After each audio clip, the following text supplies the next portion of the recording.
Lin Xian was surprised to see the infamous young master of the Bai Clan, the one everyone in the sect had been talking about recently. Although he was just a handyman, that didn't mean he was ignorant of the rumors and news that circulated in the sect, especially when most disciples were constantly discussing it. Is the young master coming toward me? He grew nervous as he noticed Bai Zihan heading in his direction. After all, there were plenty of rumors about how Bai Zihan mistreated servants. The closer Bai Zihan came, the more certain Lin Xian became that the young master was indeed coming for him. Did I offend him somehow? Lin Xian thought nervously. But he quickly dismissed the idea. He had been doing nothing but the most menial tasks for the Heaven Sword sect disciples. If he had offended someone like Bai Zihan, he would definitely remember. His next conclusion was simple. Bai Zihan was coming to bully him, just like some other disciples did. What he didn't expect was that the infamous young master would begin targeting him the moment he arrived at the sect. Lin Xian braced himself for the worst. However, despite waiting for quite some time, Bai Zihan didn't do anything. He just stood there, staring at him. Is there something wrong with him? It was the first thought that popped into Lin Xian's mind as Bai Zihan silently stood before him, saying nothing. Bai Zihan was sizing up Lin Xian, someone who could potentially be an enemy, or perhaps an ally.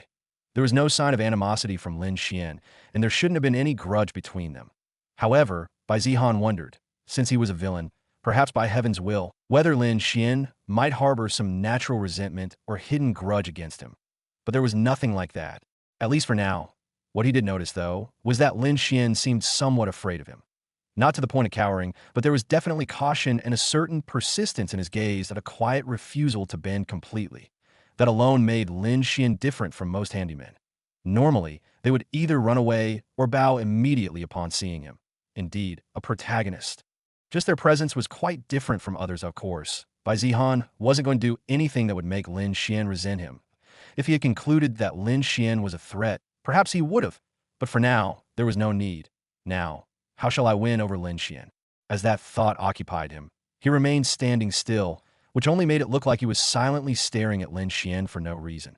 After thinking about it, Bai Zihan decided that for now, he would like to bring Lin Xian by his side. This was the first protagonist he had encountered, and he neither knew what to expect nor had a clear plan if it turned out to be pointless trying to bring a protagonist to his side. Then he'd know not to bother with the others in the future. Besides, Lin Xian was weak right now. But that might not be the case for other protagonists he would meet later. It was better to use this opportunity to understand what it meant to be Heaven's chosen and figure out how to deal with them, starting with Lin Xian. Are you Lin Xian? Bai Zihan finally asked after a long silence. Lin Xian nodded stiffly. I heard from Chu Zian that you're the most hard-working handyman of the Heaven Sword sect. Bai Zihan continued, with a lie, of course.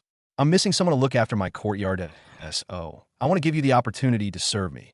What do you say? Lin Xian was immediately shocked. He hadn't expected anything like that, and the other disciples around were equally stunned. What? Bai Zihan wants Lin Xian to serve him. Damn, what arrogance. Does he think this is the Bai Clan, where he can do whatever he wants? It hasn't even been one full day, and he already wants a servant? Bai Zihan, meanwhile, was thinking that by keeping Lin Xian close, he could keep an eye on him. And perhaps, if fate truly favored Lin Xian, he might be able to intercept an opportunity meant for him. Lin Xian was stunned by the unexpected proposal, and by the unexpected reason for Bai Zihan approaching him, but he had braced himself for insults. Maybe even a slap or a kick, but a job offer from Bai Zihan. His mouth opened slightly, but no words came out. What is going on? Is this some kind of trap? He had heard the rumors everyone in the sect had. Bai Zihan was arrogant, domineering, and treated others like dirt under his boots. He wasn't the kind of person who offered opportunities, especially not to handymen like him. He's probably just looking for another lackey to torment, Lin Xian thought. After all, he was parentless and had no background. A perfect target. And even if someone did torment him, who would speak up for him? Bai Zihan's expression remained calm, maybe even polite, but Lin Xian couldn't shake the sense of danger. He lowered his head slightly, trying to avoid direct eye contact. If I say no, he might get angry, but if I say yes, I might end up suffering even worse. A bead of sweat slid down his temple. He didn't expect to be so unlucky that Bai Zihan would target him the moment he arrived at the sect. I appreciate young Master Bai's offer, Lin Xian said slowly, choosing his words with care. But I already have many tasks assigned by the inner disciples that I wouldn't be able to fulfill your expectations. It was a polite rejection, but a rejection nonetheless. Some nearby handyman gasped softly. He actually declined. Is Lin Xian tired of living? No matter what, this is a good opportunity for him. Even though they were fellow handymen, They knew that if Lin Xian didn't accept, Bai Zihan might pick someone else, maybe even them. And although the Heaven Sword sect didn't force handymen to serve disciples, it was a different matter when someone backed by the powerful Bai Clan gave an order. Who knew what would happen if they refused Bai Zihan? I didn't want to serve him either, especially after all the rumors about how he treated others. They silently hoped Lin Xian would accept and take the hit for them. Bai Zihan smiled faintly. Not in anger, he had already expected a possible rejection. After all, he was aware of his own reputation, but he still had other ways to make Lin Xian accept. Oh, so you're rejecting me? He turned around without waiting for a reply, his robes fluttering as he walked away like nothing had happened. Lin Xian's heart skipped a beat. But as he watched Bai Zihan leave, he felt a hint of relief, thinking the trouble might be over. Just when he thought the infamous young master would let it go, Bai Zihan stopped in his tracks. The air around them shifted slightly, as if even the wind paused to see what would happen next. Then Bai Zihan turned his head halfway, his voice calm and sharp, like a blade wrapped in silk. Are you sure you want to reject me? He asked again. Lin Xian didn't raise his head. His voice was barely above a whisper. I really won't be able to do it. Please find someone else. Why is young master Bai Zihan so insistent? There must be some kind of scheme here. The crowd watching held their breath. Some shook their heads. He's done for. Why would he say no again? He's practically asking to get killed. A handyman dared to refuse Bai Zihan. He better be prepared for what's coming. Everyone believed Lin Xian would suffer now. After all, with all the rumors going around, Bai Zihan was not the type to take rejection lightly. The fate of those who did often ended worse than stray dogs. Bai Zihan turned fully this time, facing Lin Xian once more. His next words weren't loud, but they cut through the courtyard like a cold breeze. Then how about this? He stepped forward again, just enough to bridge the gap between them. I'll offer you something no one else in this sect will. Not even the sect leader. The crowd's whispers fell silent. Even Lin Xian looked up, eyes narrowing slightly in suspicion. Everyone knew Bai Zihan was arrogant. But this arrogant, the sect leader of the Heaven Sword sect was one of the strongest cultivators in the desolate Heaven Empire, leading the most powerful sect. How could someone like Bai Zihan, still a junior, have something the sect leader couldn't offer? Even Bai Tianheng, Bai Clan leader, wouldn't be able to utter such nonsense.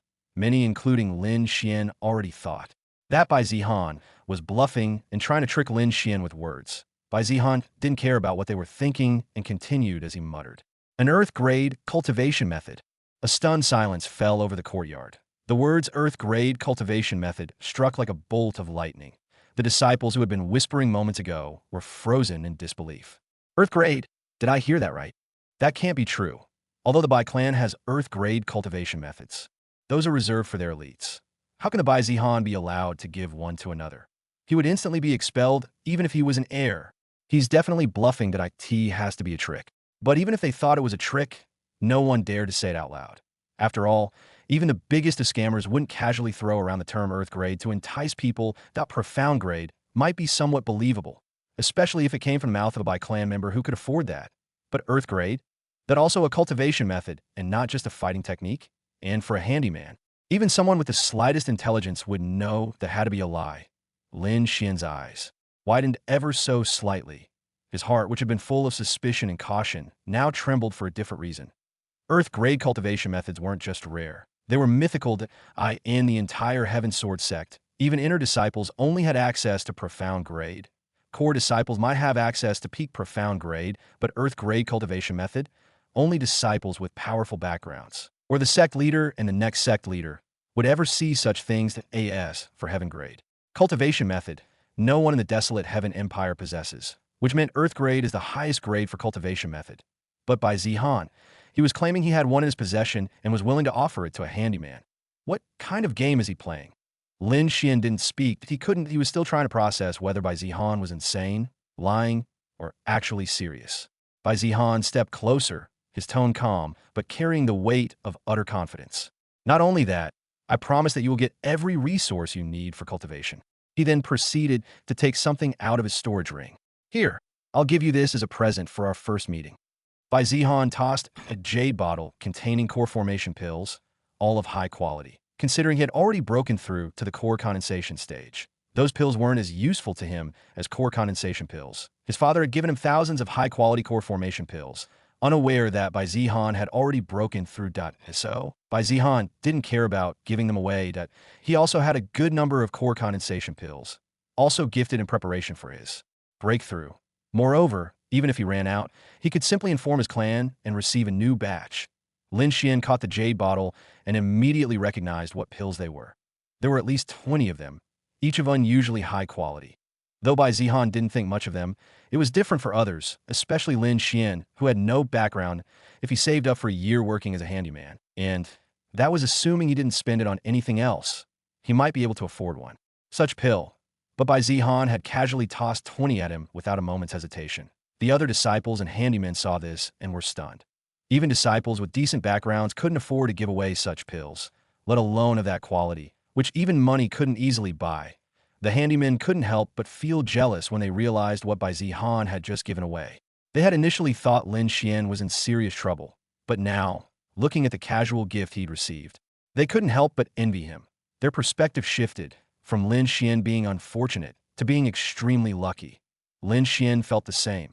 With those pills, his cultivation would leap beyond what he had anticipated in the next sect assessment. He might even have a chance to become the outer disciple of Heavensward sect. However, he also knew that nothing came free in this world. There had to be appropriate compensation. Young master, this is too much that I can't accept it. Suppressing his desire, Lin Xian declined the offer. Anyone could see that Bai Zihan was going far and beyond for just a handyman, which confused everyone. Was Lin Xian really that valuable? Forget the earth-grade cultivation method. Even the high-quality core formation pills were already too generous. Lin Xian, think carefully, Bai Zihan said. Serving me will bring you benefits far beyond what you can imagine. As for those pills, you can keep them, whether or not you agree to serve me. Bai Zihan didn't want to push too hard. That would make things too suspicious. Though he figured his offer was already suspicious enough, still, if not today, perhaps Lin Xian might change his mind in the future. Even if that weren't the case, those pills would still be valuable to Lin Xian, and enough to place him in his debt. Lin Xian was still deep in thought. Those pills alone would be a tremendous help. And if Bai Zihan was telling the truth, and Lin Xian could cultivate with an earth-grade cultivation method, then becoming an outer disciple of the Heavensward sect would be a simple matter. After all, he and the other handymen only had access to common yellow-grade cultivation methods. The slowest of the slow. If they wanted something better, they had to either pay a hefty price or somehow qualify as outer disciples. And even then, all they'd get was a profound grade method at best. But Bai Zihan was offering an earth-grade cultivation method, something impossible for someone like Lin Xian to obtain unless he was nominated to become the next sect leader, which was beyond unlikely. While he was lost in thought, the other handymen who had been watching enviously could no longer hold themselves back. Why, young Master Bai? I'm also willing to serve you. Please, give me a chance. I'm hardworking, loyal, and will do anything you ask. Lin Xian's already hesitating. Why not give someone else the opportunity? Their sudden eagerness shattered the silence, and a dozen or so handymen rushed forward, bowing and shouting over each other like a pack of starving dogs fighting over a single bone. The scent of opportunity had drawn them in like moths to a flame. After all, who wouldn't want to trade a life of sweeping courtyards and scrubbing floors for earth-grade cultivation methods and high-quality pills? Those pills alone were enough reason to risk it, even knowing the rumors surrounding Bai Zihan. After all, greater the risk, greater the reward. Bai Zihan glanced at them without much interest. You. His voice was calm, but his words were cold. I offered it to Lin Xian, not you. The moment those words fell, the handyman who had stepped forward froze. Damn it, one of them muttered under his breath. Why him? Why Lin Xian? But none dared to say it aloud. They could only glare at Lin Xian, their eyes filled with envy and resentment. Bai Zihan turned back to Lin Xian, his expression now more relaxed, almost casual. You see, Lin Xian, he said, gesturing lazily to the crowd behind him. Even they understand what I'm offering. His tone wasn't mocking, but there was a subtle pressure in it, a reminder of just how rare this opportunity was. Think about it, he added. Do you really want to spend the rest of your life scrubbing stone paths for scraps, while others cultivate their way to immortality? Lin Xian's fingers tightened around the jade bottle. He wanted to say no. He should say no. Nothing came free. This was too generous, too strange. An earth-grade cultivation method. Dozens of high-quality pills. This was beyond anything he had ever dared to hope for. It was better than becoming an outer disciple of the Heavensward sect. There had to be a catch. But even with all the doubt gnawing at his heart, part of him wanted to believe. He had dreamed of becoming a powerful cultivator since the day he first stepped into the Heavensward sect as a handyman, that he'd worked tirelessly, hoping for just one opportunity to change his fate. And now, it was here, Was it worth rejecting just because it seemed too good to be true? If I agree, Lin Xian said finally, his voice cautious. What exactly would I be expected to do? Bai Zihan smiled faintly. Not a smirk, not an arrogant sneer, just a calm, almost genuine smile. For now, just watch over my courtyard.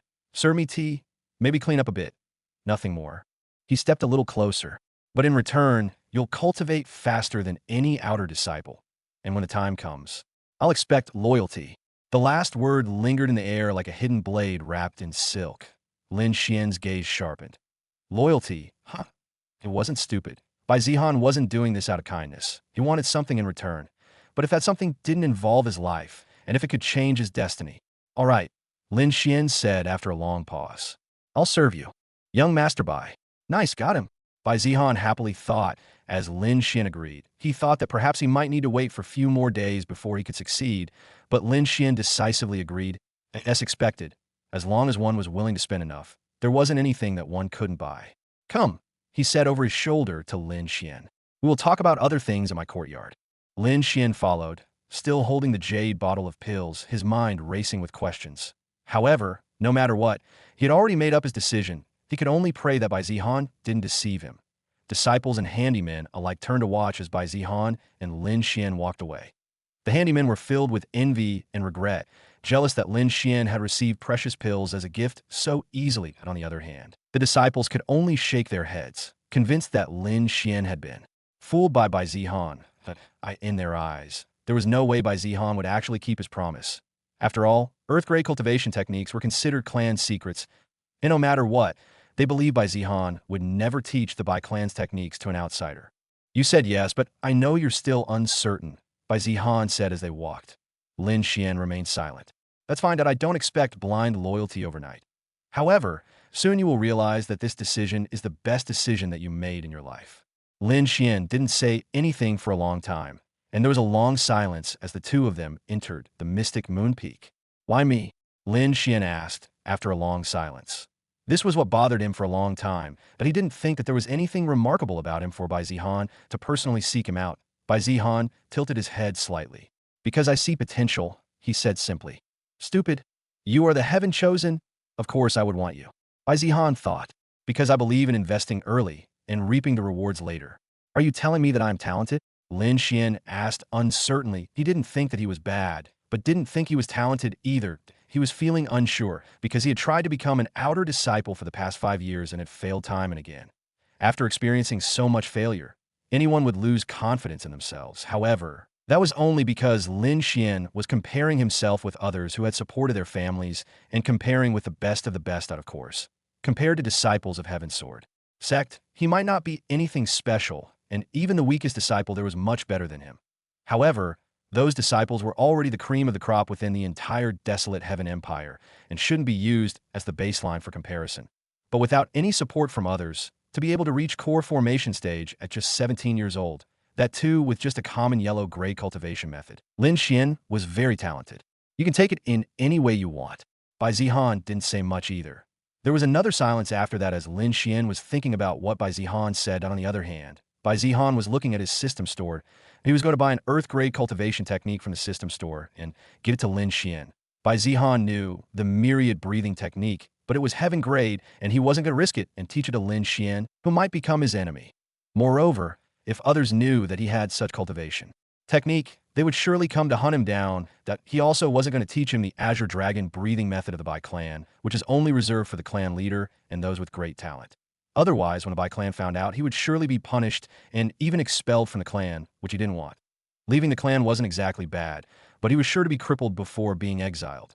Anyways, he felt that if just buying an earth-grade cultivation technique could make a protagonist on his side, it was totally worth it. Moreover, in the future, he could use the same cultivation technique to entice others to join him.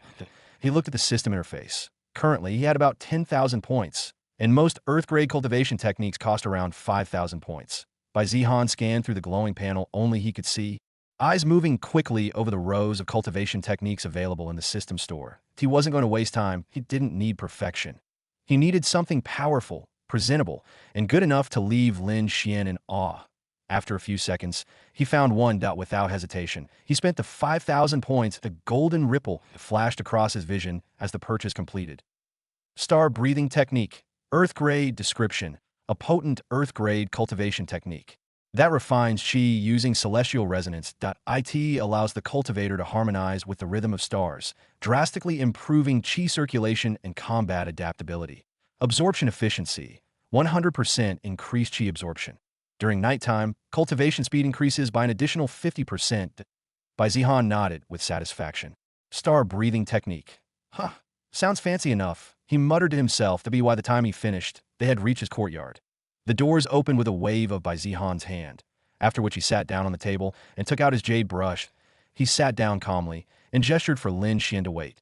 Then, with practiced ease, he began to write the technique from memory, line by line, stroke by stroke, each character glowing faintly with chi. Lin Xian stood silently, not daring to interrupt, eyes filled with restrained anticipation. It wasn't long before Bai Clan placed the finished scroll on the table and looked up. This, Bai Clan said, is the star breathing technique, an earth-grade cultivation technique. Lin Xian's breath caught in his throat. Even though Bai Clan had said he'd provide one, he didn't believe it until he was given the scroll. Still, he was skeptical. Unless he tried it, he wouldn't know whether Bai Clan was lying or really giving him an earth-grade cultivation technique. Bai Clan tapped the scroll lightly. You are not to teach this to anyone. Not even your friends, should you have any doubt, if I find out you've copied or passed it on without permission. He let the sentence hang, unfinished, but Lin Xian understood. I understand, young Master Bai, he said seriously, taking the scroll with both hands and bowing deeply. I will never show it to anyone. Bai Clan leaned back in his chair and smiled slightly. Good, you can cultivate in my courtyard and check its efficiency. Lin Xian's hands trembled slightly as he clutched the scroll. He had walked into this courtyard as a mere handyman, a nobody. But now he held in his hand something that countless people could only dream of. This was his chance at a new beginning. The first rays of sunlight spilled gently across Mystic Moon Peak, warming the rooftops and setting the courtyard to aglow like tiny gems. Inside his residence, Bai Clan slowly opened his eyes. What great night, Bai Clan muttered, stretching lazily as he sat up on the edge of his bed. A soft yawn escaped his lips as he rubbed the sleep from his eyes. Yesterday had gone far better than he expected. I really did it. Lin Xian is in. He couldn't stop the smile from tugging at the corners of his lips. Snagging a protagonist this early, without even needing to fight him, was an absolute win in Bai Clan's book. Normally, these heaven-chosen were arrogant and prideful to a fault, but Lin Xian, he was cautious, sure. But he also had no backing, no powerful sect elders watching over him. That made him vulnerable and easy to win over. Now all that's left is to cultivate his loyalty. Bai Clan chuckled to himself as he stepped into his robes and fastened his belt. He pushed open the doors to his residence, stepping out into the crisp, fresh morning air. His long robes fluttered softly, and his expression was calm and composed, as if everything in the world was proceeding exactly as he intended. The moment he stepped out, his eyes fell on the figure seated cross-legged under the old plum tree, not far from his courtyard gate.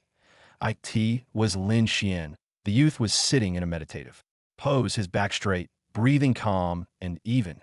Thin wisps of chi spiraled around him like invisible threads drawn from the world itself, converging toward his dantian. That a subtle fluctuation in the air told Bai Clan all he needed to know. Lin Xian had already begun cultivating the star breathing technique. It seemed Lin Xian had spent the entire night cultivating beneath the plum tree, something Bai Clan hadn't expected. He had assumed that once Lin Xian confirmed the technique was genuine, he would return to his own quarters to rest. Who was that fust? Bai Clan raised a brow. Learning a cultivation technique was never an easy task, even with the right method. And yet, Bai Clan hadn't personally taught Lin Xian. He had simply handed him the technique. As expected, the protagonist with a cheat-like ability to learn. Bai Clan recognized that only someone like Lin Xian, with an innate gift for rapid learning, could absorb a new technique so swiftly. If Lin Xian had access to enough resources and a variety of techniques, Bai Clan reckoned he could very well rise to become one of the strongest in the future. Lin, just as he was about to call out, Lin Xian opened his eyes. A flash of brilliance flickered within them. As soon as he saw Bai Clan standing there, Lin Xian stood up and bowed deeply, both hands cupped respectfully. Young Master Bai, Lin Xian said earnestly, voice filled with gratitude. Unlike yesterday, his voice was filled with only genuine gratitude and nothing else. Thank you, I never imagined such a technique even existed. Bai Zihan gave a small smile. You tried it. Lin Xian nodded vigorously. Yes, that I couldn't sleep last night after you gave me the scroll that I began cultivating as soon as I could. As he spoke, his voice trembled slightly, still overwhelmed by what had happened. Last night, the courtyard was quiet, illuminated only by the soft silver light of the moon. Lin Xian sat alone on his simple mat, the scroll unfurled before him. Every character inscribed by Bai Zihan carried traces of qi, making the entire scroll glow faintly under moonlight. As he began reading, he felt as though he had stepped into a completely different world. He wasn't sure if the star breathing technique was truly Earth grade, but it felt incredibly profound, far more powerful than the technique he was currently using. That it spoke of harmonizing one's breathing with the pulse of the stars, sensing the rhythm of the cosmos, drawing celestial qi directly into the meridians and refining it with eerie efficiency. As he followed the first breathing cycle described in the scroll, Lin Xian immediately felt a difference. His body responded almost instinctively. The qi around him stirred, faster and more willingly than it ever had before. His pores opened, and spiritual energy surged into his body like a tide. This is at least 10 times faster than before. He had gasped inwardly. Compared to his old cultivation technique, the star breathing technique allowed him to absorb qi at a rate 10 times faster. In just a few minutes, his early core formation cultivation realm seemed to be on the verge of breaking through. Even more incredible, the longer he cultivated, the more stable his foundation became. The heavenly energy drawn from the stars was purer, calmer, and more harmonious. Seeing such improvement, he couldn't possibly stop and continued cultivating as the night grew later and more stars filled the sky. His cultivation speed increased even further 8 times. It was up to 15 times faster than his previous rate. As he sat in the silence of the night, with the starlight gently falling on his shoulders and the scroll glowing before him, Lin Xian felt something he hadn't felt in years. Hope.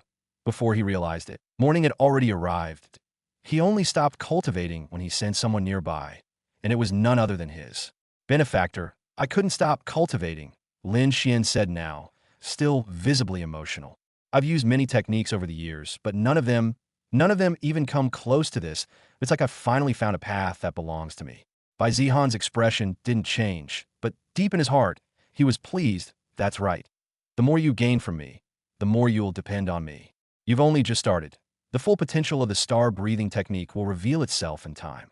For now, focus on mastering the breathing rhythm and stabilizing your meridians. Yes, Lin Xian bowed again. I will not let you down, young Master Bai. Bai Zihan nodded slightly. Good. When you reach the core condensation stage, I'll give you another gift. Yes, young master. Lin Xian responded enthusiastically. He didn't care much about what he might be given next, since he had already received something he could only dream of. Still, he replied excitedly, eager to show Bai Zihan that he was genuinely happy to hear it. The morning sun continued its slow rise over Mystic Moon Peak, casting long, warm rays across the quiet courtyard. Bai Zihan had just finished speaking with Lin Xian and was thinking about what to do today when a ripple of qi stirred the air. Footsteps approached. He turned casually toward the source. The young man in the standard azure robes of an inner disciple stepped through the courtyard gate. Stopping a respectful distance away, he was thin, sharp-featured, and carried himself with a slight air of superiority, as though he were used to being obeyed. Bai Zihan, the disciple said, cupping his hands, though his tone lacked sincerity. Well, knowing who he was speaking to, it would have been surprising if the disciple showed any real respect. The head disciple of Mystic Moon Peak has called for a meeting of all inner disciples at the Cloud Pavilion. I am here to inform you and request that you make haste. Bai Zihan's brows lifted slightly. Oh, Bai Zihan already knew where the Cloud Pavilion was as Chu Zian showed it to him yesterday. As Chu Zian had explained, it was a usual place where all inner disciples of Mystic Moon Peak gathered, typically used once a month or when Peak Master Qinglan summoned them. It's standard practice for new inner disciples to be properly introduced. The disciple explained, seeing that Bai Zihan didn't know why the sudden meeting happened. Head disciple Feng Jinyan values unity and respect among the disciples, so he has called for a meeting. I see, Bai Zihan said, brushing a speck of dust off his sleeve. He could smell that something was going on, and that the target was likely him. But he didn't think much of it. He wanted to see what tricks they had up their sleeves, or was they just wanting to know him, which is almost impossible. but he believed that it must be his enemies scheming behind him and using the so-called head disciple. After all, he hadn't offended anyone from Mystic Moon Peak yet.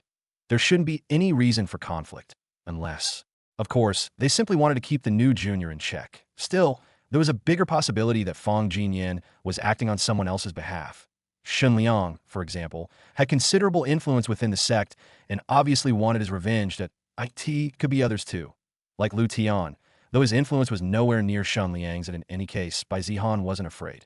After all, none of them were protagonists. "Lead the way," Bai Zihan commanded. The disciple paused, a little surprised. He had thought he might need to persuade Bai Zihan more. But with no objection from him, the disciple turned and led the way up the winding stone path toward the towering structure perched near the cliffside. The Cloud Pavilion. By the time they arrived, many inner disciples had already gathered. Their attention immediately turned to the newcomer of Mystic Moon Peak, already infamous among the disciples. Many looked displeased, some didn't seem to care.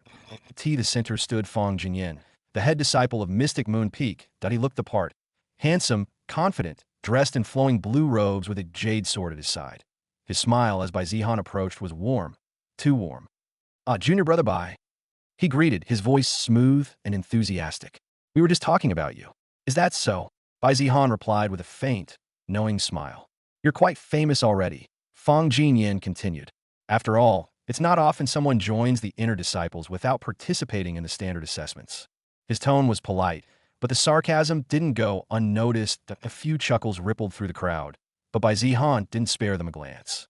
"I wasn't aware that assessments were required when Peak Master Qinglan herself approved me as a disciple of Mystic Moon Peak."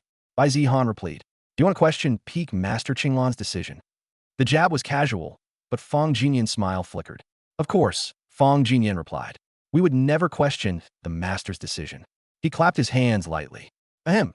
Anyway, since junior brother Bai has joined Mystic Moon Peak, I thought it best for everyone to get to know each other."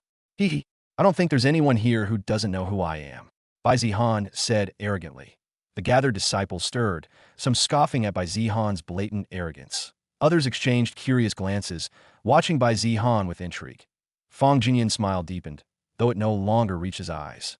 "Indeed," he said smoothly, "your name echoes even beyond the Bai Clan. But hearing about someone is never quite the same as meeting them face to face. There are many disciples who are curious about you." He continued. "So, how about letting them get to know you?" Just then, another disciple, Kong Zhanhong, broad-shouldered and loud, stepped forward. He cupped his fists and smirked. "Junior brother Bai, I've heard the rumors about you defeating the genius Li Feng. That I'd like to see that for myself." Kong Zhanhong said it with clear vigor and challenge. "Are you asking for spar?" Kong Zhanhong grinned. "Nothing serious, just a friendly no." The refusal came before Kong Zhanhong could even finish a sentence. Bai Zihan didn't raise his voice, but the air seemed to still. Fang Jinyan's brows twitched faintly. "Junior brother, it's just a friendly exchange.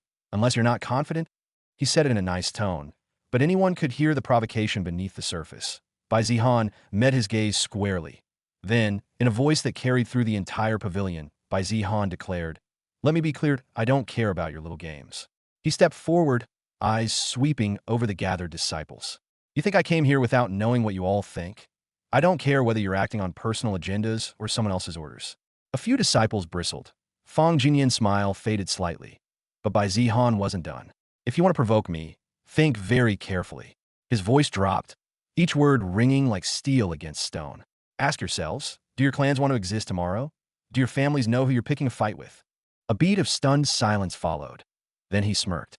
"If you want to play, I'll play, but don't cry when the board flips and your pieces get swept away." Bai Zihan's gaze turned cold, and so did his words. "Remember, when you're picking a fight with me, you're not just provoking me, you're provoking the Bai Clan." This declaration clearly shook Kong Zhanhong and Fang Jinyan, who had been stirring up trouble for Bai Zihan. At the same time, the surrounding disciples felt a growing unease toward Bai Zihan after those words. Although they hadn't directly provoked him, they weren't overly afraid of the eye in their eyes. Bai Zihan was just a waste who had entered the Heaven Sword sect through the back door. But none of them expected Bai Zihan to openly threaten them using his clan's name. After all, disciples from powerful clans usually avoided relying on their background. They wanted to prove their strength independently, to stand tall without their clan support. Unless they could manage something without relying on their clan support, they would avoid doing so. But Bai Zihan, on the other hand, boldly leveraged the power of the Bai Clan's name that it could be seen as cowardice. But would anyone say that out loud? Obviously not. Not after being threatened. Fang Jinyan's smile froze on his face as Bai Zihan's cold declaration echoed across the cloud pavilion. His hands, still clasped behind his back, tightened ever so slightly. Kong Zhanhong, who had been smirking moments ago, now felt his throat run dry. Compared to Bai Zihan's background, his own was practically non-existent. Just one elder from the Bai Clan would be enough to uproot his entire family. His gaze flicked toward Fang Jinyan, silently pleading for guidance. Tisich, this guy really is as shameless as the rumors say. Fang Jinyan cursed internally, forcing his smile to return. He didn't even hesitate to drop the Bai Clan's name. It was clear now, Bai Zihan wasn't planning to play along. He wasn't going to act humble. He was arrogant, direct, and completely unafraid to throw his weight around. But Fang Jinyan didn't have the luxury of backing down. I can't retreat. Not after what Senior Brother Shin promised. His mind flashed back to a private conversation just the day before. Make him fall from his pedestal, Shun Liang had ordered. His voice heavy with resentment.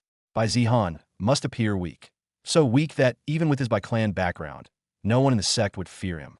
Fang Jinyan had hesitated at the time. But he's from the Bai Clan, but won't this bring trouble? Shun Liang had laughed. Trouble? He leaned in. The Bai Clan is strong, yes, but Zihan is just one child. If we disgrace him enough, make him a joke, even Elder Qinglan might feel ashamed to help him. Shun Liang continued. Moreover, would the Bai Clan risk losing their face for a waste? You don't need to worry about them. He then promised Fang Jinyan valuable pills, rare resources, and most importantly, protection within the sect. Even a personal recommendation from his uncle to become a core disciple. With Elder Shun behind Shun Liang, Fang Jinyan knew was an opportunity he couldn't afford to miss. He'd been stuck as an inner disciple for years. His current position as head disciple of Mystic Moon Peak was likely his limit. But with Shun Liang's help, or more precisely, Elder Shun's help, he could climb higher, best. Of all, he didn't need to act personally. He could use others to do the dirty work, minimizing risk. Make sure the other disciples stop fearing him. The more they see him as weak, the more they'll target him. That I want him isolated and powerless. That's what I want. He couldn't back down. And yet, Bai Zihan was proving to be a tougher nut to crack than he had expected. Fang Jinyan kept his gaze on him. Bai Zihan was casually dusting off his sleeves, as if he hadn't just threatened several disciples, many from powerful clans. But compared to the Bai Clan, even their clans combined wouldn't amount to much. Junior Brother Bai, forgive us if we were too forward. We only wanted to get to know you better. Perhaps he got a little bit too excited. Fang Jinyan said smoothly, as though none of the earlier malice existed. Excited? Bai Zihan echoed, his tone bone dry. That's a nice excuse, but not quite good enough for seeking death, is it? Fang Jinyan's smile faltered. Despite the polite tone, Bai Zihan continued to press and threaten them. Still, isn't threatening your seniors a bit over the top? Fang Jinyan asked. So what? Bai Zihan replied coolly. Head disciple, if I were you, I'd pray I don't become my target. But it seems like you're openly seeking death, aren't you? He stepped closer, voice dropping slightly. Fang Jinyan frowned. Not even Shun Liang could threaten him like this, let alone Bai Zihan, who was weak and simply abusing his background. Junior Brother Bai, aren't your words a bit too much? Weren't you the one looking for trouble with me? Don't think I'm too foolish not to see through your little act behind that creepy smile. Bai Zihan insulted. How about this? Tell me who instructed you, and I might let you off. Fang Jinyan blinked. What? What do you mean, Junior Brother Bai? His nervous expression betrayed the lie in his words. Looking at you, someone definitely sent you to create trouble for me. Could it be Shun Liang? Bai Zihan speculated. Fang Jinyan's eyes twitched. This devil, how does he know? Junior Brother Bai, please stop with these baseless accusations. That I was only trying to help our fellow disciples bond. Fang Jinyan denied. If that displeased you, then forget it. Fang Jinyan finally decided to back off. Any further escalation risked exposing his link to Shun Liang. Forget becoming a core disciple. He might not even retain his position in Mystic Moon Peak. After all, targeting fellow Peak members because of someone's order was the same as betraying the Peak. Trying to run away now? Bai Zihan smirked. Then, without sparing the others a second glance, he turned to the gathered disciples and spoke, his voice ringing loud and clear. Everyone else except him leave. A stunned silence fell over the crowd. The inner disciples looked around uncertainly. You may return to your cultivation, Bai Zihan said sharply. Unless you'd rather be lumped together with this dog. No one moved. They had come here because Fang Jinyan, with his authority as head disciple, called them. But now, Bai Zihan was the one commanding them. You think this is a bluff? His gaze swept the group. I said it once. I don't care who your clan is. Act against me, and I will retaliate. Not as Bai Zihan, but as the heir of the Bai Clan. Several disciples stiffened. Fang Jinyan gritted his teeth. You, Bai Zihan, was already challenging him, making it clear that his power and influence as the heir of the Bai Clan far outweighed Fang Jinyan's position as head disciple. If they listened, then his authority as head disciple would be seen as lesser than that of Bai Zihan. You don't want to be dragged into this, do you? Bai Zihan asked them, almost kindly. Then leave it. I don't want anyone crying to their elders later when they get caught in something they had no business in. One disciple coughed and quickly cupped his fists, backing away. I have other matters to attend to, sorry, head disciple. Come to think of it, my friend asked me to help him with practicing his technique. Another followed. Then another. Soon, everyone was already moving down the steps of the Cloud Pavilion, glancing back over their shoulders, both fearful and curious. They consoled themselves with the thought that it was Fang Jinyan who had provoked this great disaster. They had no part in it. Finally, only Bai Zihan, Fang Jinyan, and Kong Zhanhong remained. Kong Zhanhong wanted nothing more than to run away, but doing so would mean offending Fang Jinyan. Despite his instincts screaming at him to flee, he forced himself to stay. By then, Fang Jinyan was fuming with anger. His authority as head disciple had been trampled by Bai Zihan, and he had lost a great deal of faith that in the future, it would be difficult for him to command the same respect he once held. Bai Zihan, Fang Jinyan roared, dropping all pretense. How dare you overstep your bounds as an inner disciple? His expression twisted as the last of the disciples fled the Cloud Pavilion. Their retreat echoed like a chorus of slaps across his face. He had been thoroughly humiliated. His reputation and status as head disciple were stomped underfoot by Bai Zihan, and the man wasn't even pretending to be modest. He stood tall, looking at Fang Jinyan as if he were already beneath him. That was the final straw. Fang Jinyan's hand dropped to his waist as a surge of qi flared around him. You've crossed the line, Bai Zihan, he said, fuming with anger. I won't allow you to continue disrespecting the peak or me. With a hiss of steel, whispering frost left its sheath, the refined spirit weapon gleaming with icy blue light.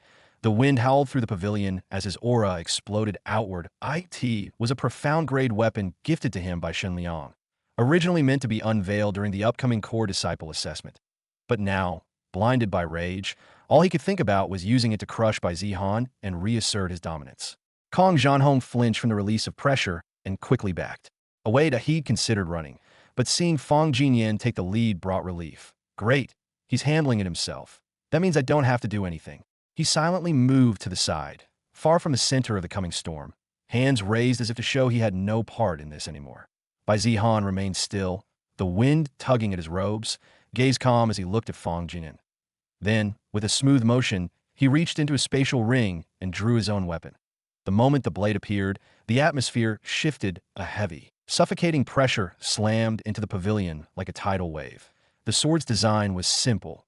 No ornate embellishments, no garish colors, yet it radiated an oppressive sense of dominance. Its edge shimmered faintly, as if hungering for battle. An earth-grade sword. Kong Zhanhong's knees nearly buckled. After all, weapons of that grade were usually only wielded by high-ranking elders within the Heaven Sword sect. If Bai Zihan knew this, he would have mocked the so-called poor elders. After all, not only did he possess an Earth-grade sword, but he was also fully equipped with Earth-grade artifact from head to toe. It was one of the reasons he had no fear facing Fang Jinyan, even if the latter was a golden core cultivator. Fang Jinyan's eyes widened. What did you get that? Bai Zihan didn't respond. He simply raised the blade, resting it casually on his shoulder. Since you're so eager for a fight, he said, let's not waste time. Fang Jinyan gritted his teeth, fury bubbling. So, you're relying on a weapon to make up for your weakness? He spat. Humph. No matter how strong a weapon is, it's only as powerful as the one who wields it. But even as he said that, he felt unease rise in his chest. This was his first time facing an Earth-grade weapon, and no matter how he tried to brush it off, the pressure it exuded was real. That he tried to convince himself, and Bai Zihan, that someone at the core formation stage couldn't possibly handle such a weapon properly. With a roar, Fang Jinyan moved first, dashing forward, whispering frost flashing like a beam of cold light, a full-force strike from a golden core cultivator. Any ordinary opponent would have been crushed in an instant. But Bai Zihan was no ordinary opponent. He raised his sword. Clang, a single swing. The impact cracked the tiles of the Cloud Pavilion. Fang Jinyan was blasted backward mid-strike, skidding across the floor as he struggled to stay upright. That sword. Fang Jinyan's arms trembled. His hands had gone numb. He thought it was just the sword's power. After all, a core formation stage cultivator could never. But it wasn't just the sword. Bai Zihan himself possessed overwhelming strength that defied his cultivation realm. His body had been refined through the primordial chaos body refinement technique, his physique possibly surpassing that of golden core cultivators. Combined with the myriad breathing technique, his chi was impossibly pure, allowing him to execute techniques with terrifying efficiency. While Fang Jinyan staggered, Bai Zihan wasn't going to give him a chance to recover. He wasn't some third-rate villain who'd taunt his opponent and let them strike back. He would end the battle when he had the advantage. 9 shadows, flowing light sword. First form, flickering shadow step. He vanished. Fang Jinyan's pupils contracted as Bai Zihan reappeared directly in front of him. Sword already descending. Boom. Fang barely raised Whispering Frost in time to block, but the raw power behind Bai Zihan's strike was too overwhelming for him to block. Fang Jinyan staggered backward, blood rushing up his throat, that he couldn't believe what was happening. The core formation stage cultivator was casually overpowering him. This can't be. I refuse to believe he can beat me. Desperation overtook Fang Jinyan, that he unleashed a barrage of techniques, his aura blazing with violent intensity. But Bai Zihan met every strike with calm precision. His swordplay was fluid, elegant, and devastating, parrying each attack like it was child's play. Oh, so this is the strength of the mighty head disciple. Bai Zihan's voice dripped with mockery. At this rate, I might as well take your place, that you're clearly unworthy of the title. Fang Jinyan's fury spiked. The taunt stung not because it was cruel, but because it felt shrewd. If he couldn't even defeat a core formation cultivator, then what was left of his pride? Don't get ahead of yourself. Bai Zihan, you haven't won yet. He roared, forcing strength into his voice, but the desperation behind it was obvious. And no matter how he tried to spin it, Bai Zihan had already outclassed him in every way. It's time. Bai Zihan twisted his blade, disrupting Fang Jinyan's stance with sudden, precise footwork. Then, bam, a brutal kick to the gut. Fang flew backward, coughing blood as he slammed into a pillar. Second form, Phantom Light Strike. This was the end. A streak of brilliant silver light tore across the pavilion. Bai Zihan shot forward, his figure blurring like a phantom. His sword howled through the air, shimmering with a sharp, lethal glow as it closed in on Fang Jinyan, who was still dazed, blood staining his lips. Stop! He tried to yell, but his voice caught in his throat. Too late. Clang! A thunderous crash rang out as Whispering Frost barely intercepted the blow. But Fang Jinyan was flung through the air like a broken kite, his body spinning before crashing into the steps of the Cloud Pavilion with a sickening thud. Cracks spiderweb beneath him, and dust clouded the air. His robes were torn, his chi wildly unstable. He tried to rise, groaning in pain, but collapsed again. Eyes wide with disbelief, he gasped, How? How is this possible? Kong Zhanhong stood frozen in place. Jaw slack, pupils trembling, but he couldn't believe what he was seeing. Fang Jinyan, the one who stood untouchable atop the inner disciples, was being crushed, and not by a fellow Golden Core cultivator, but by a so-called Core Formation Junior. This is a nightmare, Kong Zhanhong muttered. There's no way this is real. He now wanted to curse his earlier decision to stay. He could have clearly run away. But no, he had to stay. After Fang Jinyan, he feared that Bai Zihan's next target would be him. I have to do something, he muttered resolutely. Bai Zihan's sword dragged lightly across the pavilion floor with a low, metallic hum, one that sounded far more menacing than a war cry. Fang Jinyan's lips quivered. Why you? You won't get away with this. I'm the head disciple. Bai Zihan stopped a few paces away. He looked down at Fang Jinyan like one would at a bug that dared bare its fangs. Oh, I would like to verify that then. He raised his sword again, voice calm, too calm that a wave of chi pressure surged outward as he stepped into his final stance. The air grew dense, heavy with killing intent. Fang Jinyan's eyes filled with terror before he lost consciousness. Teach only this much, Bai Zihan said, unsatisfied with the fight. Well, it was boring considering that his opponent was a Golden Core cultivator. But it had also made something clear. With all his artifacts equipped and his tempered body, he could take on even Golden Core level enemies. Although he wasn't arrogant enough to think he could take on every Golden Core cultivator. Fang Jinyan was just a mediocre one without many trump cards, but he also let his anger cloud his judgment, which made the fight much easier. if it had been a protagonist golden core cultivator, they would have shown trump card after trump card, let alone Bai Zihan, who was just at the core condensation stage. Even a nascent soul cultivator might suffer. That was the terrifying thing about protagonists. Their trump cards were endless, and even if you managed to defeat them, killing them was another story entirely, with some senior, master, or love interest always swooping in to save them. Fang Jinyan clearly didn't have a single protagonist perk. Wasn't there another one? Bai Zihan muttered as he looked around, searching for the other inner disciple who had stayed behind. The one who had challenged him earlier. It was clear he had been in cahoots with Fang Jinyan. Young Master Bai, Kong Zhanhong suddenly appeared out of nowhere. That was excellent, that as expected from young Master Bai Zihan, who is rumored to have defeated Li Feng, that I underestimated you. Even the head disciple was no match. You must be the #1 genius in the desolate Heaven Empire. No, in the whole world. Kong Zhanhong immediately began kissing up to Bai Zihan. No wonder Master Qinglan directly accepted you as an inner disciple. Even taking you in as a core disciple wouldn't be wrong. Bai Zihan's brow arched ever so slightly as he looked at Kong Zhanhong's groveling display. The flattery was thick enough to suffocate a man. Oh, he said lazily, wiping his blade clean before returning it to his spatial ring. You weren't saying that earlier when you wanted to challenge me. Something about sparring to know each other, wasn't it? Kong Zhanhong's face twitched, but he recovered quickly, slapping on a bright, obsequious smile. That was before I had the honor of witnessing your divine prowess. Young Master Bai, he said, voice full of reverence. A mere ant like me. How could I have dared to presume? He bowed, so low his forehead nearly touched the cracked floor of the pavilion. Bai Zihan didn't respond immediately. He stepped past Fang Jinyan's unconscious form and slowly descended the pavilion steps, hands clasped behind his back like he was taking a leisurely stroll rather than walking away from a duel. Kong Zhanhong scrambled to follow. I never had any ill intentions, he said hurriedly. It was all Fang Jinyan's idea. I didn't want to, but he threatened to revoke my cultivation resources. Young master, please believe me. Bai Zihan paused, his back still turned. His voice was soft, almost casual. Is that so? Kong Zhanhong nodded like a chicken pecking rice. Yes, that's exactly how it happened. I was forced. There was a brief silence.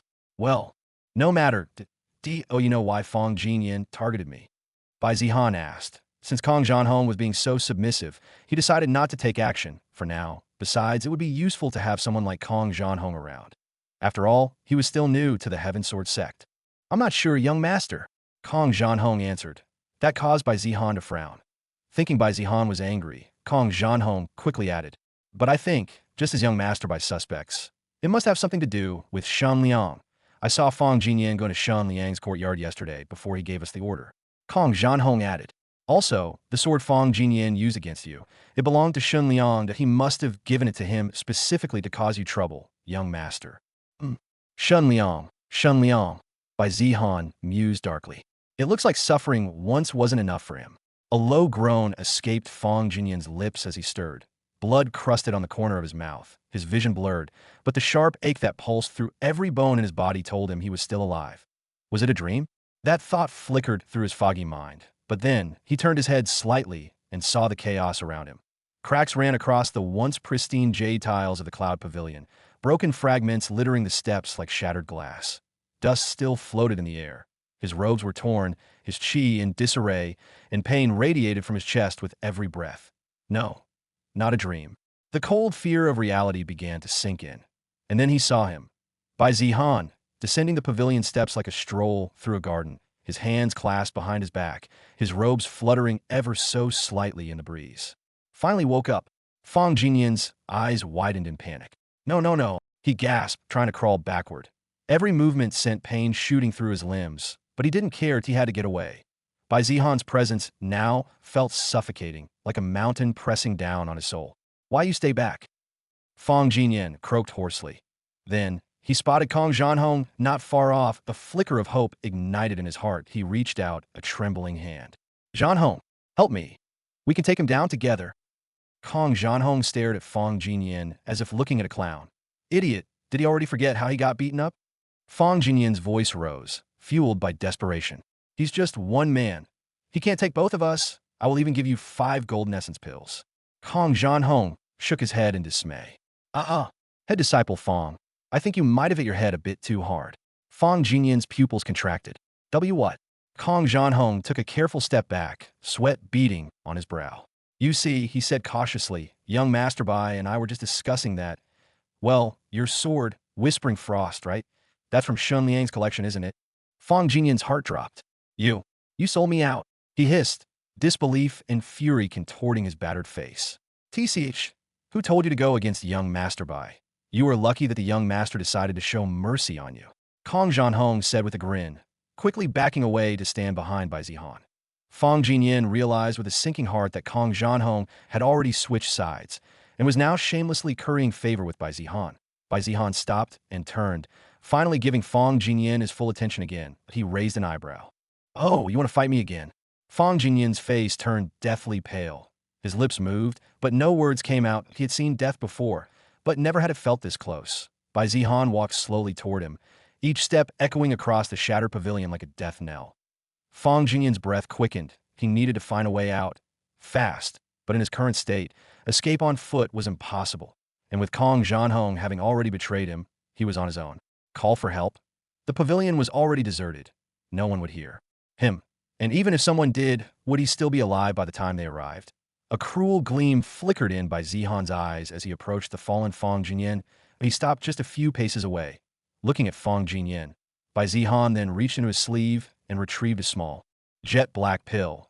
Its surface shimmered faintly with a pungent gleam, and even from a distance, it exuded a sinister, almost corrosive qi. Fang Jinyan's instincts screamed at him to back away, but before he could move, Bai Zihan stepped forward, knelt slightly, and forced the pill into his mouth with practiced ease. Why, MMPH? Fang Jinyan gagged, trying to spit it out, but Bai Zihan flicked a finger and sealed his qi. The pill melted down his throat in an instant. Then came the pain, an earth-shattering, marrow-deep, soul-wrenching pain. Aya! Fang Jinyan screamed. His body arched off the ground as if struck by lightning. Veins bulged across his skin. His qi flared wildly before turning inward, thrashing and convulsing like a beast in a cage. Aard! He clawed at his chest, his throat, the ground. Anything to anchor himself as he writhed in agony. Kong Jianhong flinched and backed even further away. Even he hadn't expected this, that it was like watching someone be slowly torn apart from the inside out. Looking at Bai Zihan, he once again realized just how wise his earlier decision to submit had been. Otherwise, it might very well be him screaming in agony alongside Fang Jinyan. Just watching a single pill bring a golden core cultivator to his knees in. Seconds, Kong Jianhong knew. It had to be at least a grade 3 poison pill. Bai Zihan stood there, utterly unfazed by Fang Jinyan's screams. There was no need to show mercy to someone who dared to harm him. Please. Fang Jinyan stammered. Spare me. Please. I will do everything you say. But Bai Zihan wasn't interested and just kept staring at Fang Jinyan, who was pleading for help. After a few moments, he retrieved his second pill, this one shimmering with a faint golden hue, and tossed it toward Fang Jinyan. Swallow it. Fang Jinyan obviously hesitated. After all, the last pill had brought him unimaginable pain. This one might very well send him straight to the afterlife. Unless you don't want the pain to stop, Bai Zihan added. Fang Jinyan didn't hesitate any longer. The agony clawing through his body was too much that a sliver of hope is all he needed to obey. He shoved the pill into his mouth with trembling hands, coughing and choking, eyes bloodshot and overflowing with tears. The pain dulled, slowly. His breathing steadied, but the agony lingered like a burning coal buried in his gut. What did you do to me? He croaked, barely able to speak. Bai Zihan crouched beside him, voice low and menacing. It's called the 1,000-vein parasite pill, he said softly. An exquisite little poison that binds to your meridians, your bones, and your muscles. Fang Jinyan trembled.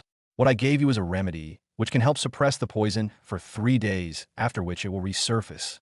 What? Fang Jinyan realized he hadn't been given the antidote yet, and the pain still lingered, coiled deep within his body like a sleeping beast.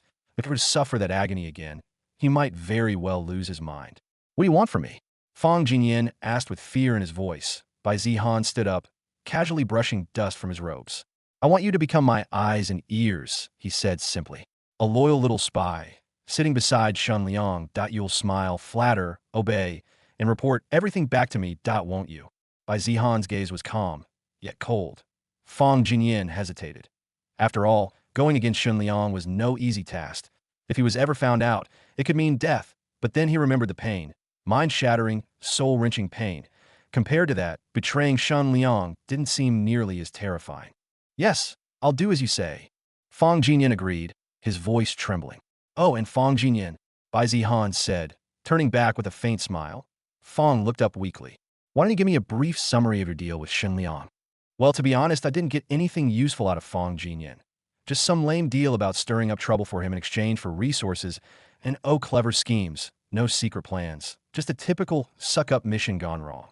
Now that Shen Liang's plan had gone up in flames, Bai Zihan figured the guy might try something else soon. Well, that was if he knew that Fang Jinyan failed, which he wouldn't know as he got Fang Jinyan in his hand. Moreover, although the guy was a total weakling, he was the head disciple of Mystic Moon Peak. That title had some weight to it. Might as well use it like it's his own in future. Getting Mystic Moon Peak to do his bidding now, and then, yeah, that might come in handy. So, you're going to report to Shen Liang after this, yeah? Bai Zihan asked lazily. Fang Jinyan looked hesitant for a second, but since Bai Zihan already knew, there was no point in lying. Yes, Shen Liang asked to meet me once I was done here, he admitted. Then you know what to say, and more importantly, what not to say, Bai Zihan said. Just tell him I suffered a bit and escaped with some fancy artifact. Understood. And when we're in public, act arrogant around me, Bai Zihan added casually. After all, if he suddenly started acting all submissive, Shen Liang would sniff something out immediately. But if he played the tough guy, it would throw them off the scent. Go on then, go report. Fang Jinyan didn't need to be told twice. He bolted out of there, practically tripping over himself in relief. He wasn't dead yet. But with the poison still in his body, if he ever tried anything funny, he'd be coughing blood before he could even regret it. Now only Kong Zhanhong was left, standing obediently, like a little dog. You, Bai Zihan called. Yes, young master, whatever you need, just say the word. Kong Zhanhong said, bowing with a big-ass grin. The guy was practically born to kiss ass. Bai Zihan didn't mind. Honestly, he preferred guys like that over clueless idiots who didn't know their place. Go gather all the info you can about the Heaven Sword sect and its factions, Bai Zihan ordered. I was planning to ask someone from the Bai Clan, but haven't seen a single one yet. Oh, and another thing, find out where the other Bai Clan disciples are hiding. Trying to avoid me? Yes, young master. With everything taken care of, Bai Zihan headed back to his courtyard. As he stepped onto the familiar stone path, the wooden door slid open and a figure came rushing out. Young master, you're back, Lin Xian said, voice full of respectful enthusiasm. It was a big change from yesterday. Gone was the cautious tone, the wary glances. Lin Xian now stood straight, eyes slightly lowered, voice steady but reverent. The shift was clear as day. He wasn't just pretending he'd already accepted Bai Zihan as his master, a sharp contrast from yesterday's edge of suspicion attitude. Bai Zihan gave him a sideways glance. Lin Xian quickly stepped aside, holding the door open and offering a fresh cup of tea like a proper servant. I've cleaned the courtyard, lit some calming incense. Would you like to rest? All this without even being asked. Bai Zihan raised an eyebrow slightly, but said nothing. Not bad. At least, better than Luo Qing, who needs to be given orders for everything that he walked inside, took the tea, and made himself comfortable. Meanwhile, the Heaven Sword sect was buzzing with gossip in the inner disciple dorms, down by the Riverside training grounds, even in the Pill Refinement Hall. Everyone had something to say. Yo, you heard? That new Bai Clan guy took in a handyman as his personal servant. You mean Lin Xian? That quiet dude from the outer quarters? Yeah. Word is Bai Zihan offered him Earth-grade cultivation techniques and high-level pills. No, wait, that's insane. Man, Lin Xian's either crazy or just desperate that I bet he's suffering right now, poor guy. But that wasn't the hottest rumor. Oh, and get this, Bai Zihan fought the head disciple, Fang Jinyan. No shit, what happened? Apparently, Fang Jinyan kicked his ass, sent him running like a scared little rabbit. Seriously? That's what people are saying. Some even claim they saw him limping off with his robes torn up. Tisk, useless guy. Why the hell is he an inner disciple while I'm stuck here busting my ass as an outer? This rumor was blowing up fast. And surprise, surprise, it all traced back to Shen Liang that he was the one feeding the gossip through his little minions, spicing it up with fake details, like Bai Zihan begging for mercy or being dragged away in disgrace. He even had a few lackeys pretending to be eyewitnesses. Shen Liang wanted to chip away at Bai Zihan's growing mystique, make him look weak. Laughable that he didn't just want to isolate Bai Zihan, that he wanted to make him a joke. Naturally, it was to make Bai Zihan lose whatever reputation and influence he might have as Bai Clan's heir. He also rewarded Fang Jinyan as promised and gave additional tasks with even greater reward. So that's what he's planning, huh? Bai Zihan let out a dry mutter as Fang Jinyan finally stopped talking and bowed, dutifully delivering Shen Liang's so-called genius plan like it wasn't complete trash. Apparently, just having to get Fang Jinyan to beat him up and spreading rumors wasn't enough for that bastard. And oh, Shen Liang wanted the full package. His reputation wrecked, his engagement blown up, and if possible, his entire future in the Heaven Sword sect torched. In this latest scheme, he ordered Fang Jinyan to sneak some female undergarments into Bai Zihan's room. Make sure they're placed somewhere obvious, then tip off a few girls, ones who'd be willing to play along. And make sure Chu Xian's with him too. Accuse him of something nasty. Say he's been peeping, stealing, or maybe even plotting something worse. The girls would act shocked, kick up a fuss, and start pointing fingers in front of crowd if it all went according to plan. The engagement with Chu Xian would be over, and Bai Zihan might even get expelled at the very least. His name would be dragged through the mud until he didn't even have the face to show up in public. Too bad for Shen Liang. Bai Zihan already knew everything. Bai Zihan didn't plan to do anything to Shen Liang at the moment. Fang Jinyan was going to inform him when Shen Liang decided to carry out the plan, and Bai Zihan didn't have to do much to thwart Shen Liang's plan, which was already known to him. Bai Zihan cultivated for the 2 days before Kong Zhanhong appeared with the task. Completed. Young master, I have collected all the required information and written it in this scroll. Kong Zhanhong said as he handed over the scroll. Bai Zihan took it. Good job. Here's your reward, Bai Zihan said as he handed him a jade bottle. Kong Zhanhong caught it, then checked what it was, and was shocked when he saw it. This, young master, is it okay for me to accept this? Kong Zhanhong asked fearfully. After all, what was in the jade bottle were 5 high-quality golden essence pills, which were extremely effective for someone like him, but IT was too precious. His clan could only afford to send 1 such pill every 2 months, and even that was low quality. Take it. Anyway, I don't lack such things. You can cultivate for now, and remember to come when I call you, Bai Zihan said, not caring in the slightest about the pill he'd given Kong Zhanhong. After all, the Bai Clan treasury had plenty of such pills, and he'd taken a bunch of them with him when he came to the Heaven Sword sect. Thank you, young master. I will carry out your orders without hesitation, Kong Zhanhong said, his voice trembling with forced loyalty. Even if I have to walk through 1,000 swords or swim through a sea of flames, I'll do it. He was initially only submissive to Bai Zihan because he feared for his life, but after receiving such a reward for such an easy job, he now realized what a great opportunity this was. Kissing Bai Zihan's ass was 100 times better than trying to work under Fang Jinyan or Shen Liang. This is what a real tycoon looks like. After giving a big bow, Kong Zhanhong left. What a dramatic guy, Bai Zihan thought, before turning his attention to scroll. Indeed, Kong Zhanhong had done a great job with the task he was given. He'd written in detail about the different factions within the Heaven Sword sect and their power levels compared to each other as well. Kong Zhanhong might act like a clown, but when it came to information gathering, the guy didn't mess around. He'd written everything down: names, power levels, political leanings. Even added a few notes on personal grudges and rumors. Faction breakdown within the Heaven Sword sect. There were several small factions, mostly led by elders who either wanted more resources or wanted to get into higher positions. Standard sect bullshit. But there were 2 factions that truly divided the sect. Point 1 was the anti-sect leader faction, and the other was those who supported the current sect leader. Bai Zihan's brows lifted. Shen Liang's backing, his uncle, belonged to the anti-sect leader faction. It seemed their primary objective was to have the current sect leader removed and replaced with someone they considered better, their faction leader. And that faction leader was Elder Han, head of the punishment hall. The guy was obsessed with law, order, and restoring the sect's former glory, whatever that meant. He was known to be cold, ruthless, and absolutely uncompromising. And apparently, he wasn't a fan of the current sect leader. The scroll noted that Elder Han believed the current leadership was too soft, favoring diplomacy over strength, avoiding war, and tolerating too many internal disputes. In short, the sect leader is a reasonable person who doesn't like to abuse his power, and this Elder Han didn't like it. Perhaps the sect leader should do what Elder Han likes and use his power to teach him a lesson. Well, that's what he thought, but he also knew it wouldn't be easy, considering Elder Han held a lot of power and influence within the sect. But if it was Bai Zihan doing it, he figured it wouldn't be all that hard. If there wasn't a good excuse, then just make one. After dealing with Elder Han, who'd even dare protest once the guy was dead? And even if someone did, without Elder Han to lead them, they'd fall apart faster than dry leaves in the wind. Is this why Shen Liang is so arrogant? No wonder Shen Liang was such a self-important little shit. He had backing, and not just from anyone, but from one of the most dangerous factions in the sect. He might not just be him Bai Zihan had to deal with, but the entire faction. Why? because the sect leader was the one who agreed to accept Bai Zihan as a disciple of the Heaven Sword sect.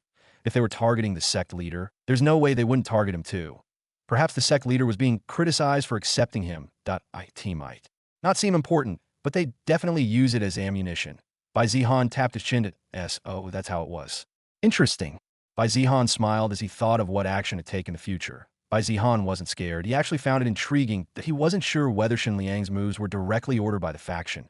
But either way, they were his enemies. Reason being, the sect leader is father's friend, or at least that's what he knows. Otherwise, he wouldn't have accepted Bai Tianheng's request to admit him as a disciple.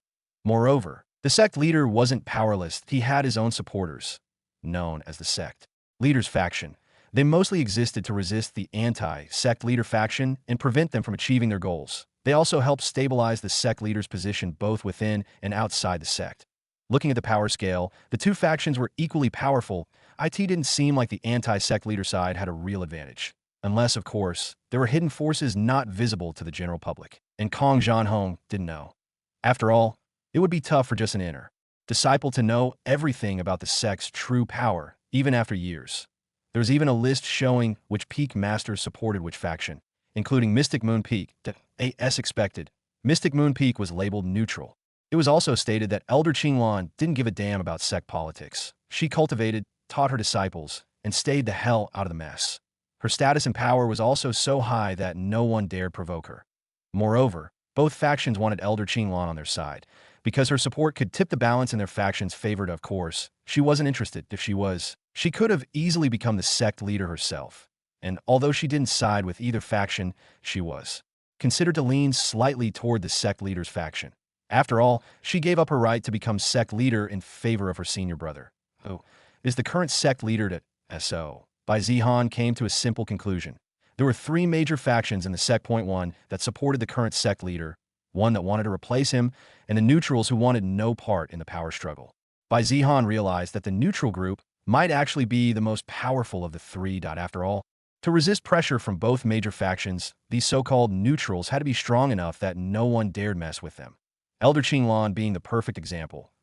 If you added up all the neutral elders, their collective influence could easily surpass either faction. Of course, whether they were truly neutral or quietly backing someone behind the scenes was another matter entirely. Not everyone plays their cards out in the open. Anyway, Bai Zihan kept that information tucked away. It might come in handy later. Now for the next scroll.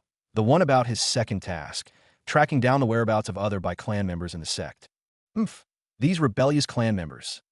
Bai Zihan knew they were all hiding from him. Otherwise, he would have seen at least one of them by now.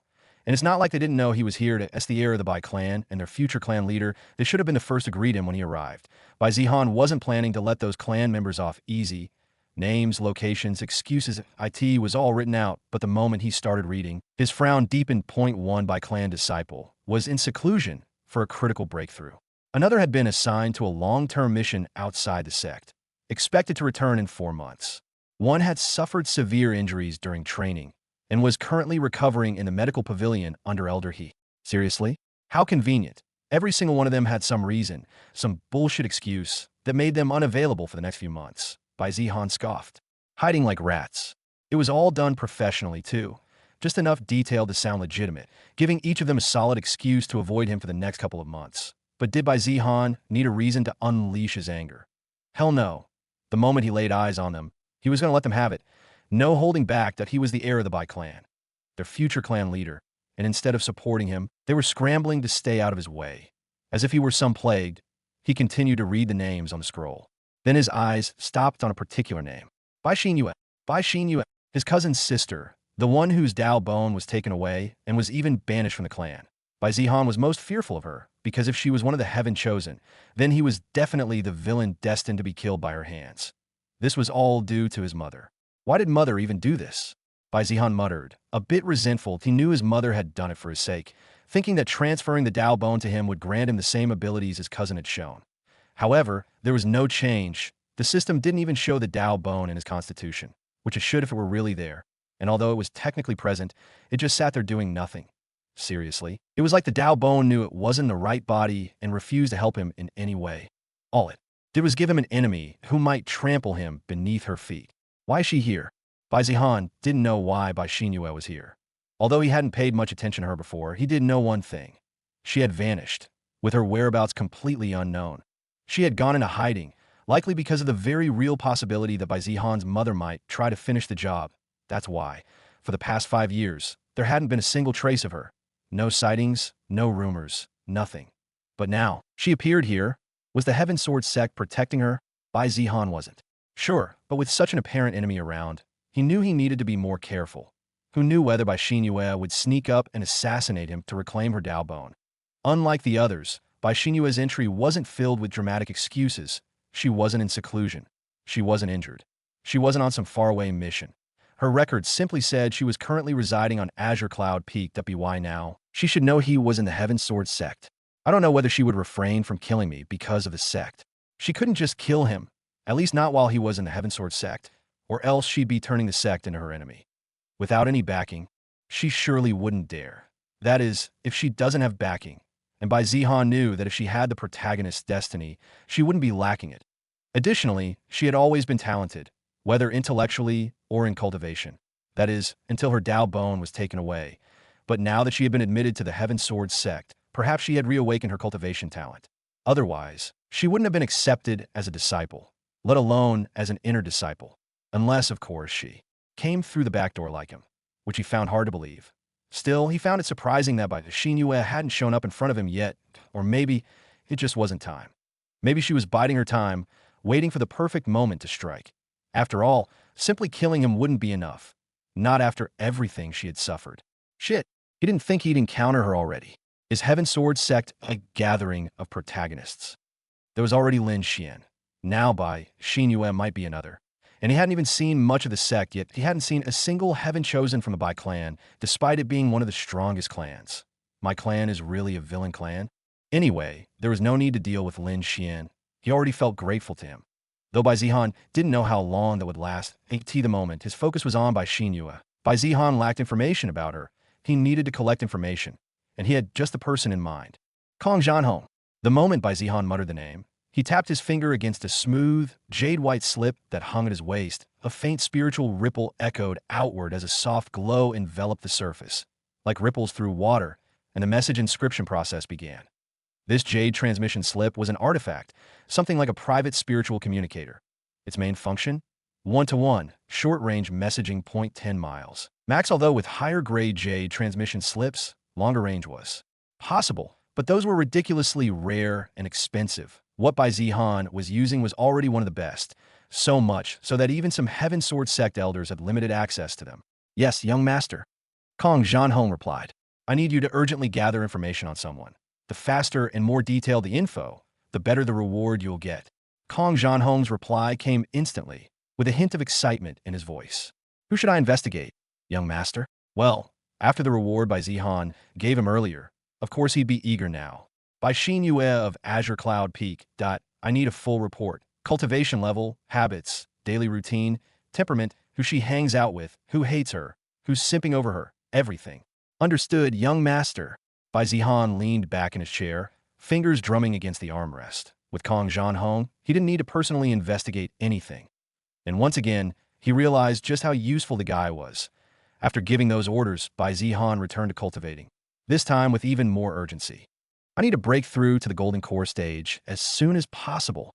Unlike with Fang Jinyan, it would be impossible to take on Heaven Chosen with his core condensation stage cultivation. 1 day later, Kong Zhanhong arrived with the information, written down on a scroll like last time. Bai Zihan handed him the reward, the same as before. Kong Zhanhong had no complaints. This time, the target of the investigation was just a single person. In a sense, he got the same reward for far less work. The report was detailed. Absurdly so. Bai Zihan skimmed through the scroll, eyes narrowing with every line. Recently admitted. That was the first thing that caught his attention. Bai Xinyue hadn't been in the sect for long. In fact, according to the report, she'd only been accepted a few months ago. And yet, she was already being called one of Azure Cloud Peak's most promising new disciples. Apparently, her talent had reawakened, or maybe it had never left to begin with. Maybe it had just gone dormant after the Dao Bone was torn out of her. In any case, she was already in a golden core stage despite being the same age as him. Her comprehension was off the charts, mastering new techniques in a matter of hours. With such talent, it would be weird if Heaven Sword sect didn't accept her. as a disciple. Her cultivation was last tested to be mid-level golden core stage. Looks like she's regained her talent, at least partially. Previously, her talent was said to be equal to or even greater than Bai Xueqing's. If her talent had returned recently, it was understandable that she had reached the mid-level golden core stage. But if it had never disappeared and she only managed to reach golden core stage, then she hadn't regained the full extent of her previous potential or perhaps she had something more amazing than a Dao Bone. Though Bai Zihan believed that would be too ridiculous. Even for chosen ones, giving her something better than a Dao Bone, that's just overkill. If that's the case, then once she regains her Dao Bone, wouldn't she become an unrivaled genius? One that no one could even hope to compare to? Well, Bai Zihan stopped thinking about it, as there was no way that he could confirm it at the moment. Then came another interesting part. She was offered a spot at Mystic Moon Peak. Yes, Bai Zihan's own peak. More specifically, his master, Elder Qinglan, had wanted her. According to Kong Zhanhong, Elder Qinglan had been very interested in Bai Xinyue. She'd even gone out of her way to personally extend the invitation, something that almost never happened. Everyone assumed Bai Xinyue would accept. Mystic Moon Peak was the most exclusive of all the peaks, and with Elder Qinglan being one of the strongest, many disciples dreamed of joining her, especially the girls. But Bai Xinyue refused, flat out, didn't even hesitate. Instead, she chose Azure Cloud Peak. Kong Zhanhong mentioned that he didn't know the reason in it. Seems like other people also didn't know. However, Bai Zihan knew. How could he not? It was probably to avoid being with Bai Xueqing. She saw everyone in Bai Zihan's family as enemies, and Bai Xueqing was likely no exception. She really hates us, huh? Understandably so, but still, at the moment, she wasn't a match for Bai Xueqing. Perhaps she wouldn't even seek revenge against her, but he was definitely on her list. Probably at the top, he leaned back and chuckled darkly. He looked down at the report again. With her talent, it seems like a matter of time before she's admitted as a core disciple of Heavensword sect, likely to happen in the next core disciple assessment. Bai Zihan ran a hand through his hair. Of course she's getting fast-tracked. Bai Xinyue had all the marks of a heaven-chosen, reincarnated talent, tragic backstory, terrifying growth rate, ice-cold determination. Though to confirm, Bai Zihan has to rely on systems ability. Looks like I need to go meet with her. Well, now that confirms it. Bai Xinyue is a protagonist, and one who is even more prominent than Lin Xian. She has the Heavenly Phoenix constitution, and oh wonder she recovered from the injuries of having her Dao Bone stolen, and even got back her cultivation talent, though it still seemed to be less because of not having her Dao Bone. And it also confirms that he was the villain that she must kill in order to fulfill her destiny and soar like a true phoenix. Anyways, it seems like the crowd is gathered here because of Bai Xinyue, and right in front of her was a pretty boy. Bai Xinyue, he declared, loud enough for the whole damn peak to hear. I've admired you since the day I laid eyes on you. I've never met someone like you. So elegant, so talented, so perfect. Oh no, Bai Zihan muttered. It's that kind of drama. He even thought that perhaps that man was a villain. But turns out he wasn't. He seemed to be just a simp. The young master took a step forward, hand outstretched like he thought he was in a romance play. You already know this isn't the first time I've asked. Oh, I'll say it again. Will you be mine? Really a simp? Say yes. Say yes. Bai Xinyue, accept already. Young Master Su Yuhan is very sincere with you. Yes, just accept it. The crowd erupted into chatter with many girls supporting the young M. And it seemed like this young man was very popular, especially among the girls. If he had confessed to any other girl, it looks like he would succeed without any problem. However, Bai Xinyue, she didn't even blink. Her tone was calm, freezing. No. Well, there was no surprise. After all, Bai Xinyue was the chosen one of 5 stars fate grade. How could someone she would love be an ordinary person? At the very least, he would need to be a heaven chosen. Su Yuhan froze. I'm not interested, Bai Xinyue said, voice flat. And Su Yuhan, no matter how many times you ask, my answer will remain the same. Please, don't waste your time or mine. There was a brief pause as the words sank in. Su Yuhan's smile froze on his face like someone had just slapped him with a dead fish. His hand, still outstretched, trembled slightly as he tried to save face. Then, the cracks started to show. What's wrong with me? He muttered, voice rising. Am I not good enough for you? His tone sharpened, shifting from charming young master to a spoiled brat mid-tantrum. I'm the young master of the Mo clan, one of the top 10 clans in the entire desolate Heaven Empire. He took a step closer to her, trying to puff up his presence like a damn peacock on steroids. Even though my talent might not be the same as yours, I am a genius known throughout the empire. Bai Xinyue, on the other hand, didn't flinch. She just stared at him like he was some bug buzzing in her ear. Su Yuhan kept going, practically pleading and demanding at the same time. Why are you being like this? If it were any other girl, they'd be grateful just to stand next to me. He reached out again, this time not in some dramatic, romance novel pose, and oh, this was some dumbass move that looked like he was actually going to grab her wrist. And that's when Bai Xinyue's expression finally changed. Her eyes narrowed, a chill rolled off her body like a blizzard wind. For a brief second, her golden core aura flared. Just a flicker, just enough to make a few nearby disciples stumble back. She clenched her fist. Bai Zihan could practically see the murder in her eyes, but she held back. The only thing holding her back was the sect rules that if she beat his ass in public without a proper duel, it'd be a whole thing. Discipline hall, lectures, maybe even a temporary restriction on her cultivation rights. She gritted her teeth and didn't move. Maybe I should have chosen a different peak? Bai Xinyue thought. Day and night, she had been pestered by Su Yuhan, and the chances of her accepting Su Yuhan's confession were 0 to none, because she was reminded of Bai Zihan by how Su Yuhan acted. The same arrogance without regard to the feelings of others due to his own status. Endure it. Bai Xinyue, you must endure this. Bai Xinyue thought to herself. Her revenge was still far off, and she had been enduring for so many years. She believed that she only needed to endure a little more to succeed in her revenge. Young master, Emo should just give up. I'm not worth it. Bai Xinyue said. Damn it. Damn it. You're just an abandoned girl from the Bai Clan. How dare you try to act superior? Su Yuhan threw away any pretense and angrily yelled. There was no secret that Bai Xinyue was exiled, and everyone who knew her knew about that. That is why, despite being from the Bai Clan, Su Yuhan wasn't afraid of Bai Xinyue, who didn't have the support of the Bai Clan. That's when a sarcastic clap echoed through the air. Clap, clap, clap. Bai Zihan walked toward the arena, where Bai Xinyue and Su Yuhan were. Who dares? Su Yuhan immediately had his attention attracted by the clap. Not only him, the other audience members in the Azure Cloud Arena were equally stunned that someone dared to interfere with Su Yuhan, especially when the tension had risen and Su Yuhan was irritable. Bai Xinyue's eyes widened, and there was a big frown on her face, with anger visible. Bai Zihan, she muttered under her breath. Although grown up and different from when they were children, it was impossible for her not to recognize the one she deemed her life enemy.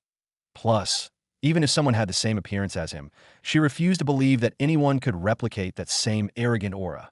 Now, her lifelong enemy was before her eyes. Bai Zihan casually strolled forward. The sound of his slow, mocking applause, echoing louder than it had any right to do. He stopped a few steps away from the little standoff and tilted his head, wearing that ever-so-punchable smirk of his. Well now, Bai Zihan said, eyes locked on Su Yuhan. This is the first time I've seen someone so confidently threaten a member of the Bai Clan. He chuckled, low and sharp. You're quite brave, or maybe just stupid. Su Yuhan narrowed his eyes in anger. Not only had he been rejected by Bai Xinyue, and now some smug bastard was rubbing salt in the wound, of course he was about to snap. But before he could even speak, one of his lackeys tugged on his sleeve and whispered frantically, Young master, that's Bai Zihan, the heir of the Bai Clan. Su Yuhan blinked. What? He looked from his lackey to the smirking Bai Zihan. Now that it was mentioned, yeah, he did recognize the face. The Mo clan and Bai Clan both ranked among the top 10 of the Desolate Heaven Empire, so they'd crossed paths before.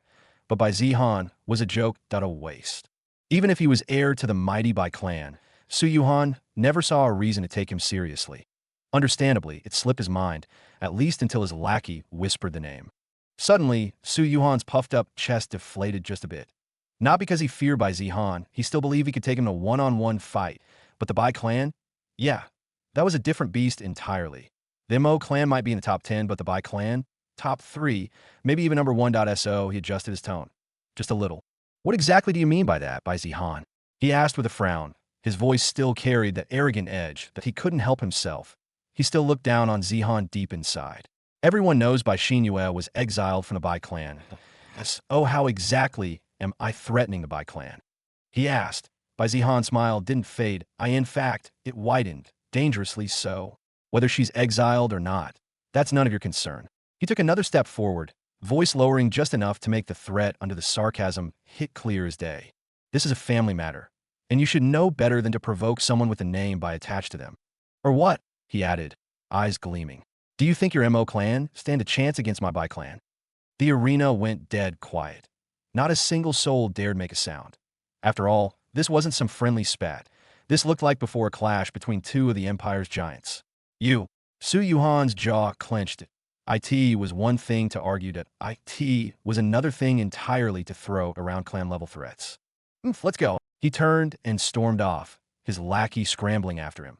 Bai Zihan watched him leave like he was watching a person who didn't even know his place. Bai Zihan watched him leave like he was watching some clueless fool who didn't even know his place. Honestly, if you looked at the bigger picture, you could say he just saved Su Yuhan's life. The guy had the balls to bare his fangs at Heaven's Chosen One. His fate was already on a countdown the moment he opened his damn mouth. Oh really, Bai Zihan had done him a favor. Too bad the idiot wasn't smart enough to thank his fellow villain for saving him from a cliché villain's death. TCH.N.O. spine. Bai Zihan muttered under his breath, then turned to the rest of the dumbfounded crowd. Well, he said lazily, voice echoing across the emptying arena. The drama's over. Go back to whatever boring crap you were doing before. The disciples exchanged glances, shifting awkwardly. Who the hell does he think he is? Arrogant bastard. This is Azure Cloud Peak, not his mystic moon pigsty. Just because he scared off Su Yuhan, he thinks he can boss us around. Despite the salty muttering, not a single one of them said it to his face. One by one, they started to leave, some grumbling, some glaring, but none dared stay. Because if even Su Yuhan backed off, who the hell were they to pick a fight? Soon, the arena emptied out, leaving just two people, Bai Zihan and the girl who looked like she wanted to set him on fire. Bai Xinyu stood still, arms crossed, her glare sharp enough to draw blood. Her voice came out cold as frostbite. Why are you here, Bai Zihan? No thanks, and no pleasantries. Not that Bai Zihan expected any. He smirked the moment she opened her mouth. What? He repeated, his head slightly tilted. Am I not allowed to be here? Didn't realize Azure Cloud Peak belonged to you. You know damn well what I mean. Bai Xinyu snapped, stepping forward, her glare only sharpened. Don't act like you helped me, you hypocrite. Her voice shook with fury, but she held it together, barely. I don't know what you're scheming, what kind of twisted plan dragged you all the way here, but let me guess. She tilted her chin upward. You want to shut me up? Make sure I never tell anyone what you did to me. Then she sneered. But unfortunately for you, your measly strength isn't nearly enough to make that happen.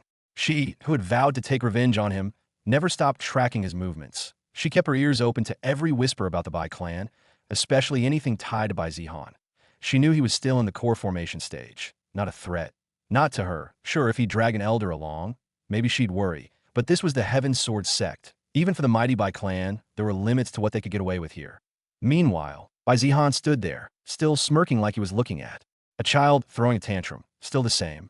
Bai Zihan thought. Bai Xinyu, despite the years, hadn't changed. She still wore her emotions on her sleeve. At least around him, he'd worried that time in exile might have twisted her, turned her into a cold, scheming snake.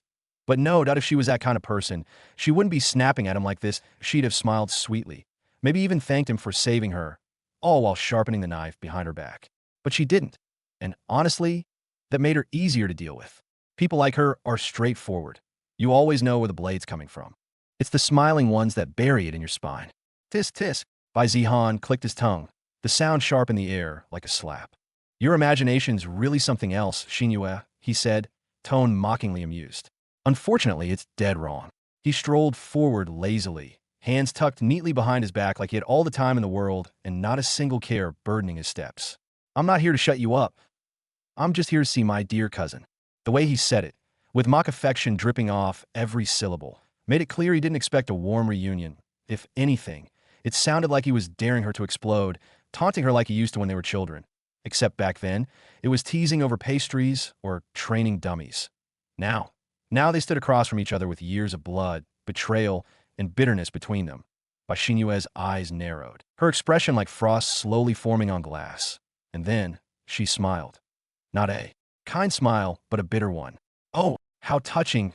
If only those heartfelt concerns had shown up before my Dao Bone was ripped out of my body. She didn't yell, didn't even raise her voice, but her words hit harder than a slap. Cold, cutting, and soaked in the kind of fury that didn't burn. It simmered.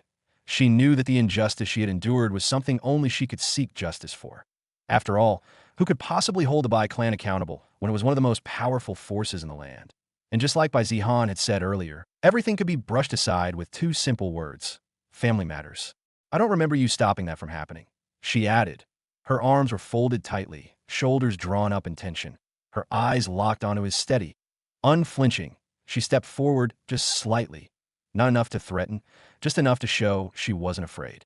So forgive me if I'm a little suspicious of your sudden family bonding moment. For a second, the silence between them stretched taut. Then Bai Zihan let out a low, lazy chuckle, like she told a joke. Oh, she knew it, he said, sighing as if she was the one being unreasonable. He shook his head just once. Don't get me wrong that I didn't come here to make amends or explain the past, or any of that sentimental nonsense. His smile faded, his voice dropped. I came here to warn you. The words were sharp and dry, like winter wind across stone. The mockery was gone now. His gaze hardened. He wasn't trying to hide behind any false kindness or excuses. He didn't bother acting like he cared about her anymore. Maybe he never really did, because what apology could ever undo would have been done. What kindness could balance the scales of stealing someone's very Dao Bone? He looked down on her now, not with arrogance, but with cold certainty. Don't sully the Bai Clan's name. How can you let someone from the Mo clan, of all people, bully you? His words slammed into her like a slap to the face, but not because she cared about the Bai Clan anymore. No.it was the sheer audacity. Bai Xinyue's fists clenched at her sides. What Bai Clan's name? She hissed, voice finally rising in fury. The one that abandoned me. The one that ripped my Dao Bone from my body like I was just a vessel to be emptied. She stepped closer, fire in her eyes. Don't you dare stand there and act like you're speaking from some noble high ground.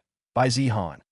But he didn't rise to her anger. He didn't yell back. He didn't even blink. He just stared at her cold, silent. Like her rage didn't even graze him. After a long, drawn-out moment, he let out a breath, part sigh, part scoff. Looks like you're doing well for yourself. There was no emotion in his tone, warmth. Just an observation, detached and different. But no matter how far you run, he tilted his head, almost like he was studying her anew. You still carry the Bai Clan's name. He took a step back, his voice lowering with every word, deliberate and sharp. So don't you dare lower yourself before insects like Su Yuhan. He turned, dramatic flourish, parting smirk. Just a simple pivot and walk away. His robes trailed behind him, and the cold wind seemed to follow in his wake as he disappeared from view, not even sparing her a backward glance. Bai Xinyue stood frozen, glaring at the space he'd just occupied. Her breath came shallow and tight. Today was full of surprises. Su Yuhan had shown his true colors. Violent, entitled, pathetic. But even more shocking was appearance of Bai Zihan. Additionally, he had changed, still arrogant, yes, still cruel, still sharp-tongued. But beneath that cold demeanor, there was something different. She couldn't quite name it, but it wasn't the same helpless, frustrated Bai Zihan from years ago. And that alone was dangerous. Despite everything, despite the hatred twisting in her gut, she remembered. When her parents disappeared, it had been Bai Zihan's family who took her in. Back then, she had looked up to him.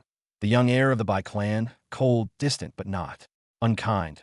Not to her, he had looked after her in his own awkward way. And even when everyone mocked him for his lack of talent, she had never joined in. When she awakened her cultivation talent, she had hoped, foolishly hoped, that they could be close. But instead, he distanced himself further. The gap between them grew. She tried to comfort him once. He thought she was mocking him. After that, he changed. He started lashing out at the servants, the disciples, even her. But she let him, endured it. Quietly, it wasn't real bullying, not to her. She saw it for what it was, desperation, the cries of someone drowning under pressure, with no one willing to reach out a hand. She thought that was the least she could do for the boy who had once looked after her like a brother. But then her Dao Bone was stolen, her very essence, the foundation of her cultivation, her future, her life, ripped away, given to Bai Zihan. Whether he asked for it or not, whether he knew at the time or not, it didn't matter. Her fate was sealed that day. Her body was broken, her path crippled. She survived only by sheer will, and luck, the kind that left scars. Bai Zihan, she whispered, voice barely audible. No matter what, our fate is incorrigible. She turned away from the wind, from the emptiness he left behind, and clenched her fists once more. Her path forward wasn't for revenge alone, it was for herself. And maybe, just maybe, to one day stand before him again, on equal ground, and ask the question that still haunted her. Did you ever regret it? Bai Zihan didn't think much about what Bai Xinyue thought. He has already achieved his objective, which was to check whether Bai Xinyue was a heaven's chosen or not. Turns out, she was a bigger threat than he had anticipated. Making her into an ally wasn't easily achievable. Unlike Lin Xian, Bai Xinyue already had a deep grudge against him. Treating her well, that would just make him look like a hypocrite with some hidden agenda. Even if he tried, there was no way it would change Bai Xinyua's heart.So, the only way for him to avoid the fate of being killed by Bai Xinyua was to get stronger. Bai Zihan returned to his residence without a word, his steps steady, the frigid wind swirling around him as if reluctant to let him go. He sat down cross-legged within the quiet of his room. The chi around him already humming to life. He closed his eyes. The world fell away. All that remained was his breath and the steady pulse of his cultivation method, myriad breathing technique. Meanwhile, the sect was buzzing with even more rumors about Bai Zihan. Did you hear? Bai Zihan got his ass handed to him by his senior brother Fong. No way, that guy. Someone already taught him a lesson. I heard he ran away, practically crying. I also heard he kidnapped a handyman and has been torturing him. Disgusting. Just because he's from the Bai Clan, he thinks he can do anything. The source of the rumors? None other than Shun Liang, who had been relentlessly fanning the flames that it didn't matter whether Lin Xian was actually tortured or not, as long as it sounded believable. Shun Liang made sure it looked like Bai Zihan really did it. There was no guilt or remorse in what he was doing. He believed it was justice. Justice for what he couldn't do back at the Bai Clan, where he'd been falsely accused.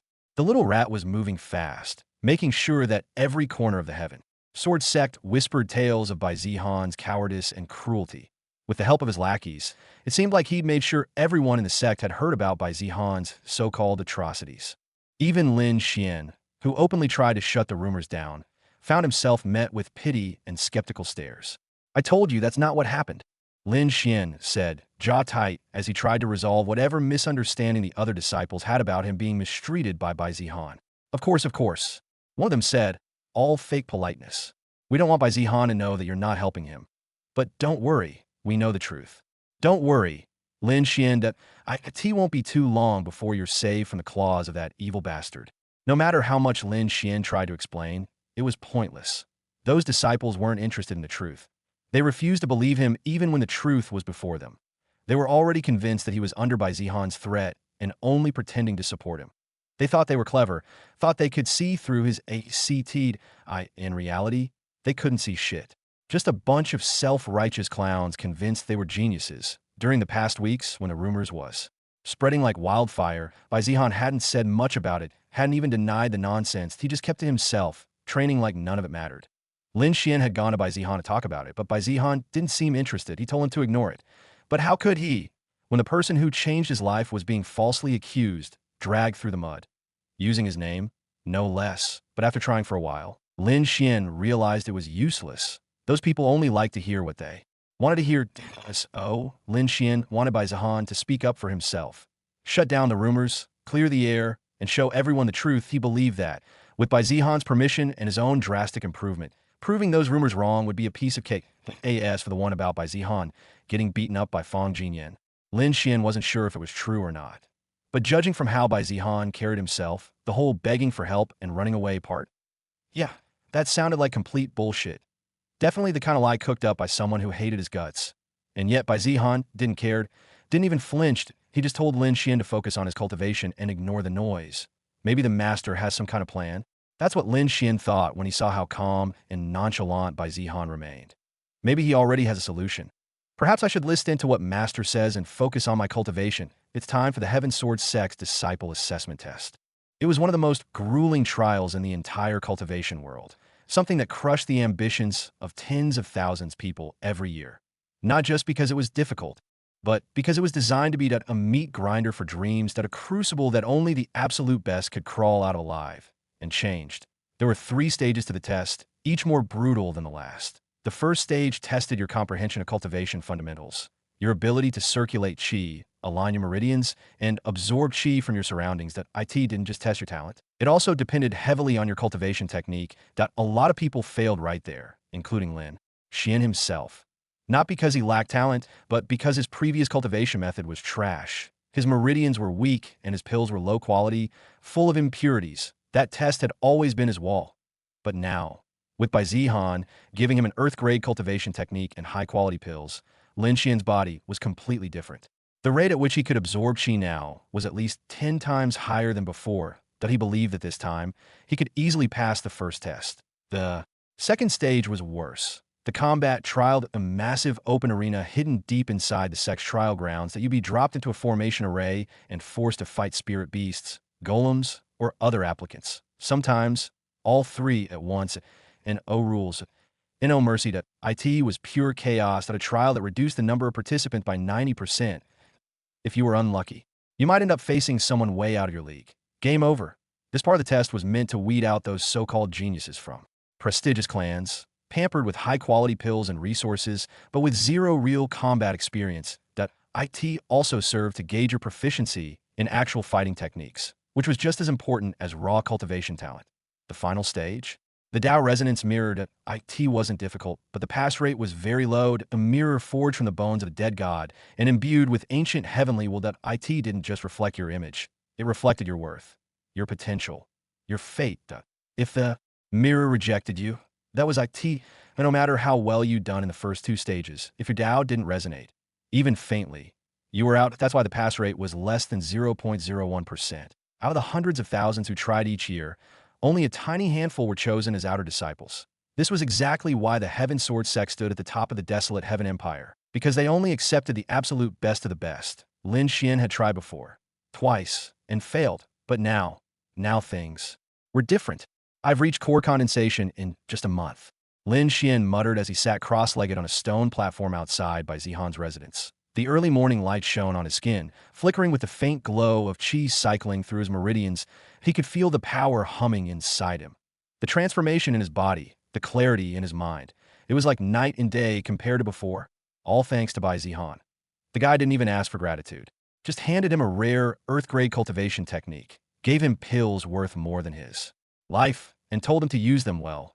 Lin Xian had done exactly that. Becoming an outer disciple will be easy. He smirked, cracking his knuckles. He didn't care about the rumors anymore. Let those fools whisper. He was done chasing explanations. All that mattered now was power, and passing the assessment test would be the first step. He looked toward Bai Clan's residence, eyes gleaming, and maybe one day he'd stand beside that man, not as a follower, but as an equal. Just wait, he muttered, fire burning in his chest. This time, I'll make it. Then he'd be able to help Bai Clan more, and let the entire sect know that he, Lin Xian, made the right choice in following Bai Clan.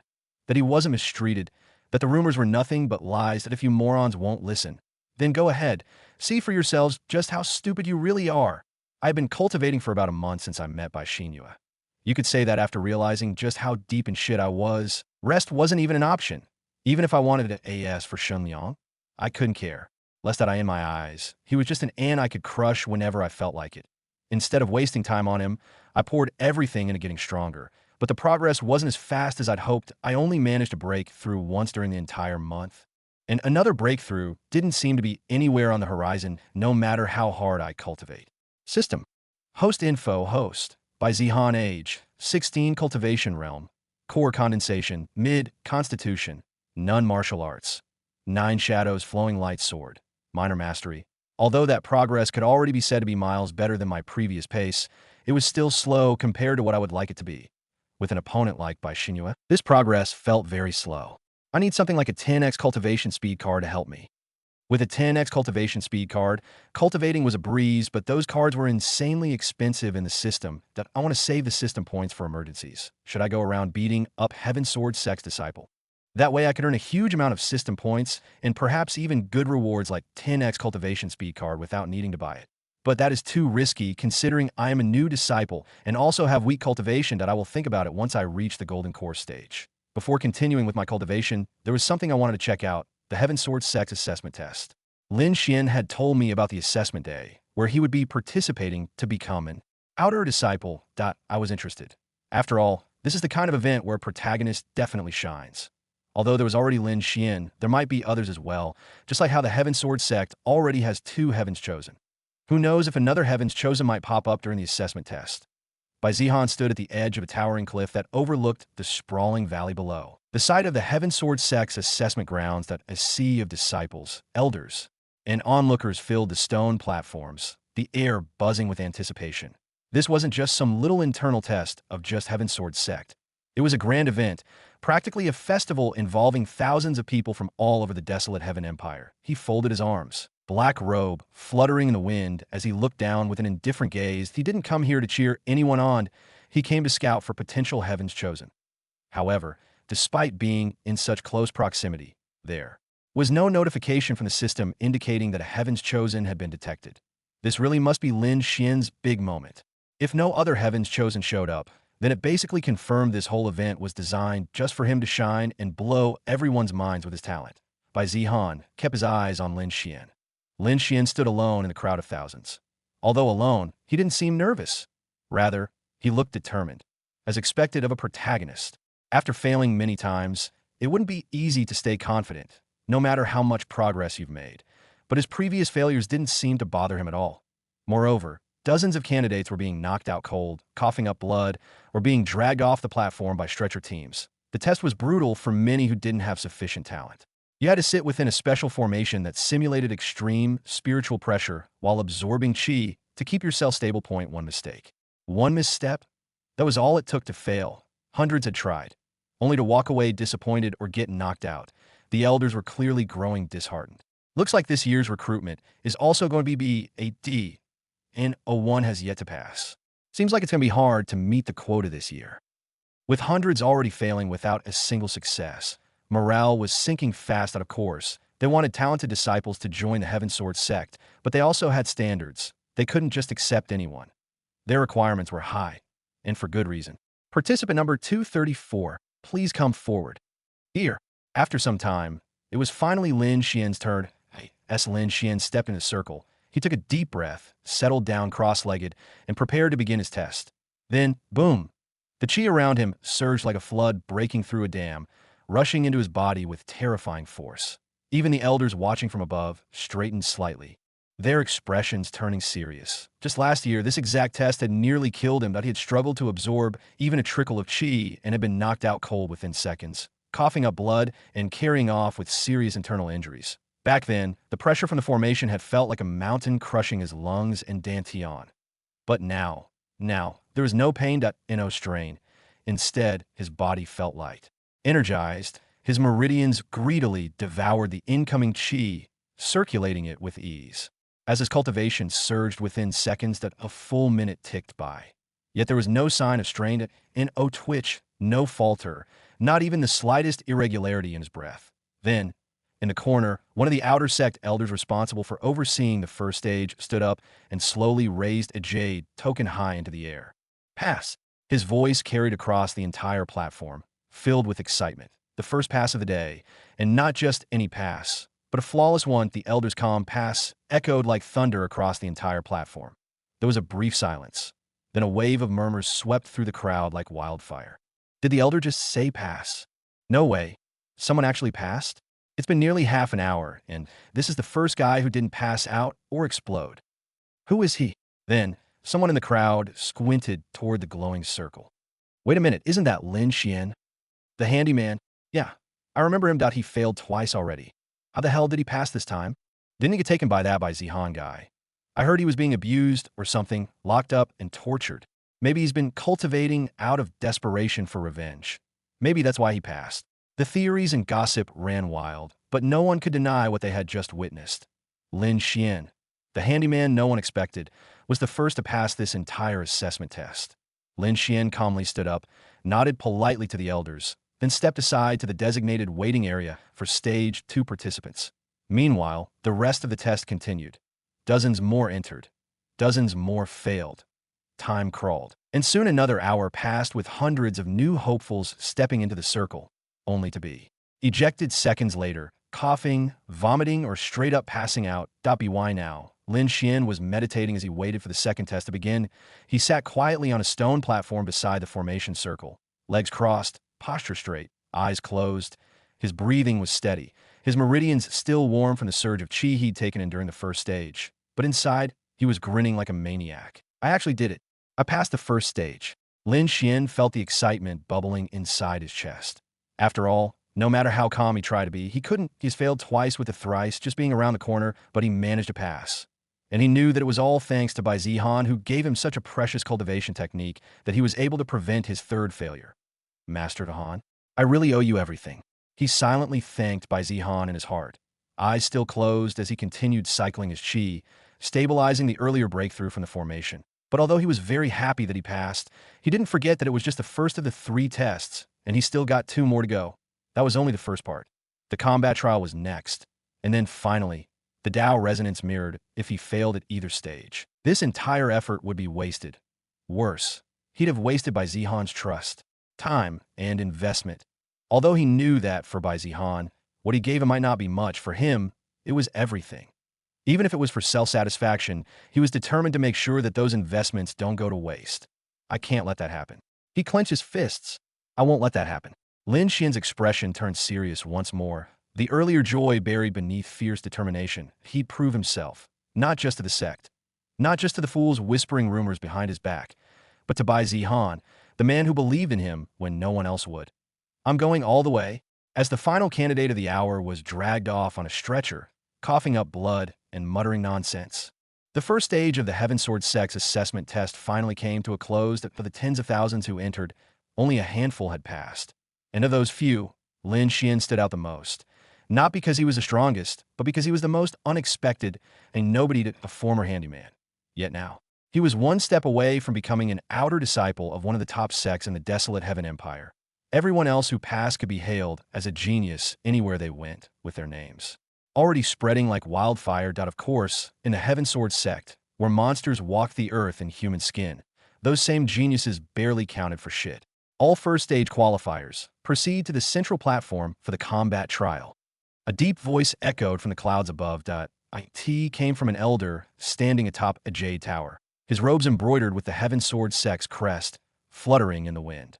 Lin Xian slowly opened his eyes. He could already feel the gazes shifting toward him. Whispers spread like wildfire again. He passed the first stage flawlessly. Will he pass the second too? TCH, don't get your hopes up that he might have gotten lucky in the first test, but this next one's real combat. I heard they're using spirit beasts for the test. It's going to be brutal. Who cares? I just want to see who gets eaten first. Lin Xian ignored all of it. He got up calmly and followed the other qualifiers toward the central arena. The second trial was held inside a massive coliseum-like pit surrounded by towering stone walls, layered with countless inscriptions and runes to prevent damage from spilling outside. At the center stood several reinforced gates, each sealed shut. Roar from behind them. Low growls echoed out. The sound of claws scratching against stone, the kind of noise that made cultivators with weak hearts flinch. Thud, a loud thud. Thud, thud, then another. Combat trial, the elder announced, stepping forward. You will each be facing a spirit beast suited for rank 4. Defeated, and you pass. Spirit beasts were ranked similarly to human cultivators, though their system was simpler. Rank 1, Rank 2, and so on. Rank 1 matched the Chi refining stage, Rank 2 with foundation establishment, Rank 3 for core formation, Rank 4 equivalent to the core condensation stage, and so on. In theory, that meant a rank 1 spirit beast had the same strength as a Chi refining cultivator. In reality, spirit beasts at the same cultivation level as humans were much stronger. A beast had thicker skin, sharper claws, and a brutal instinct to kill. Their entire lives were forged through blood and survival. Humans, especially those pampered by clans and sects, were fragile in comparison. Only the exceptional stood a chance to defeat a spirit beast at the same level. If you fail, well, if you're lucky, you'll only get injured. The elder said with a faint, almost mocking smile, as if it were some kind of joke, and no one laughed. The mood was too heavy. Although the combat trial using only spirit beasts had the highest pass rate, it was also the most dangerous because you never knew what those beasts might do. But that's exactly why the sect used them. They didn't want cowards or weaklings as disciples. The elder continued. These spirit beasts were captured specifically for this trial. Some are violent, others are cunning. Will be judged not only on raw power, but on technique, awareness, and survival instincts. He raised his hand. Number 1, step forward. The first qualifier walked up, fists trembling slightly. The gate rumbled, and out charged a steel-furred wolf with blood-red eyes, snarling as it lunged straight at him. It was chaos from the first second. Blood, screams, dust flying. The guy barely survived, collapsing with torn robes and claw marks across his chest. Still, he passed. But not everyone did. One by one, each candidate was thrown into the pit. Some managed to scrape through with grit and technique. Some had to be pulled out by force before they died, and then came the standout case. Number 61, Yin Xiao. A roar of approval came from the crowd. Holy shit, that's him, the sword prince from the Yin clan. I heard he killed a rank 3 beast in the wild last year. His sword mastery is unmatched among this batch. Finally, someone who'll crush the test. Even Lin Xian glanced over at the guy. Tall, dressed in crisp white robes, a cold look in his eyes, and a profound grade sword on his back. Yin Xiu walked forward without hesitation, nodding slightly toward the elders. His movements were crisp, controlled.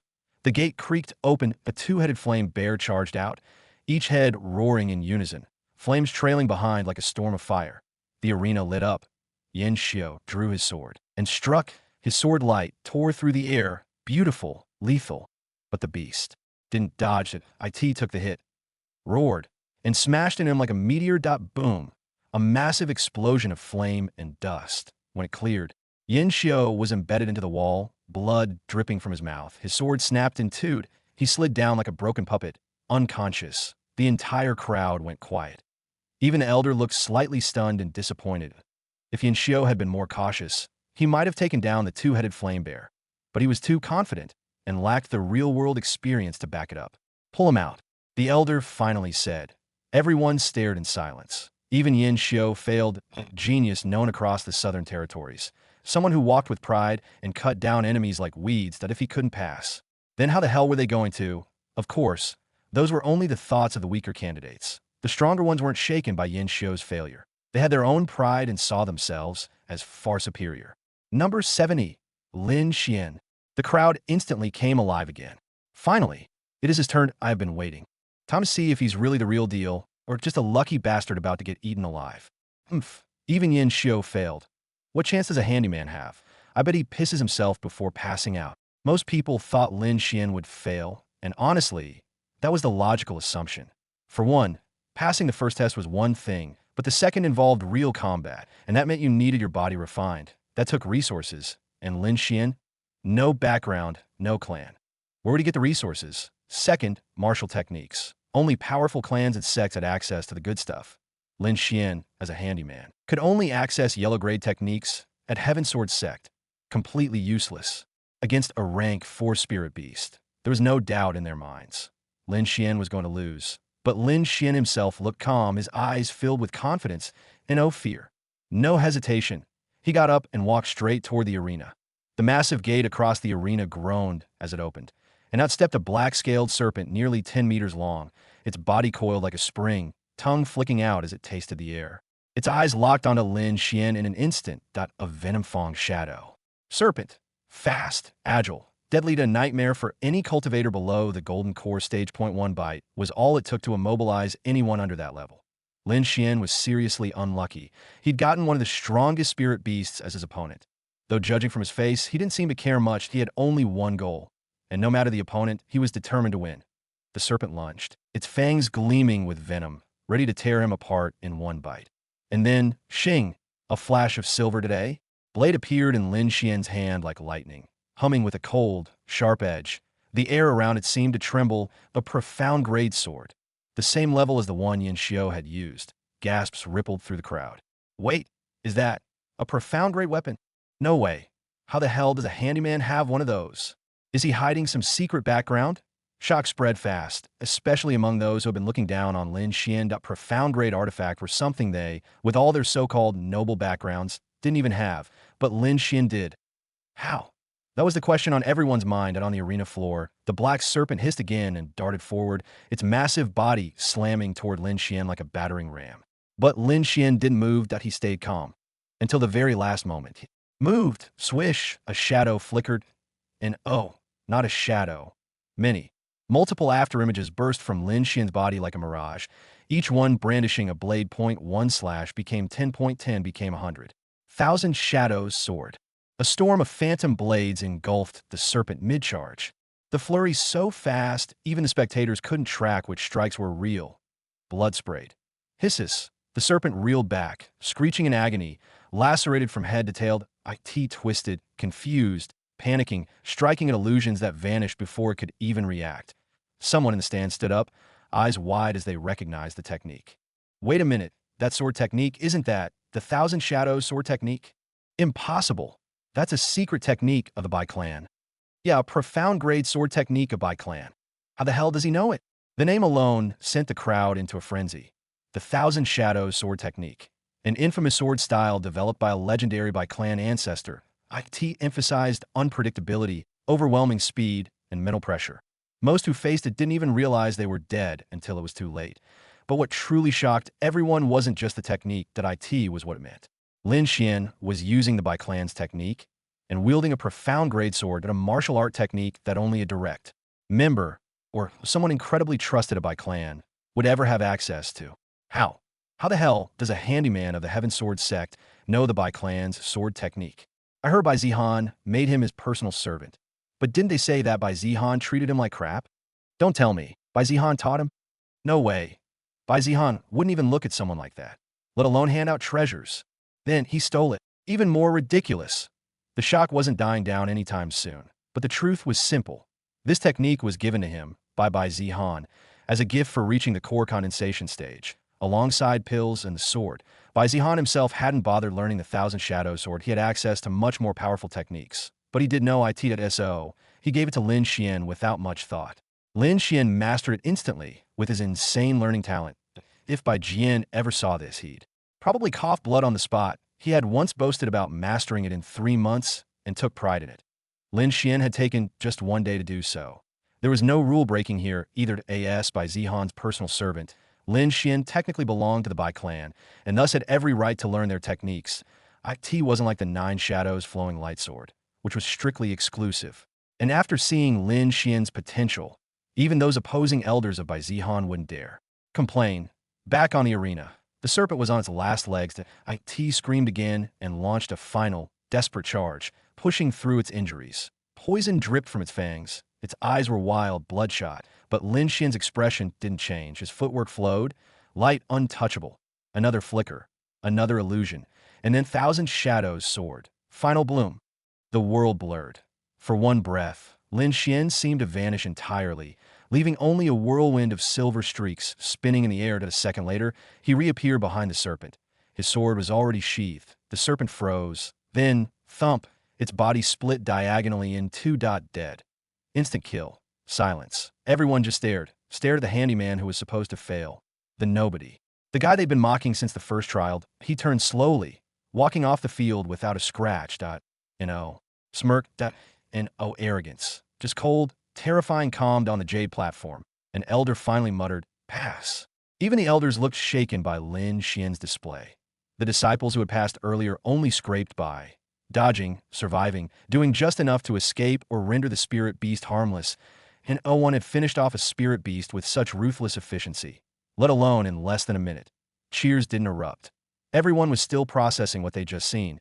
This wasn't some desperate handyman clinging to life. This was a swordsman, a real 1.1 who held a profound grade sword. 1 who wielded a profound grade sword art from one of the top clans in the Empire. Someone dangerous. Who the hell? Is this guy really? A handyman wouldn't have those things. Did Bai Zihan give him those things? Even if he did, why? Was a rumor that Bai Zihan treated his servant badly wrong. If getting profound grade artifact and martial art is bad, then I also want to be treated that bad. Damn. Is Bai Zihan looking for another servant? I am totally willing to be one. Many in the crowd, especially those who'd heard the rumors about Bai Zihan abusing Lin Xian, were starting to catch on. Turns out, the gossip floating around the Heaven Sword sect was complete bullshit. Because really, how else do you explain everything Lin Xian just pulled off? Even an idiot could see the connection. His insane growth, his technique, that profound grade sword. It all pointed back to Bai Zihan, the one who took him in as a personal servant. Bai Zihan had been watching it all. As he thought. This event was just for Lin Xian to show off his new profound strength. Though he also got to see Lin Xian's strength, which was honestly shocking, and no wonder he was heaven chosen. If he got enough resources, especially martial techniques, there was no limit to his growth with his cheat-like learning ability. Although Bai Zihan knew that he was stronger than Lin Xian now, he wasn't sure for how long. The rate at which Lin Xian had been growing was truly shocking to Bai Zihan, and all he did was give him a somewhat good cultivation technique and some pills. Compared to him, Bai Zihan had better cultivation techniques, better pills, and even a system, but still his progress felt slower than Lin Xian's. If a 3-star fate grade heaven chosen is this strong, then what about Bai Xinyue? Does her growth rate exceed that of Lin Xian?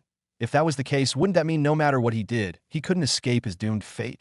Well, even if she did have that ability, Bai Zihan knew that she nearly didn't have enough resources to showcase all of it. Lin Xian was the same, but if not for him, he wouldn't have progressed so much. These protagonists had all the broken abilities. The only thing blocking their progress was resources. Bai Zihan, on the other hand, with his villain status, had all the resources he needed, but his ability just wasn't good enough to progress as much as those protagonists. I need to think of a way to get those system points. Otherwise, surpassing Bai Yue will only remain a dream. Bai Zihan thought he needed to tread cautiously, being new to the Heaven Sword sect, but fate clearly had other plans that if he stayed passive and played it safe, he feared he'd never escape his doomed fate. So even if it meant taking a risk, Bai Zihan felt it in his bones. He had to act. Meanwhile, Lin Xian went back to the waiting area, calm as ever. The other disciples gave him space, staring at him. But this time, instead of condescending looks, it was admiration. Some even looked away, ashamed, or perhaps afraid after making those mean comments earlier. One of them, a stocky genius who had jeered at him earlier, forced an awkward smile. Hey, Brother Lin, right? That sword technique was amazing. You sure showed that Snake who's boss. He had also passed the second test, but not in a way like Lin Xian. There was a high chance that Lin Xian could pass the third test, looking at his performance, and more than that, he'd likely be regarded highly by the elders at SO. He wanted to befriend him before all that happened. Even if he wasn't regarded that highly by the sect's elders, Lin Xian still had Bai Zihan as his backing. Lin Xian glanced at him and said nothing. He just kept walking, because he didn't need their fake praise. The stocky genius looked awkward at being ignored, but he didn't get angry or anything. After all, he understood his place and didn't want to get on Lin Xian's bad side, who could possibly have the support of Bai Zihan. Lin Xian, just like in the first test, went to meditate and wait for the start of the third and final test. This time, Lin Xian attracted even more attention than in the first test, but of course, no one dared to disturb him while he was meditating. Meanwhile, the second test continued, with many attempting it, only to fail miserably. The blazing noon sun bathed the arena in golden light as the second trial finally concluded. Out of the thousands who entered, only a small fraction remained. Perhaps around 100 or 200, the successful candidates now stood quietly before the Dao Resonance Mirror, a towering ancient monolith embedded with swirling runes and a mysterious, translucent glow. Unlike the earlier stages which tested strength or endurance, this trial judged the most critical things for cultivators: fate, talent, potential. The mirror would assess it all and shine a single light, color-coded to represent the outcome. White, no resonance, complete failure. Trash tier, gray, weak resonance, not even worth training. Blue, low resonance, barely acceptable and minimum to get into the Heaven Sword sect. Green, mid-tier resonance, guaranteed to get into the Heaven Sword sect. Yellow, high-tier resonance, considered promising. Red, peak-tier resonance, true genius. Gold, heaven-grade resonance, highest talent, guaranteed to reach the peak of cultivation. Only those who reached green or above were allowed to pass. But yellow and up, they were the kind of talents even Peak Master would scramble to take in. The trial began one by one. The 100 or so qualified candidates stepped up to the mirror. The girl from the Bai Clan stepped forward. The mirror flickered, then glowed blue. Mid-tier, Dao Resonance. She let out a breath of relief and stepped down quickly, clearly knowing she barely scraped through. Another followed, a boy with fiery eyes and twin sabers. The mirror shone green. High-tier good, the elder said. Someone mark him down. Excitement built as a few more green and blue lights emerged, especially the elders. Although the first two tests had disappointed them, the final test was promising, with many passing. But then came the first gray. There was no consideration for anyone with gray color, and it was a direct failure for them. Wait, what? The disciple panicked. I passed the other two trials. He was clearly not convinced that he had fought tooth and nail in the two earlier tests, but now he was denied just because some stupid artifact said he wasn't worth it. How could someone who risked his life be convinced by that? But of course, there was no way for him to enter the Heaven Sword sect after the Dao Resonance Mirror had shown its result. You lack Dao Resonance, the elder said flatly. Your path in cultivation is too dim. No, let me try again. There are no retries, came the cold response. Do you think this mirror runs on air? Every use costs thousands of spirit stones. And so, the failures were dragged out one by one, begging, shouting, even crying. But the elders didn't flinch. They didn't have to. You were either blessed by fate, or you weren't. Moreover, there were no retries, even if one were to beg. The Dao Resonance Mirror, after all, drained tens of thousands of mid-grade spirit stones just to operate. This was the reason it came last. Only after filtering out the weaker candidates, if they could afford it, they would have done just this trial and called it a. and no one was going to burn another fortune, just so a few failures could try again. Soon, the mirror's light began to dim slightly from overuse. Only a handful of disciples remained. And among them, the one drawing the most attention hadn't even moved. Lin Xian. He stood silently at the very back, arms crossed, expression calm, waiting for his turn at 98 at 99, and so on. A flash of light green passed. Then all heads turned to the last one. Next, the elder said IT was finally the last candidate, and that last person was Lin Xian. It's finally Lin Xian's turn. What color will he get? He should be able to get at least yellow, looking at his talent. Red is also possible. Gold should be impossible. I heard that in a century, Heaven Sword Sect only had one person with that, and that person only joined recently. What was she called? Bai Clan, right? I think one of the Grand Elders brought her in, and she showed that her Dao resonance was gold. It would be a big blow if Lin Xian got green or lower, though I hope he does. Many watched, some speculating he would score high as he was the strongest among them, while others hoped he would fail. Lin Xian finally moved. His steps were slow, unhurried, but he didn't hesitate. He walked up to the Dao resonance mirror, stood tall, and placed a single palm on its surface. The mirror shuddered at a moment of silence. Then, boom! A blinding light burst out from its surface, shooting into the sky. Not blue, not green. Not even our IT was gold, heaven grade. The entire platform trembled as golden rays exploded outward, casting everything in a radiant glow. Even the clouds overhead stirred, the air vibrating with spiritual pressure. A silence deeper than death blanketed the crowd. And then, chaos. GG gold, gold. No way. That's on par with Bai Clan. Wait. Wasn't he just a handyman disciple a few months ago? How lucky. We got two gold-graded talents in our sect at the same time. This must be heaven's sign of our rise. The elders on the high platform stood up at once. Even the usually expressionless ones. Only one person in recent decades had reached this level. Bai Clan, the genius they had recently recruited just a few months back. Now Lin Xian stood on the same level. Informed the sect leader. One of the elders immediately ordered one of their disciples, who immediately took off. Who would have thought that one of our handymen would be a heaven-blessed genius? Another said excitedly. Luck is truly on our Heaven Sword Sect side. Haha. Other sects might as well have trash disciples compared to what we have. There's no way Lin Xian will remain an outer disciple. The Peak Masters will definitely come once they hear the news. Yeah, last time, Azure Cloud Peak got by Xinyue. This time, Elder Qinglan will surely want to have him.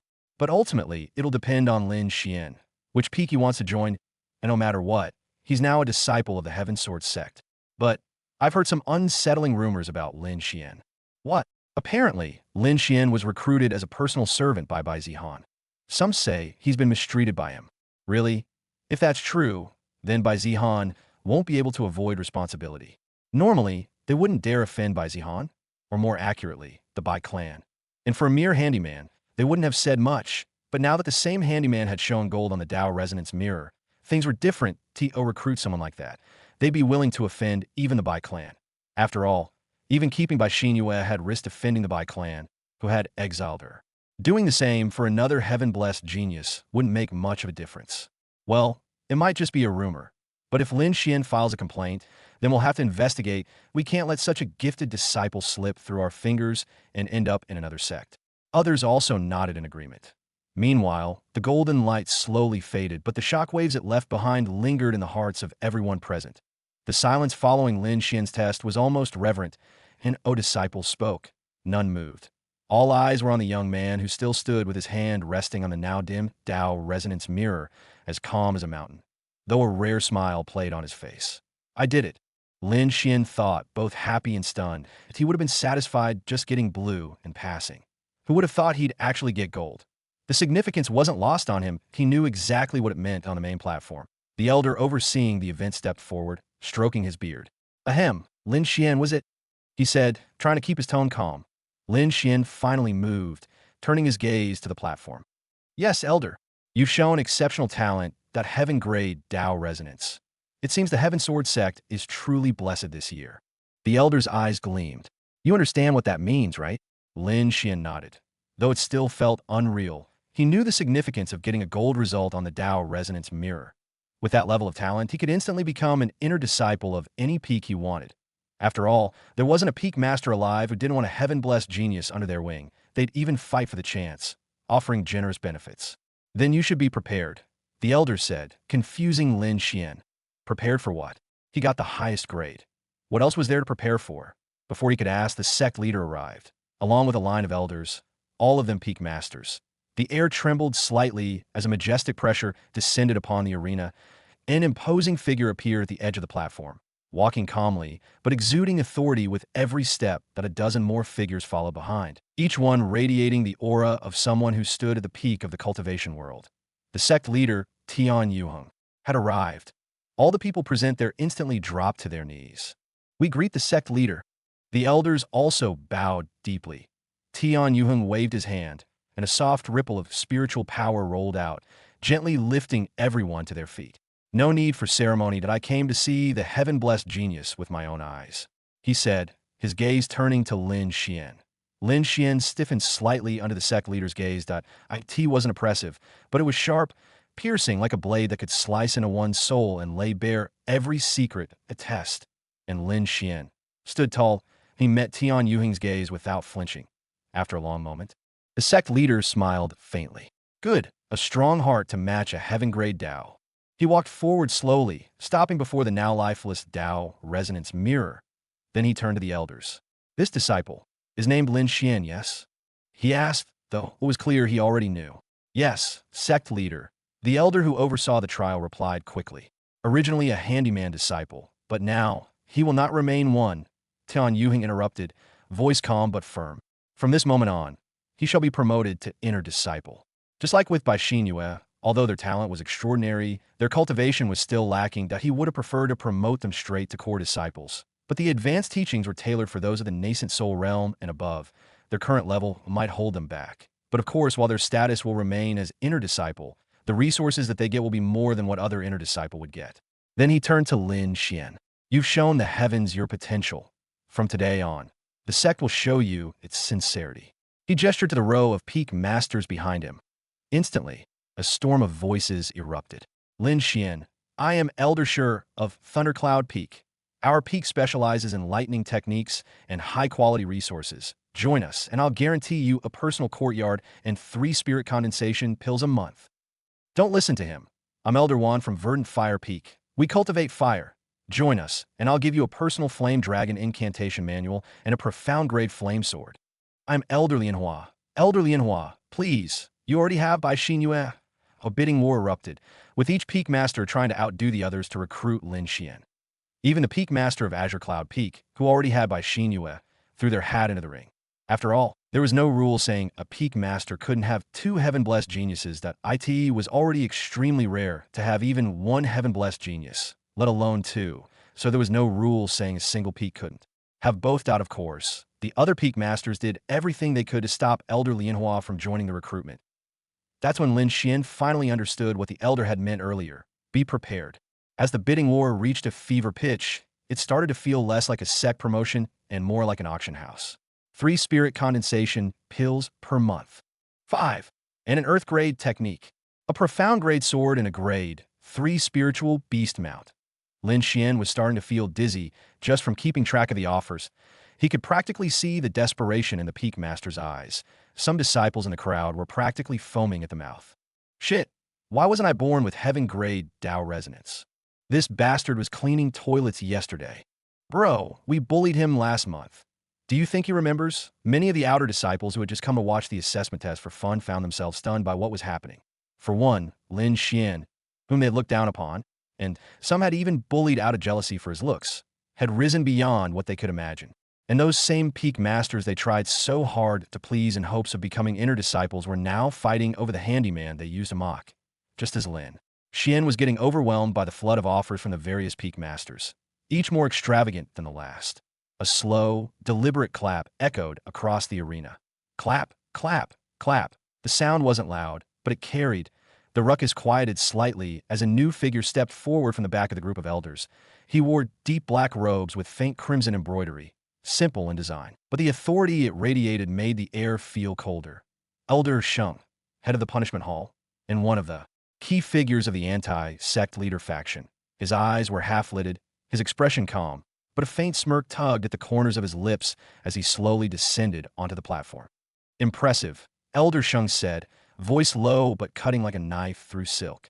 Heaven grade, Dao resonance. Truly, the sect has been blessed.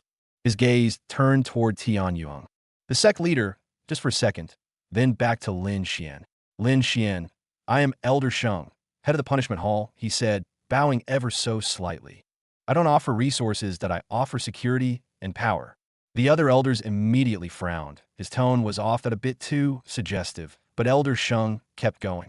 In the punishment hall, you will have freedom unlike any peak. And oh petty squabbles, and no need to curry favor with fellow disciples or worry about sect politics. He said that, obviously lying through his teeth. Sure, the punishment hall was supposed to stay neutral and not get involved in sect politics, but Elder Sheng, he was clearly siding with the anti-sect leader faction and neck-deep in political games.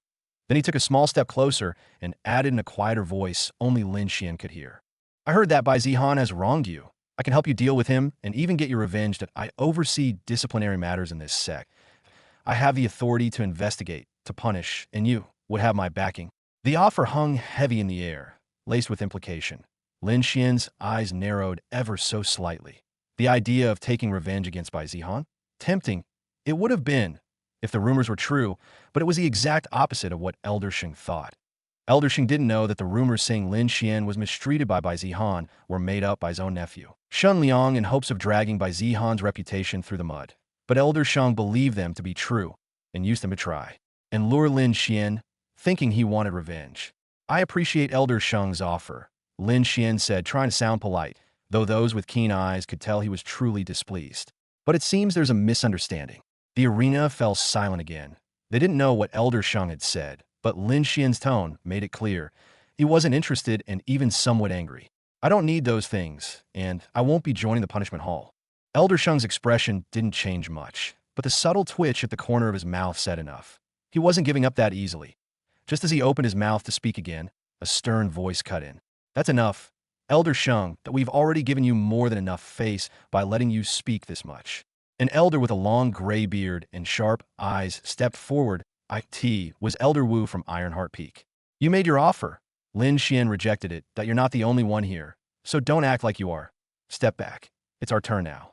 Several elders nodded in agreement, clearly annoyed. Some of them hadn't even gotten a chance to open their mouths before Elder Sheng tried pulling his usual shady strings.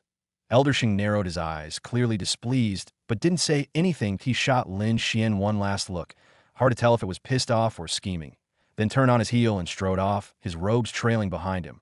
The tension was thick, but before the other peak masters could start throwing their hats in the ring again, Lin Xian took a breath and stepped forward. There's no need, he said calmly, voice steady but loud enough to be heard by all. I already have a peak in mind. A heavy silence dropped over the arena again. Even the sect leader looked intrigued. He raised an eyebrow, then nodded slightly. Very well.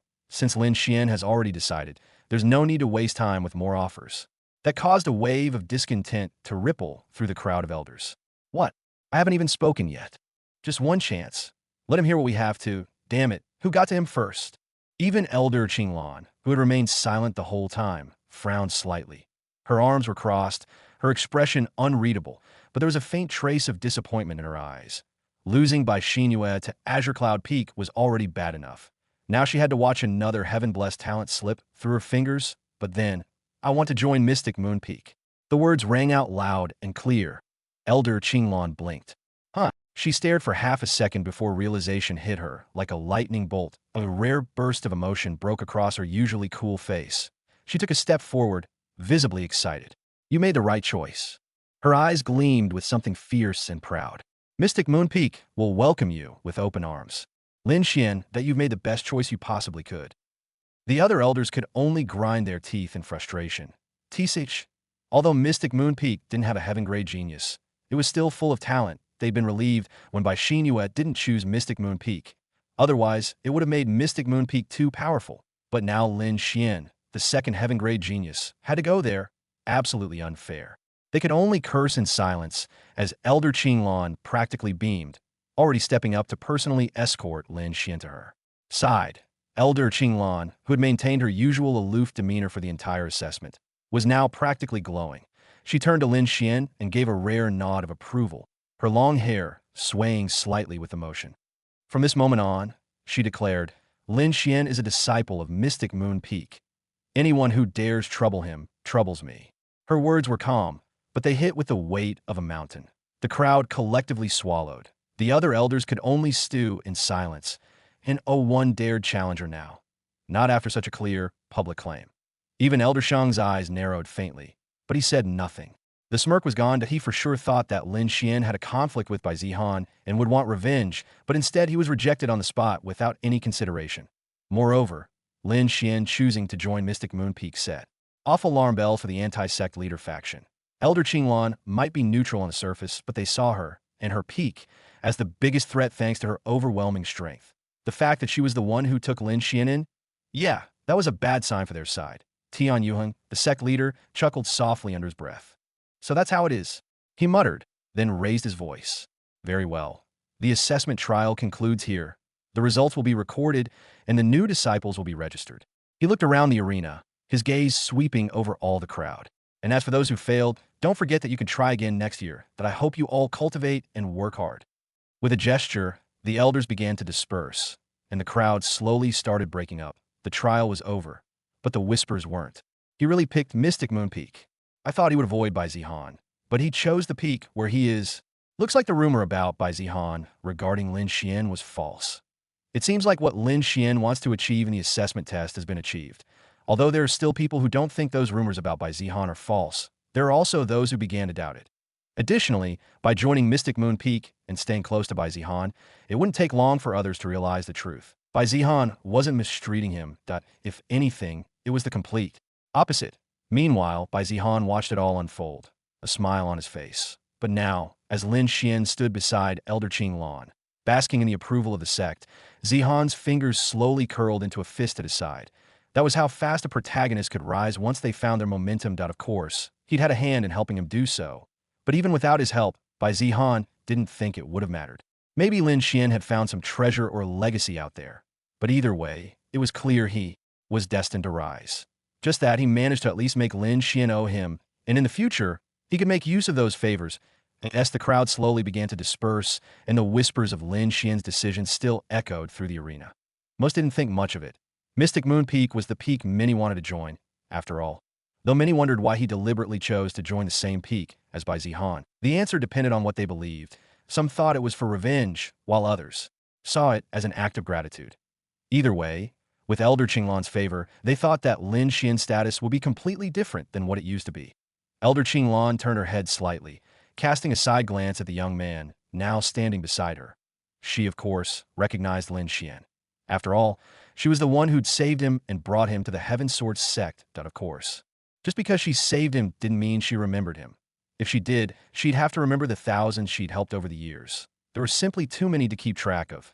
Lin Xian was just special because the one who'd attacked his village wasn't some no-name demonic cultivator, but a very powerful one. To survive that.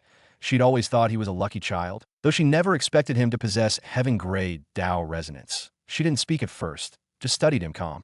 Posture, unshaken eyes, and no trace of hesitation. He'd turned from that helpless young boy who was scared of the world into a mature man in a short period of time, 0.5 to 7 years. But for cultivators like her, those years were nothing more than grains of sand. Finally, she broke the silence. You made your decision before I even spoke, she said, voice cool and even, but laced with a note of genuine curiosity. Not that I'm complaining, but I'd like to know why. Was it to repay her for saving his life? Or because of her reputation? Not that it mattered. But she was curious. Lin Xian turned to meet her gaze, respectful. Elder Qinglan wasn't just a powerful figure in the sect. She was the one who had saved his life when he was at the dead door. And no matter how much he grew, how far he rose, that fact would never change. I don't know if Elder Qinglan remembers, Lin Xian said quietly, but it was you who saved me back then. He didn't try to dramatize it, just stated the truth. I was barely hanging on. Everyone in the village was dead or worse. And then, you appeared. You didn't ask for anything. You just saved me. I owe you my life. Lin Xian continued, voice steady. There's nothing I can offer that would be enough to repay that. But even so, I want to dedicate my life to helping you, to serving Mystic Moon Peak. If there's anything I can do, anything at all, I'll do it. It wasn't a declaration made out of obligation. It wasn't guilt. It was a decision. His own. Elder Qinglan regarded him for a long moment. She didn't smile, didn't offer flowery praise. That wasn't her way. Instead, she gave him a single nod. And she asked, Is that the only reason? Lin Xian paused, then shook his head. There's another, he admitted. Because young master Bai Zihan is here. Elder Qinglan's eyes narrowed slightly. Not in suspicion, but in thought. She clearly hadn't expected that answer. Her expression didn't shift much, but there was the faintest pause, as if something had clicked into place. Bai Zihan, she echoed, frowning. You're saying you want to be on the same peak as him? Yes, Elder. Her brow furrowed, and for the first time in a while, she looked genuinely unsettled. She remembered those whispers, the rumors, about Bai Zihan mistreating Lin Xian, verbally, physically, emotionally, that he was using his power and status to bully a helpless handyman. But rumors were always flying around, and unless someone was caught in the act or there was solid evidence, she wasn't the type to act on mere hearsay. After all, she had lived for many years and knew all too well how rumors could be used to deceive and manipulate. She had even been a target of such schemes back when she was just a disciple herself. But now, with Lin Xian bringing up Bai Zihan's name, she looked at Lin Xian a little more closely. Was those rumors real? Does Lin Xian want revenge against Bai Zihan? Elder Qinglan thought, if it was for that reason, she'd be disappointed. Even if the rumors were true, she couldn't accept a disciple using her peak to take revenge on another, even if that other was Bai Zihan. I see. Can I ask why? She asked. I'm not here to seek revenge or cause trouble. Lin Xian immediately said, already anticipating her train of thought. I owe him that he was the first person to offer me a hand when I had nothing. Not for pity, not for show, but because he saw something in me. He looked down at his hands, clenched them once, then relaxed. If I hadn't met him, I might still be scrubbing floors and getting beaten for fun. That he gave me cultivation methods, pills, a sword, even advice that I want to repay that. Elder Qinglan stayed, quiet for a moment, her eyes flicking briefly in Bai Zihan's direction across the arena, then back to Lin Xian. So, you really want to join Mystic Moon Peak because of Bai Zihan? Yes, Lin Xian said. It'll be easier to serve him and support him if I'm at the same peak, and I want to keep learning from him. The silence between them hung for a second longer. Then Elder Qinglan nodded. If it was for such a reason, there was no need for her to worry, and it was indeed good for her disciples to get along with each other. Good, she said simply. So long as your heart is clear, your decision is yours to make. She turned, her robes flowing behind her like moonlight through still water. Come down, I'll show you where you'll be staying. Bai Zihan turned away from the assessment test area, the crowd's murmurs fading into background noise. Lin Xian stood tall in the center of it all, basking in the start of his protagonist arc. Admiring glances from outer disciples, jealous glares from failed applicants, even faint nods from a few elders. He'd done it. He had officially entered the sect with a splash, a gold-grade Dao resonance. A personal claim from Elder Qinglan that IT was perfect, just like how many protagonists burst onto the scene. During the sect assessment test in those novels Bai Zihan used to read, Bai Zihan decided to head back to his courtyard. But something stopped him dead in his tracks. Wasn't that great? Who would have thought that our sect would get another heaven-grade Dao resonance? Voices, familiar ones. His hearing was sharp, not by talent, but necessity. After all, he couldn't rely on his eyesight until recently, so his ears naturally became finely tuned. He leaned slightly around the white stone archway and caught sight of two women walking side by side down the path. Yun Qingmei and Fei Ling, senior sisters of Bai Xueqing, and now, technically, his senior sisters as well. These were the two he'd thoroughly offended, harassed, even back when he was still in the Bai Clan. Bai Zihan's lips curled into a slow, wicked smirk. Well, wasn't this a nostalgic little reunion? He waited until they were about to pass by, then casually stepped out from behind the arch, hands behind his back, expression dripping with surprise. Ah, two beauties, what a pleasant surprise. We meet again. Yun Qingmei froze mid-step, posture stiffening like a deer hearing a hunter's bowstring draw. Fei Ling reacted a second later, spinning around with narrowed eyes. You. Her voice was like flint striking stone. What's wrong? So happy to see me again that you forgot how to form sentences. Bai Zihan said, I thought we'd move past all that awkwardness. Yun Qingmei didn't respond, just stared, eyes like frozen wells. Fei Ling wasn't so reserved. You got some nerve showing your face after everything you pulled. Fei angrily spat. Oh, come on. Zihan chuckled, strolling toward them with an easy, self-assured steps. I don't think I did anything to you two. In fact, I was being nice, trying to help, even. He gave a wicked smile as he slowly approached them. Although Yun Qingmei and Fei Ling had higher cultivation levels, they instinctively backed away, a flicker of fear in their eyes that IT wasn't about strength, that IT was about him. The way Bai Zihan had humiliated Shen Liang, the man they respected, made him look like a common thug. They knew the truth. Bai Zihan had outplayed Shen Liang, despite being weaker, unnaturally. A bit of fear had wormed its way into their disgust. They still held a grudge. Sure, but not like Shen Liang, who'd taken the biggest hit today for them. They just wanted to avoid Bai Zihan altogether. They would have been fine if he was just a pampered Bai Clan brat, but now they know that he was scheming and cunning, which makes for a dangerous combination. They just didn't expect that the lazy, arrogant young master would be interested in something like sex assessment test. Had they known, they wouldn't have come to check out their new juniors. Yin Qingmei finally spoke, her voice low and guarded.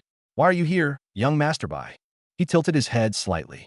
Me, just here out of boredom. Funny how fate brings old friends back together. Maybe he's trying to tell us something. Neither woman looked amused. Fei Ling looked like she wanted to slap him. Yin Qingmei looked like she wanted to kill him. But Bai Zihan just stood there, smiling like the devil dressed in white silk. They thought about how unlucky they were. If only they had gone away a few minutes ago, they wouldn't need to meet with this devil. Bai Zihan's smile deepened, eyes glinting as he glanced left and right with an exaggerated tilt of his head. Strange. He mused aloud, stroking his chin like a scholar pondering about some profound stuff. Where's that righteous senior brother Shen who falsely accused me? Not tagging along with you two today. Both Yin Qingmei and Fei Ling stiffened.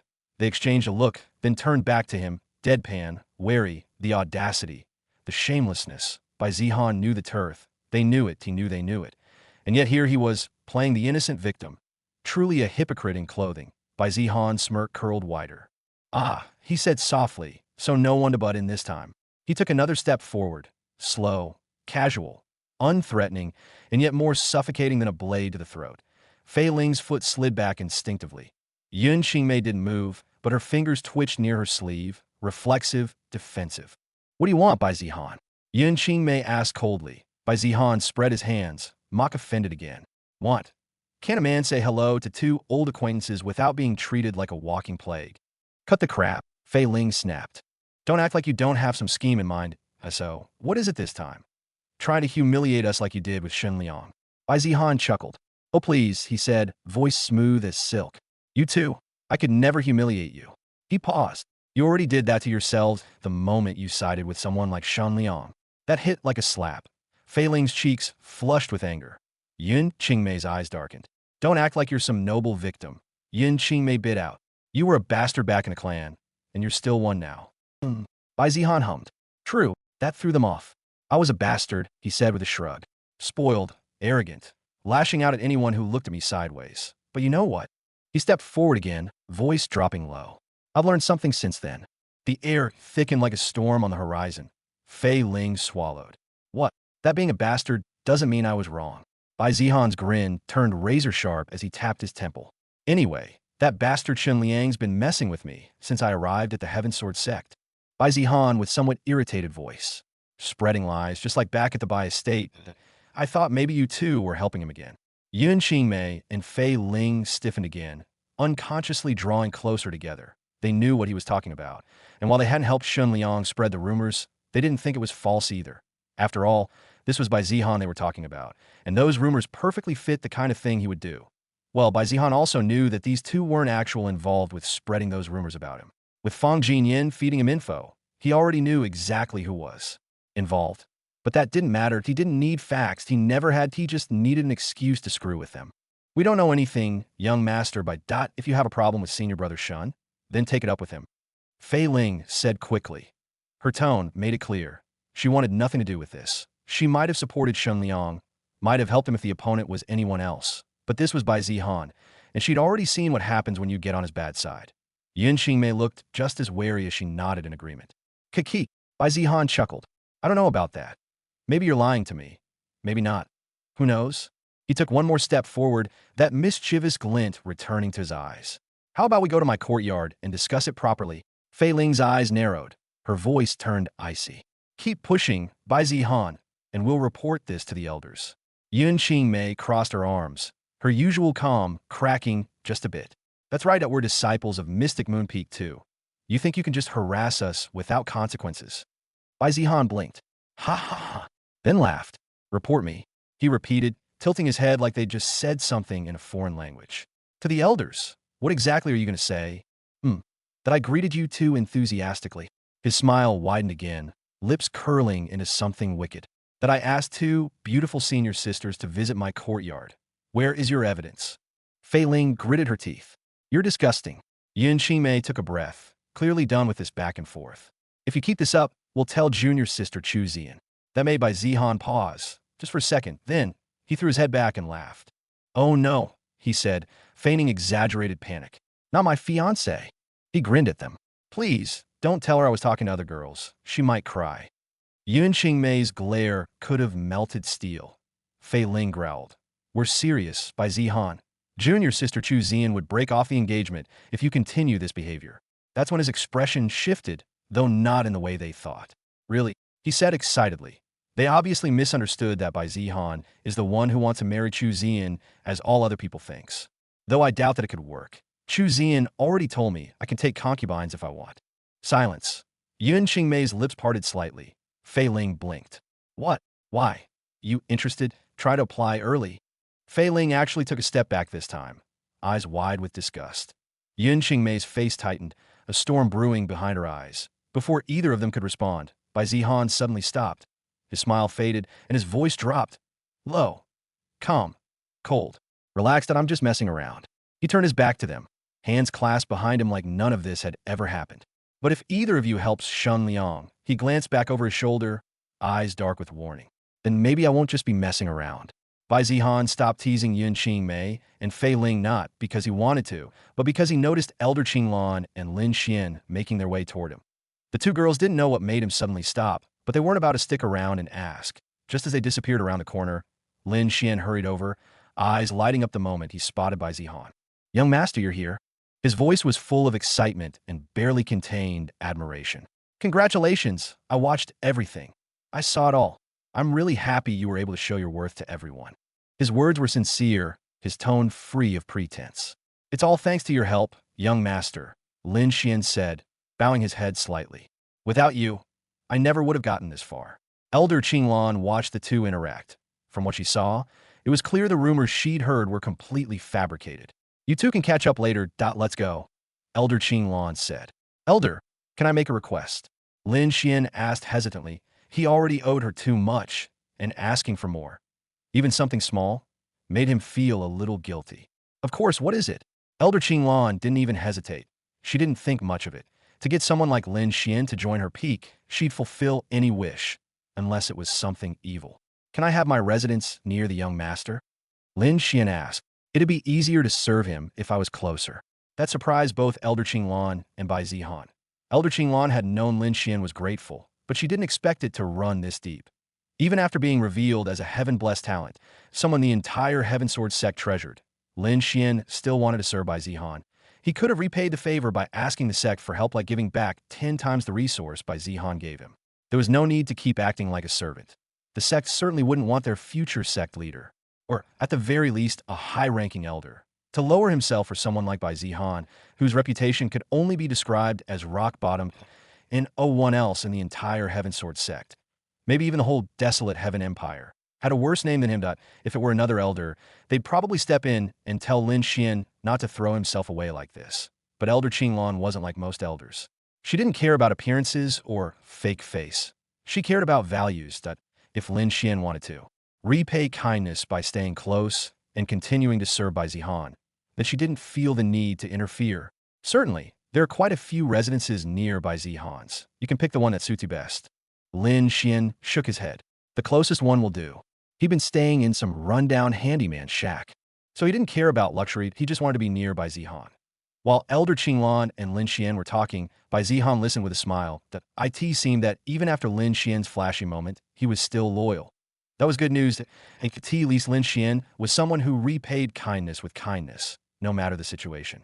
Unlike certain protagonists who throw a few resources at someone and act like they've paid back a life debt, then go off to rise to the heavens, completely forgetting the people who helped them, until hundreds of chapters later, when they find out that person died to some low-tier villain while they were busy being the main character. The news of the assessment test spread through the Heaven Sword sect like wildfire. First, it was just whispers, someone claiming Lin Xian, that quiet little handyman who used to sweep the stairs and scrub toilets, had actually awakened a heaven-grade talent. People laughed. Thought it was a joke, a blatant lie, but as more details came in, confirmation from elders, word from various disciples who'd witnessed it firsthand. Those whispers turned into a full-blown storm. The handyman had shattered expectations. But even more shocking than Lin Xian's heaven-grade result was the revelation that he hadn't climbed the mountain alone. According to some disciples who'd been present, Lin Xian had wielded a profound greatsword technique during the combat trial, one exclusive to the Bai Clan. That alone was already enough to turn heads. But when people started connecting the dots, the expensive pills, the sudden boost in strength, the calm demeanor, and how he always seemed to be hovering near Bai Zihan like a loyal guard dog, things began to click. And what came next sent shockwaves through the sect. Wait, you're telling me Bai Zihan gave him an earth-grade cultivation technique? Are you kidding me? I heard that he promised Lin Xian if he became his personal servant, he'd be given one. That looking at Lin Xian's progress, it seems to be true. But why would Bai Zihan give something like that to an outsider? Exactly. That's the thing. He shouldn't have. It's a massive breach of clan secrecy. If the Bai Clan finds out, he's not just getting scolded, he's getting executed, or at the very least, thrown out of the clan with nothing but his name left. What the hell is going on with that guy? The Heaven Sword sect was in a frenzy. They thought of Bai Zihan as a lazy and arrogant young master without any talent or morals. There were various rumors about him, one crazier than the next. He was truly the embodiment of a privileged child.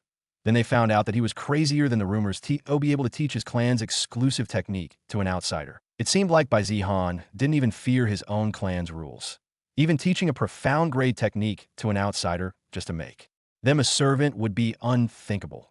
Not to mention an earth grade one. If there was such a person, even a nascent soul cultivator might be willing to become a servant. Wait, so those rumors about Bai Zihan mistreating Lin Xian are false? Exactly. Lin Xian's a heaven grade talent now. The sect would be willing to do everything to have Lin Xian stay, even expelling Bai Zihan if Lin Xian asked for it. But instead, he asked Elder Qinglan personally to have his residence moved closer to Bai Zihan's. The group of disciples fell into stunned silence. So all those rumors about Bai Zihan torturing him, beating him up, and feeding him poison pills were just bullshit. I thought for real that Bai Zihan would do those things. Looks that way. Wouldn't be the first time people made shit up to ruin someone's reputation. Soon, the Heaven Sword sect began to think Bai Zihan was the victim of someone else's scheme, and his reputation was starting to look a whole lot better. Of course, those things weren't as important as the sect gaining another heaven-grade talent. Though for one person, this was a huge problem. Inside a secluded courtyard on one of the inner peaks, Shun Liang sat alone beneath a pavilion, his tea untouched, his brows furrowed so deep they might as well have been carved into stone. Damn it. Crack. The cup in his hand shattered with a sharp crack, ceramic shards scattering across the table. Everything had been going so perfectly, or so he thought. Lin Xian, some nobody handyman, was supposed to be just one of his pawns to ruin Bai Zihan's reputation. He didn't care whether the rumors were true. Even if they were proven false, it wouldn't affect much. There were still plenty of other bad ones to latch onto. But now, because of Lin Xian's sudden rise and the news about his heaven-grade Dao resonance spreading everywhere, people were only focused on the rumors about Bai Zihan mistreating him. And now, those were collapsing. The little bastard had chosen to join Mystic Moon Peak, publicly, in front of everyone, and even called Bai Zihan his benefactor. Many now thought the other rumors were false too. Guilt by association working in reverse. TCH. Shun Liang scowled, his teeth clenched. Worse still, the whispers were changing in the last hour alone. Shun Liang had overheard things he never thought he'd hear. I didn't think Bai Zihan was the complete opposite of what I'd heard. Yeah, look at how he treated Lin Xian, who was just a handyman, giving him so many precious resources and even earth-grade cultivation techniques. People are even volunteering to serve Bai Zihan now. I heard some inner disciples saying they'd do everything he commands if he made them his servants. Generous, kind, cultivating loyalty. Bullshit, Shun Liang growled. After suffering through Bai Zihan's scheme, it felt like getting slapped every time someone praised him. Would he have suffered falsely if Bai Zihan was so generous? Is he kind just because he knows how to make others fear or obey?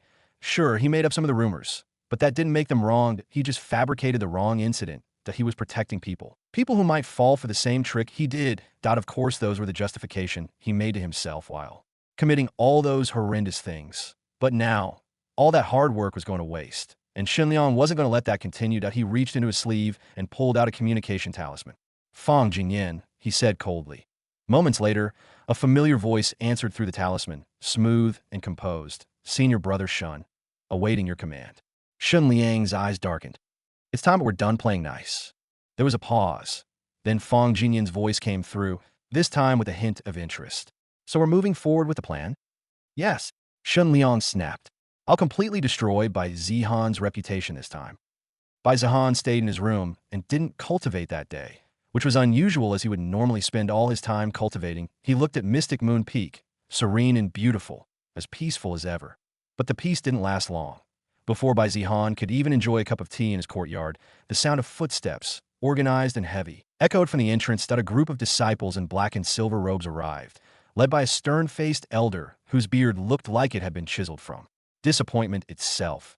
Behind him, 2 outer court guards and 4 inner disciples flanked him like they were ready to drag Bai Zihan off to a public execution. Bai Zihan, the elder called out in a loud, commanding tone. Come out. Bai Zihan raised a brow and casually stepped out from under the shade of his house. Who? He asked, without even a flicker of fear in his eyes, despite being surrounded by people who clearly weren't there for anything good. What's this about? If you're here for tea, I've only got the expensive stuff that don't think you can appreciate that, though. Elder Shan didn't laugh out, of course he didn't. The man looked like he'd forgotten how smiles worked 50 years ago, but this was the first time a disciple hadn't taken him seriously, and even seemed to be mocking him. Bai Zihan, do you know your crime? Elder Shan asked with a deep frown. My crime, Bai Zihan repeated, face painted with confusion. Whatever do you mean? I don't think I did anything. Of course, there was no way Elder Shan believed him, or rather, no way he intended to let him off with just words. You know what you did. Feigning ignorance won't help you. Elder Shan declared. The charge is clear. Elder Shan snapped, his voice ringing through the courtyard like a judge's gavel. Multiple witnesses claim you were seen wandering around the women's bathing grounds, and one inner disciple testified that she personally saw you steal her undergarments. The courtyard fell silent. Bai Zihan blinked, then squinted. What? A long pause. Are you serious right now? Elder Shan's face darkened. Do not test my patience. Oh, I'm not testing anything, Bai Zihan said, raising both hands. I'm just trying to figure out what kind of brain damage one needs to accuse me of stealing panties. He turned his head, looking around at the guards and disciples like he was searching for that brain-damaged person among them. Even if I did, shouldn't that be the girl's privilege? And would I really need to sneak around for girls with my status? Aren't you being a bit too stupid? Bai Zihan, Elder Shan barked. Enough. You will admit your guilt and submit yourself to the punishment hall. Oh, so it's guilty until proven burned at the stake. Got it, Bai Zihan muttered. Shaking his head, he turned back to Elder Shan, eyes sharp now. Listen, old man, I don't know what sad little gremlin whispered that nonsense into your ear, but I haven't even left my courtyard in 2 days. Asked the birds. Still refusing to admit it? Elder Shan's tone dropped several degrees. Even now, there's nothing to admit, old man. Bai Zihan said coldly. Unless you want me to confess to a crime I didn't commit just to make your job easier. Not happening. Elder Shan frowned as he was getting angrier. Bai Zihan even refused to address him as an elder and was clearly not taking this seriously. Then you will come to the punishment hall. Your crime and punishment will be decided there. With a flick of his sleeve, the guards moved in. Bai Zihan didn't resist, didn't fight, he simply adjusted his collar, made sure his hair looked decent, and stepped forward. I hope you can prove your accusation. Otherwise, don't say I'm being petty if I take revenge. And with that, he walked calmly between the guards, like he was on his way to attend a boring meeting. Except this one was about him supposedly being a pervert, and they escorted him out. Words spread fast, suspiciously fast. Almost like someone had prepared the gossip in advance. By the time Bai Zihan reached the central path leading to the punishment hall, a crowd had already gathered, dozens of disciples, outer and inner, whispering among themselves with barely concealed excitement. Is that him? The pervert who was seen in the female bathing grounds and even stole underwear. Yeah, that's Bai Zihan. Disgusting. And he's the younger brother of Bai Xueqing. I thought those rumors were false. Turns out he's an even bigger creep than they said. Our sect should expel people like him. The disciples all looked at him with disgust. It was strange, too strange, how quickly the news had spread when he himself had only learned about it minutes ago. Bai Zihan didn't need to think twice about who was behind this. Shun Liang. And wouldn't you know it, there he was at the front steps of the punishment hall, standing in full view like a noble young master who just happened to be passing by. Smug, composed, face filled with the perfect amount of outrage, as if he too was shocked by such depravity. Nice acting. Bai Zihan's lips curled ever so slightly. Just a smirk. Faint and fleeting, but it said everything. Oh, so this is the game we're playing now. Shun Liang's eye twitched. Just for a second, he must have noticed the look, the total lack of panic. The glimmer of amusement in Bai Zihan's eyes, as if he was being played right in by Zihan's hand. But he shook off the doubt, thinking Bai Zihan was just bluffing. The moment the heavy doors of the punishment hall opened, the atmosphere shifted. The elders sat on high. Disciples of the hall filled the benches. Curious eyes stared down, eager to watch the pervert be humiliated, and overseeing it all was Elder Shun, Shan Liang's uncle. This should have been the kind of pressure to make any disciple tremble, even if they were innocent. But Bai Zihan? He walked in like a prince stepping onto his throne, posture relaxed, chin slightly raised, eyes sweeping over the hall like he was there to judge them instead of him. What kind of trouble did you get into this time? Bai Xueqing asked. Not only was she present, Chu Zian was there as well, standing inside the punishment hall. Looks like Shen Liang wants to humiliate me in front of my sister, just like I did to him. And Chu Zian, he clearly wants to sabotage my engagement. Bai Zihan shook his head, almost pitying Shen Liang. Once again, it seems Shen Liang's ready to be humiliated in front of his crush, my sister. And on top of that, he brought a whole crowd to watch. Trouble. Dear sister, can't you see I've been falsely accused again? And I'm certain the culprit is the same. Bai Zihan said, glaring at Shen Liang. Be Bai Zihan, don't talk nonsense. What did I do to deserve such an accusation? Shen Liang shot back. TSK, you know what you did. Not that you'd ever admit it. Bai Zihan smirked. You. I won't waste my breath on someone so shameless. With that, Shen Liang turned and stormed off. Idiot. If you're not smart enough to scheme, you probably shouldn't try. Too bad no one told you that you are an idiot. You're here too, Bai Zihan said, his words clearly aimed at Chu Zian. Well, I heard my fiancé has been stealing other girls' underwear. Oh, naturally, I had to be here, right? Chu Zian said, more amused than angry. Not that Bai Zihan expected anything else. After all, she was the one who said he could have other women. Their engagement was just a matter of convenience. So it'd be strange for her to suddenly care just because someone said he stole another girl's underwear. So you're just here for the show? Bai Zihan asked. How could you say that? I'm here to support my dear fiancé and prove his innocence. Chu Zian dramatically clutched her chest like a devoted wife ready to die for her husband. Then do it, Bai Zihan said. Ahem. Well, we have to follow sect rules. Let's see what evidence they brought. Chu Zian replied with a shrug. Bai Zihan couldn't tell if Chu Zian actually believed he was innocent, or if she was just like his sister, thinking he was causing trouble again. Not that it mattered, still, he was curious, though he figured it was probably the latter. Elder Shun, seated at the highest position in the punishment hall, finally raised his hand. Silence. His voice wasn't loud, but it carried unmistakable authority. The murmurs ceased. Disciples held their breath. Elder Shun's eyes, calm, cold, and calculating, swept over the hall before settling on Bai Zihan. We are not here to bicker like unruly children, he said, his tone sharp as tempered steel. This is the punishment hall. The rules of the Heaven Sword sect are absolute, and all must answer to them, regardless of status. He let those words linger in the silence before turning toward the stern elder who had brought Bai Zihan in. Elder Shan called, voice clipped. State the charges. Elder Shan stepped forward. Honor Hall Master. He bowed respectfully, then turned to address the gathered hall.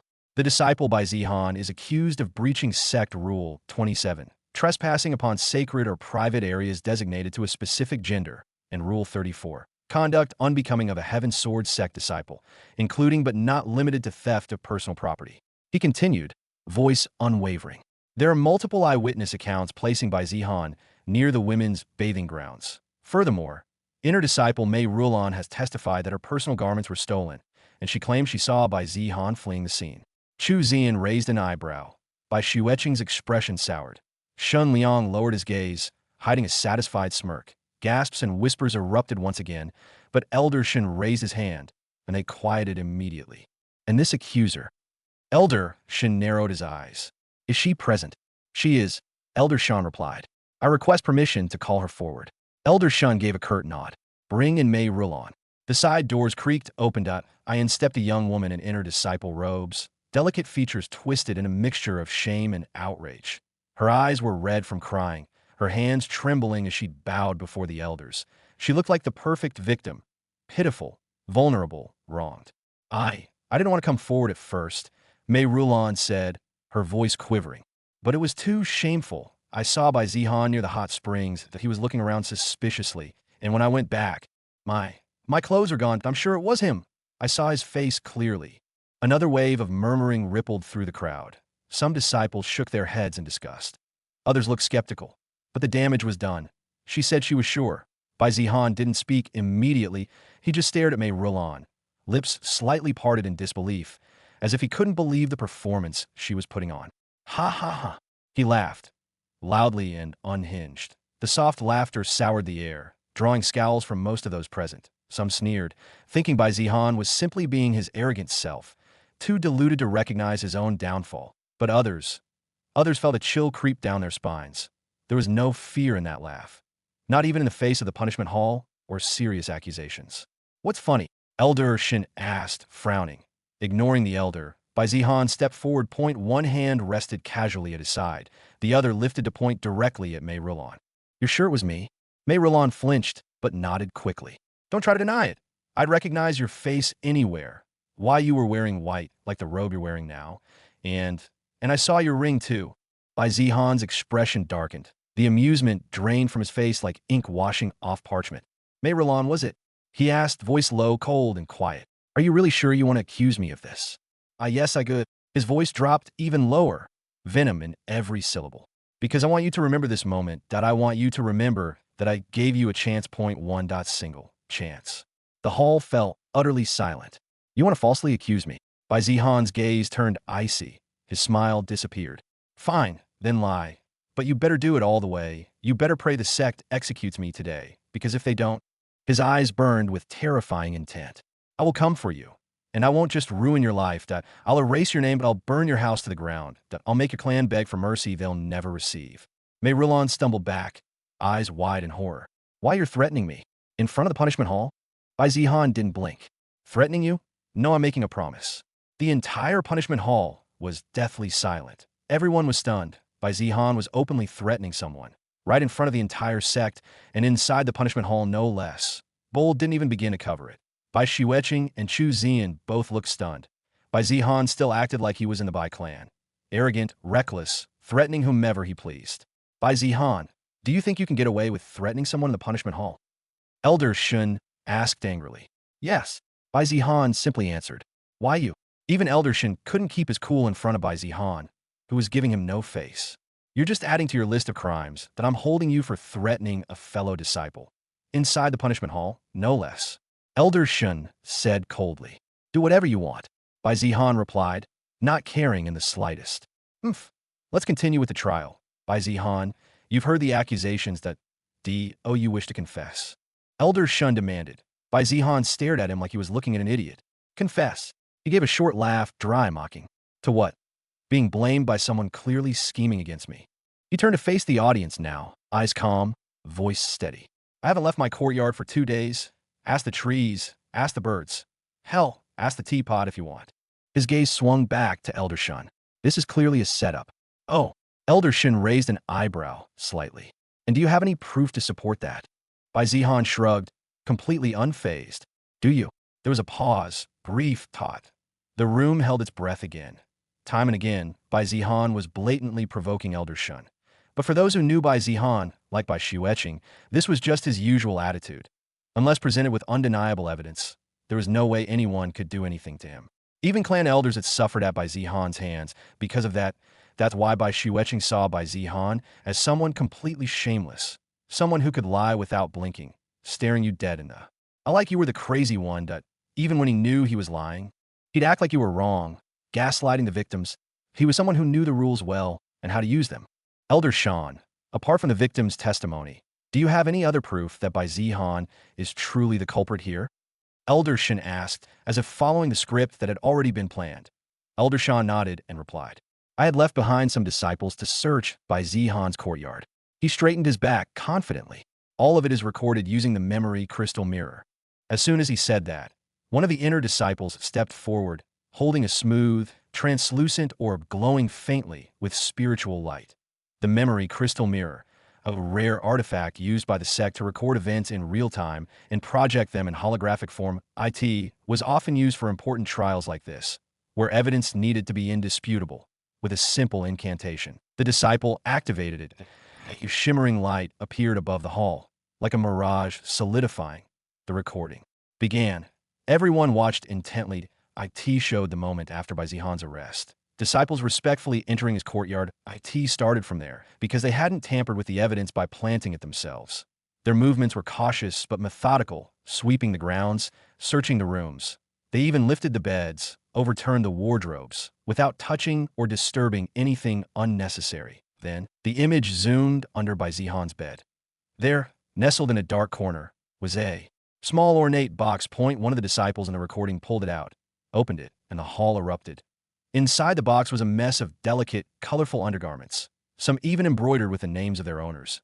And sitting right on top, unmistakable even to the untrained eye, was a lacy violet piece that practically screamed Mei Rulin's name. Some disciples gasped.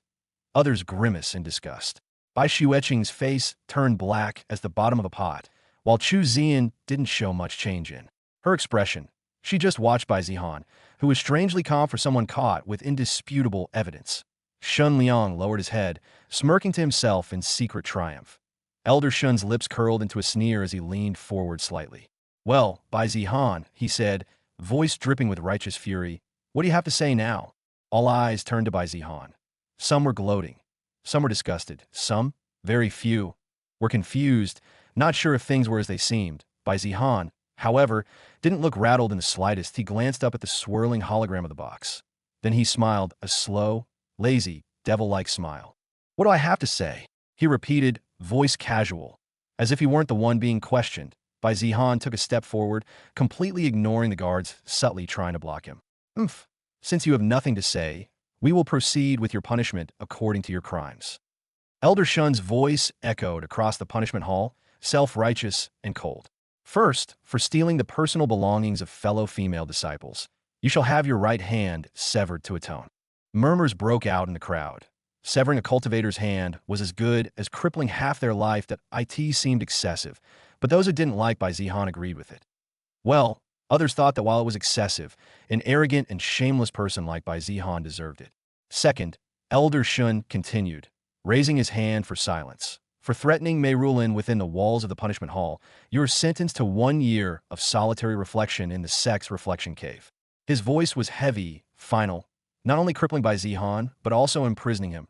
That was really a bit too much. And third, if after this punishment you continue to show disrespect or misconduct, you will be expelled from the Heaven Sword sect without mercy. The hall buzzed, shock and disbelief rippling through the disciples like a stone thrown into still water. Yet in the middle of it all, Bai Zihan stood there, still, and no trace of fear or panic, even smirking at Elder Shun. Looking at Bai Zihan, one wouldn't know whether he was just that confident in his clan's influence, or if just plain arrogant. That nonchalance made some furious, others nervous. But Bai Xueqing, her face turned ugly. Not because she cared about Bai Zihan personally. If he was guilty, then sure, punish him. The Bai Clan wouldn't cover for trash. But this punishment was way too excessive, severing Bai Zihan's hand.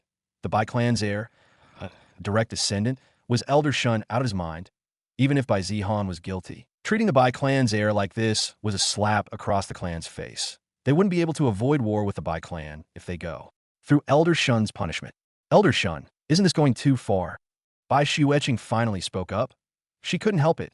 Bai Zihan was still her younger brother, and his future was at stake. "Disciple Bai Xueqing, although you are respected and highly regarded by the sect, that doesn't mean you can protect your brother from his crimes," Elder Shun said stiffly. "Still, this is too much. Expelling him from the sect should be enough," Bai Xueqing angrily said. She thought that if Bai Zihan had truly committed the crime, it would be better for him to go back to the clan, where he could still live as the arrogant young master rather than being crippled. "My words are final. Those who commit these crimes will face the same punishment, even if they come from a prestigious clan," Elder Shin declared, as if righteous and unbiased. This earned him favor from those with weaker backgrounds, who thought Elder Shun would protect them even against the powerful. Bai Xueqing frowned. It seemed like Elder Shun didn't want to compromise at all, and it was getting our nerve at that moment. Shun Liang thought it was the perfect time to step forward. "Junior sister," Shun Liang whispered to Bai Xueqing in a low voice, "perhaps I can help plead for mercy from my uncle." Bai Xueqing raised her eyebrow. Indeed, although Elder Shin didn't listen to her, he might listen to his nephew.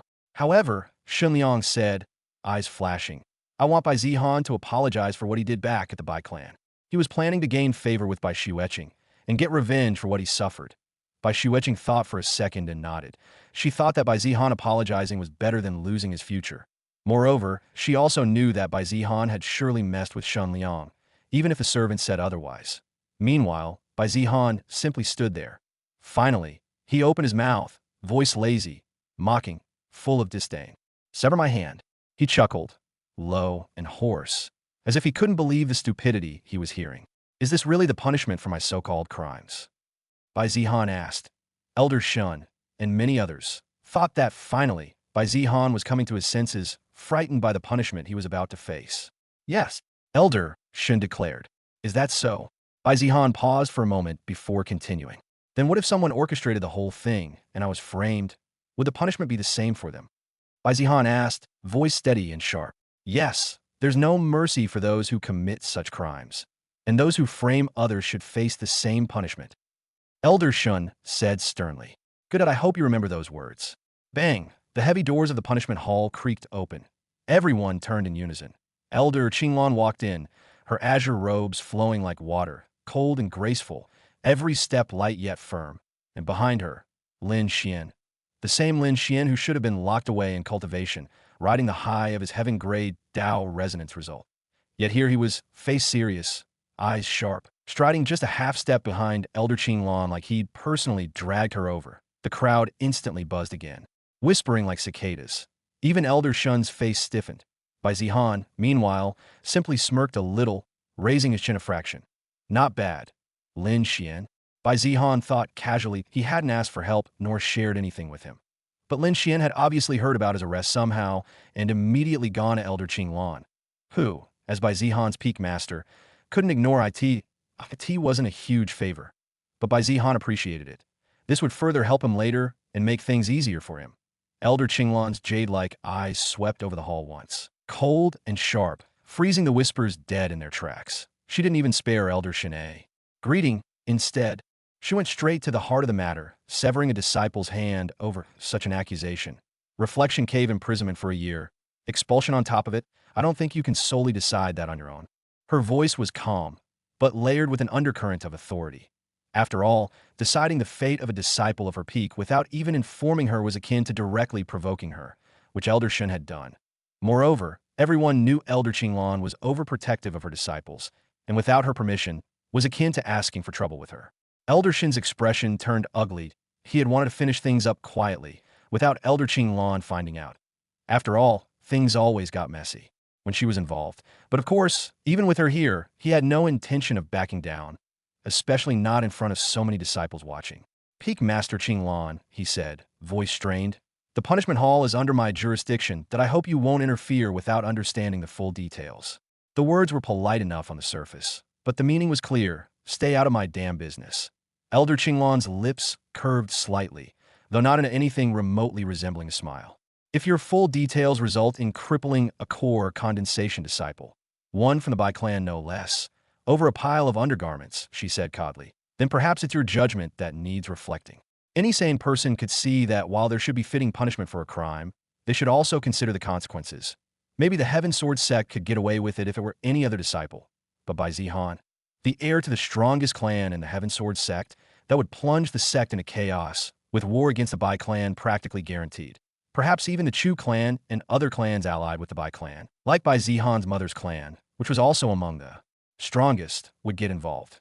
Murmurs broke out again, louder this time. Who could have expected that in the punishment hall where they came to look for fun, two elders would be on the verge of clashing? Elder Shin gritted his teeth. He couldn't blow up at Elder Qinglan. She wasn't someone he could beat in a fight at least, but he thought he could defeat her with logic. Before Elder Shun could snap back, another voice rang out. Enough! The entire hall stiffened. From the side door, two figures entered at once. The first was a man in simple white robes, carrying a calm, yet oppressive presence. The sect leader of Heaven Sword sect himself. And next to him, matching step for step, an old man in silver-gray robes, his sharp eyes sweeping across the hall like an unsheathed sword. Grand Elder Bai Run, the only Grand Elder of the Bai Clan still active. The other Grand Elders were in seclusion, cultivating, an act that normally lasted for years. But one Grand Elder would always remain outside to oversee matters, and right now it was Bai Ren. He was the one who had overseen the matter when certain Bai Clan elders wanted to strip Bai Zihan of his heir position. The two of them stood side by side.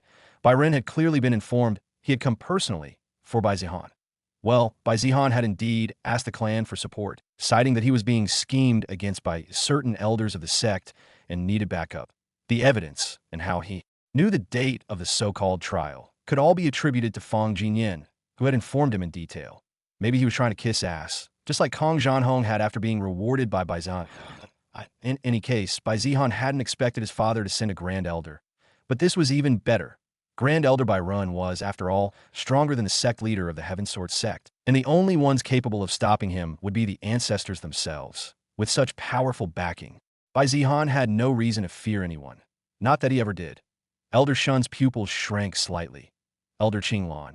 And now, even the sect leader, although he wasn't exactly sure who Bai Ren was or how strong he was, it was obvious the man wasn't someone simple if he could stand side by side with the sect leader.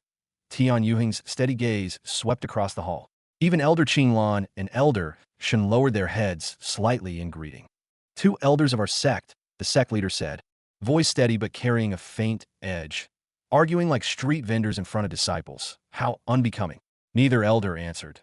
Tian Yuheng gave a small sigh, then turned his gaze to Bai Zihan, pausing just briefly, his brows furrowing, as if contemplating the situation. At the same time, Bai Ren took half a step forward, his voice cold and cutting.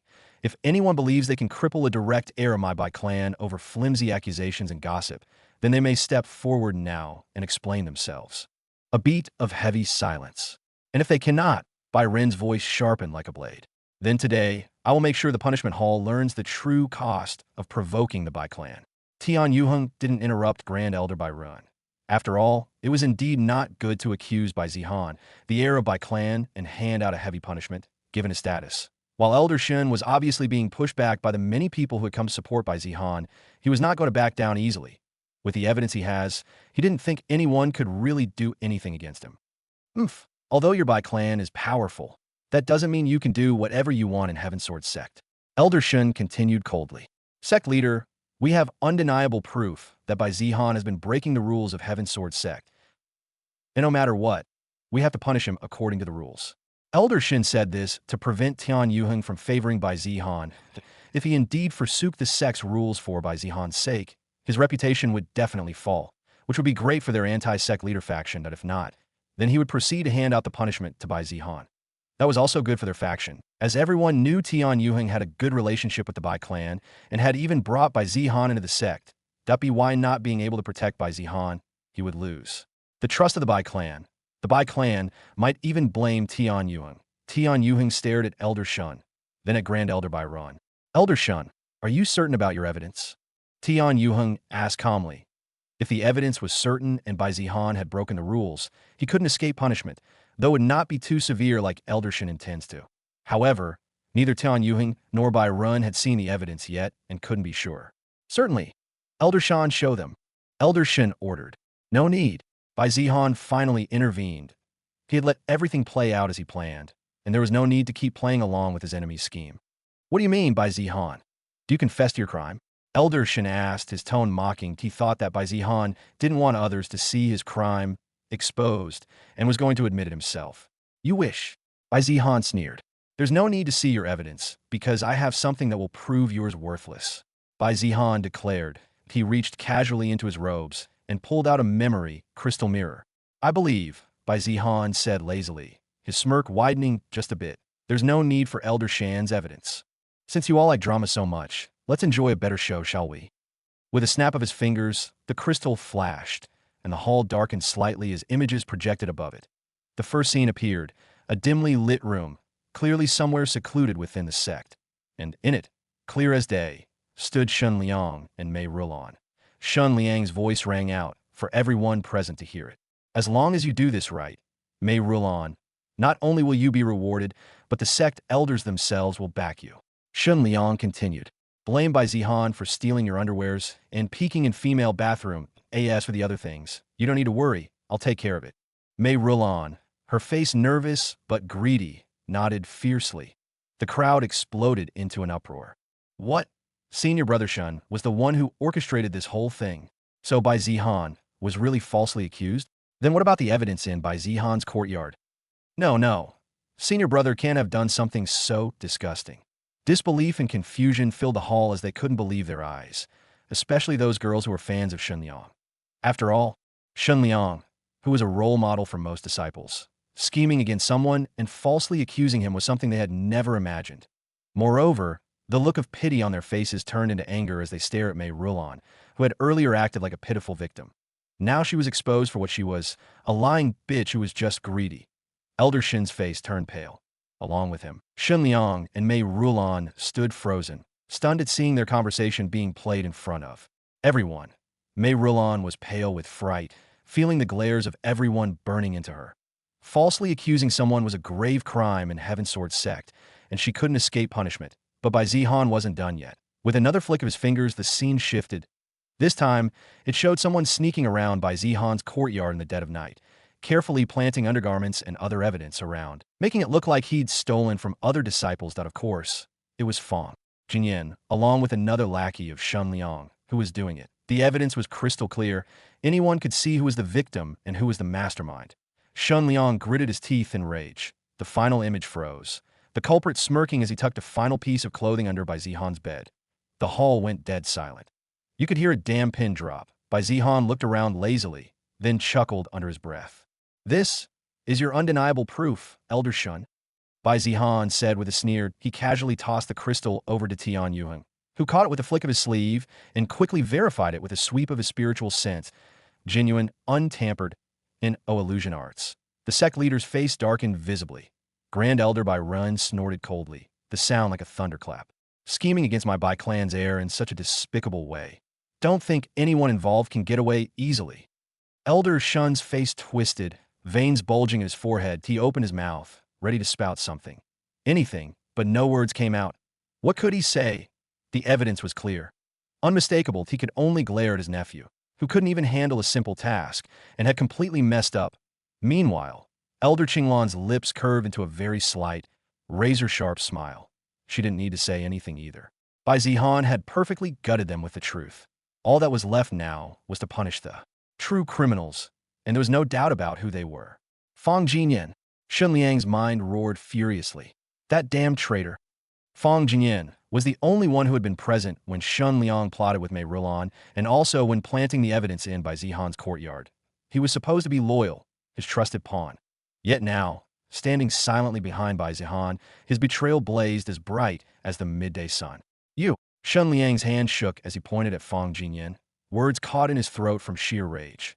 Fang Jinyan, in contrast, only smiled faintly and lowered his head in a polite bow toward Bai Zihan, as if declaring his allegiance without saying a single word. Offending Shen Liang was definitely not a good idea, but in Fang Jinyan's eyes, Bai Zihan was much more powerful. While Bai Zihan had everything under his control, Shen Liang arrogantly believed it was the other way around. Fang Jinyan, who knew better. Shen Liang had always looked like a clown, grinning and laughing triumphantly, unaware he was already caught in Bai Zihan's web. On the other hand, Bai Zihan showed no cards until the last moment, even quietly calling for the sect leader and the elders. Even he, who had helped Bai Zihan gather the evidence, hadn't known about this until now, and he was certain it had been part of Bai Zihan's plan all along. Moreover, from this day onward, Shen Liang would have a hard life in heaven. Sword sect, if he could even stay switching sides and doing it cleanly and decisively, was Fang Jinyan's only path forward. You bastard! Shen Liang hissed under his breath, his face twisting into something ugly and venomous, completely different from his usual calm and collected appearance. But it was understandable. After all, the plan he thought was flawless was ruined, and now he was the one left to suffer. Meanwhile, the crowd was completely losing its mind. Looks like Fang Jinyan was acting like Bai Zihan's double agent. No wonder Bai Zihan was so calm. He was already prepared. So the news about Fang Jinyan and Bai Zihan fighting and Bai Zihan running away in fear was all bullshit. Looks like it. Just look at Fang Jinyan now, he's acting like Bai Zihan's lackey. Everyone could understand why Shen Liang was raging at Fang Jinyan after being exposed. After all, like Shen Liang, they had also assumed that Fang Jinyan and Bai Zihan were at odds.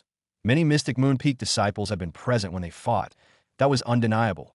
But now, even that seemed suspicious. Was it all a setup? Had Bai Zihan planned everything from the very beginning? They didn't know. but just the fact that Bai Zihan could pull something like this off made a cold shiver run down everyone's spine. I'm not afraid of the blade I can see. It's the hidden dagger in the dark that terrifies me. Although Bai Zihan is one of the weakest in terms of pure strength, which they assume, his schemes, the ones you couldn't see coming until it was too late, were what truly terrified them. If even someone like Shen Liang couldn't stand against him, how could they? And now, with Mei Rulon exposed for lying and conspiring with Shen Liang, the entire case had flipped. Instead of Bai Zihan being on trial, it was Shen Liang and Mei Rulon who stood accused. Everyone's eyes were now locked on Tian Yuheng. With Shen Liang as the mastermind, they couldn't rule out Elder Shen's involvement either, especially since he was Shen Liang's uncle. So now, the final decision lay in the sect leader's hands. Tian Yuheng's expression was terrifyingly cold, his brow tightly furrowed. He slowly raised his hand, and the entire hall fell into deathly silence. Tian Yuheng's gaze swept across the room, pausing briefly on Elder Shen, then on Shen Liang and Mei Rulon. You! Tian Yuheng's voice was low but struck like thunder. Dared to tarnish a fellow disciple's reputation with false accusations. You conspired to frame him, forged evidence, and even dared to misuse the punishment hall. His gaze turned razor-sharp. Shen Liang, Mei Rulon. Do you have anything to say in your defense? He asked, though it was clear he didn't believe they had a single excuse that could save them. Shen Liang's fists clenched so tightly that bloody crescents formed in his palms. He tried to force his voice to sound steady. This is a misunderstanding, he said hoarsely, his face pale. Bai Zihan must have fabricated this, just like he did back in the Bai Clan. Shen Liang shouted in desperation and anger. Mei Rulon collapsed to her knees, trembling, tears spilling down her face. As sect leader, I was forced. I had no choice. It seemed the two of them had no way forward but to tell even more lies. However, everyone still remembered Mei Rulon's greedy smile when she accepted Shen Liang's offer, and Shen Liang's smug excitement when he spoke about Bai Zihan's downfall, and the memory crystal mirror had already been checked by Tian Yuheng personally. There was no tampering and no room for excuses. Enough! Tian Yuheng's voice was a blade slicing through her pitiful cries. No amount of excuses will wash away your crime. He turned slightly, his gaze now settling on Elder Shen. And Elder Shen. Tian Yuheng's tone grew even colder. As a respected elder, you participated in framing a disciple without proper investigation, abused your authority, and sought to disrupt the sect's internal harmony for your personal agenda. You have shamed Heaven's Sword Sect. Each word was like a hammer striking down. Elder Shen staggered back half a step, cold sweat pouring down his back. He knew it was over. With Shen Liang's guilt established, they would naturally trace it back to him. Moreover, he had indeed abused his authority by summoning Bai Zihan and handing down the harshest punishment he could.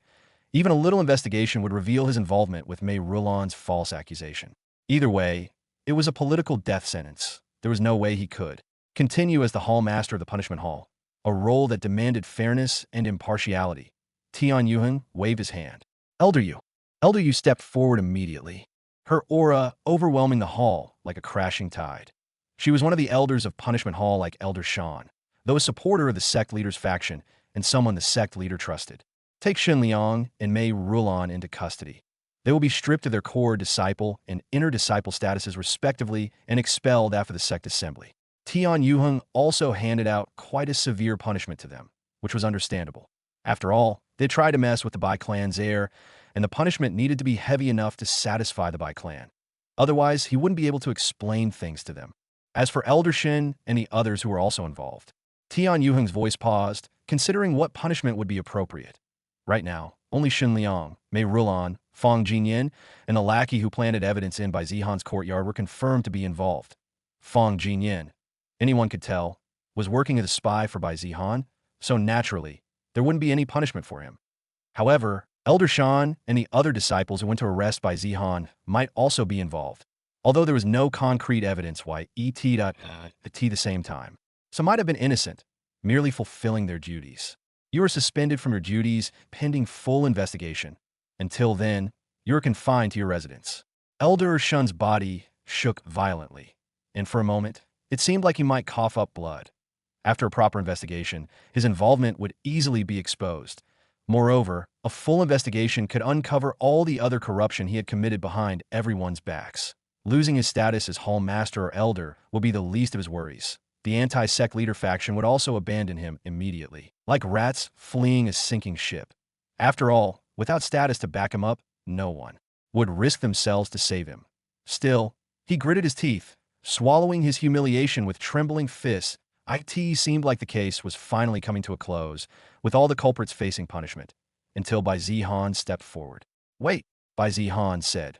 The entire hall, already holding its breath, turned stunned gazes toward him. Tian Yuheng's raised hand paused midair, his sharp eyes narrowing slightly. Could it be that he's unsatisfied? Tian Yuheng thought. Although he had handed down a severe punishment, it might still not be enough to satisfy the devil of the Bai Clan.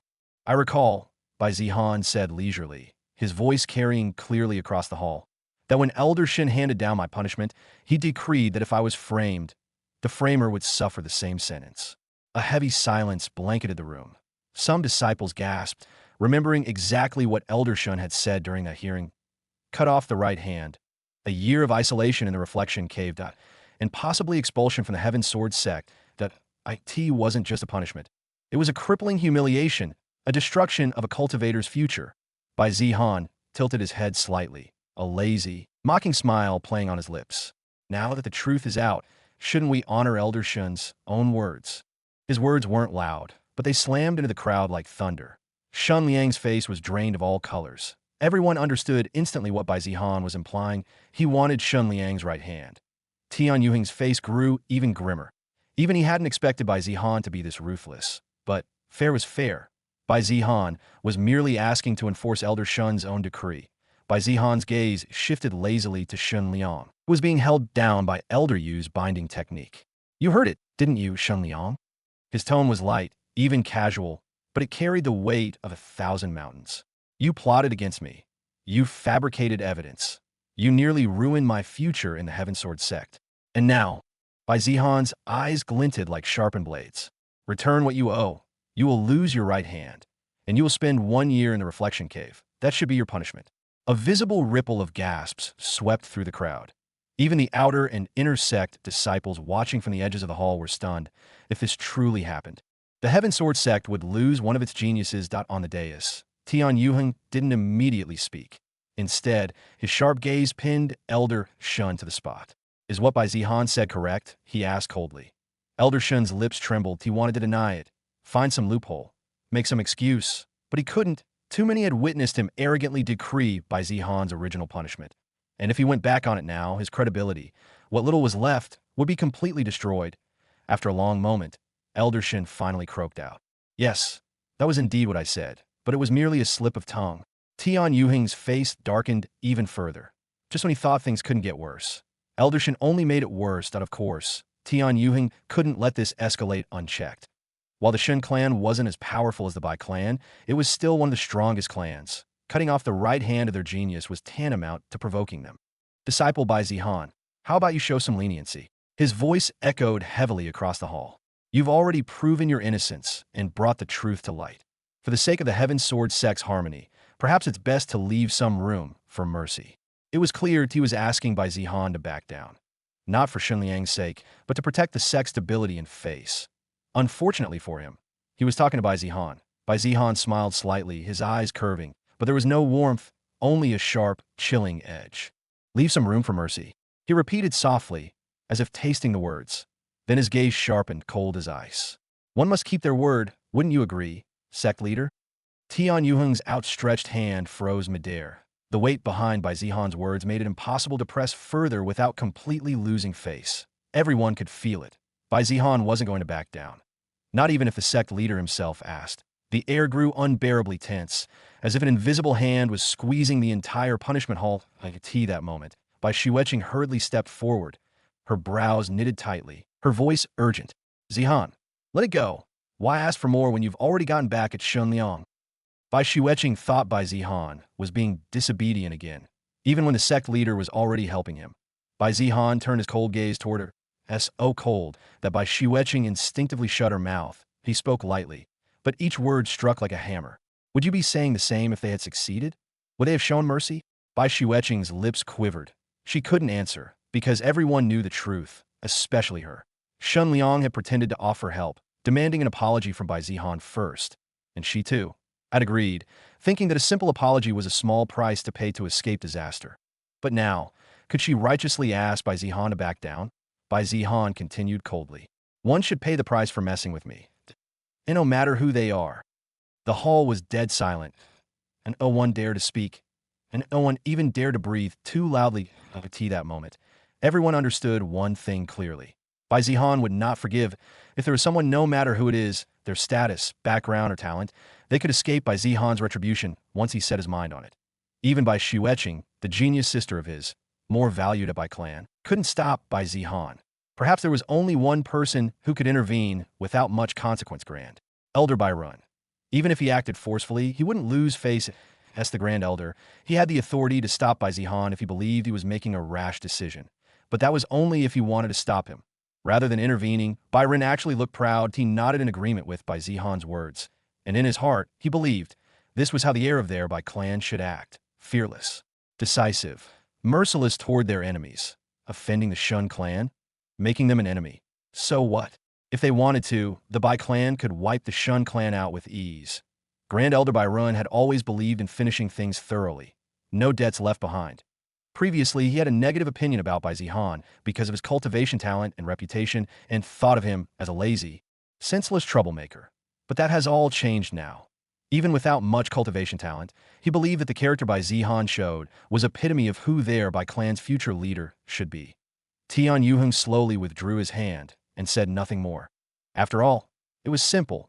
Offend the Bai Clan or offend the Shun clan. Between the two, offending the Shun clan was the obvious choice, especially when Shen Liang was the one at fault. Tian Yuheng didn't think the Shun clan had much ground to stand on regarding Shen Liang's punishment. It was his own fault, and he had brought it upon himself. They wouldn't have a justifiable reason to wage war against the Heaven Sword sect either. And even if they did try to fight, the Shun clan didn't have the strength to destroy the Heaven Sword sect, unlike the Bai Clan. The Bai Clan had both the justification and the power to do as they pleased, even if that meant going against the Heaven Sword sect, especially if Tian Yuheng mishandled the situation here. Bai Zihan's gaze fell on Shen Liang, who was caught in place by Elder Yu. Bai Zihan walked towards him, and his intention was clear. Bai Zihan wanted to take Shen Liang's arm. Shen Liang glared at him with burning hatred. Bai Zihan, do you think you can take my arm? Don't overestimate yourself. He roared, his nascent soul cultivation flaring violently. Even after being exposed and pinned down for breaking sect rules and scheming against another disciple. All thanks to Bai Zihan, but he still underestimated him. Shen Liang believed Bai Zihan was just a weakling. Maybe he couldn't outsmart him, but when it came to strength, he was certain there was no way he'd ever lose to him. He broke free of Elder Yu's hands and glared at Bai Zihan, daring him to come closer. There was no way he would. Just let this happen. Not because of some punishment, not because of his uncle, and certainly not because of someone he saw as beneath him. Elder Yu was stumped about what to do. She wanted to restrain Shen Liang again, though more forcefully this time. However, before she could do that, Bai Zihan made his move. Bai Zihan knew he couldn't overpower Shen Liang by himself, but he never planned to. Grand Elder. He didn't need to say anything more. Grand Elder Bai Run, seated in the corner like a slumbering beast, finally opened his eyes, a terrifying aura pressed down. Boom! Shen Liang's body instantly buckled under the weight, forcing him to his knees.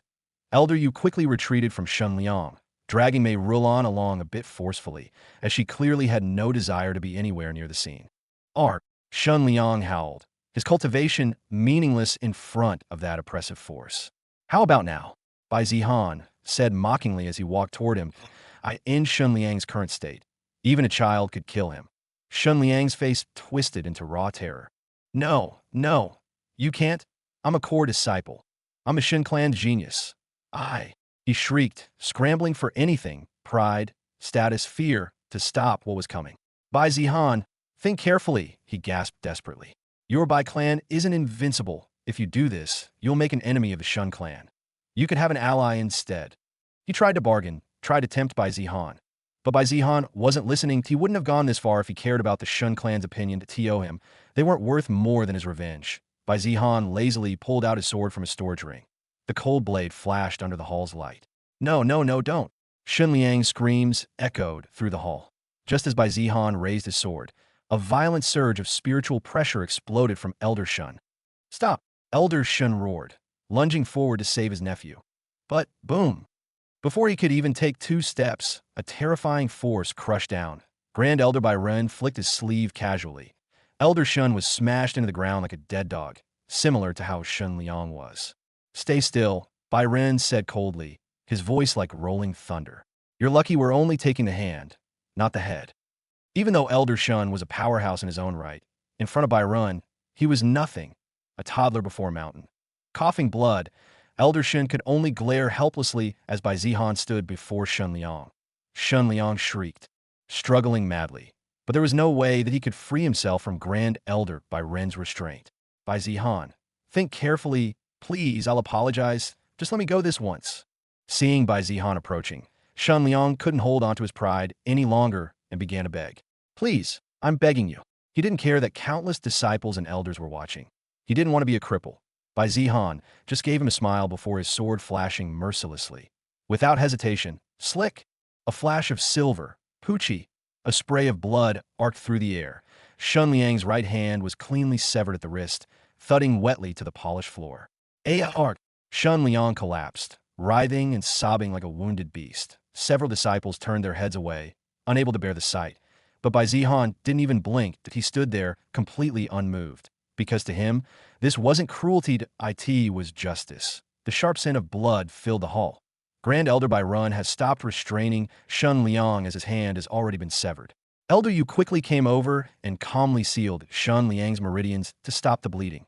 Bai Zihan flicked the blood from his blade with a lazy motion, as if brushing dirt from his sleeve. The deed was done, and the hall remained deathly silent. Everyone was thinking the same thing. Bai Zihan really dared to do what he said he had actually cut off the hand of Shun Liang, one of the top geniuses, respected and feared by countless disciples. Even if they had been schemed against like Bai Zihan, none of them believed they would have had the guts to do what he had just done. Most would have been satisfied if Shun Liang was just stripped of his status. But Bai Zihan took it a step further. He took Shun Liang's right hand, his future. This completely shattered their opinion of Bai Zihan, the young master they once looked down on as just some spoiled brat from a prestigious clan, now appeared before them as a terrifying figure.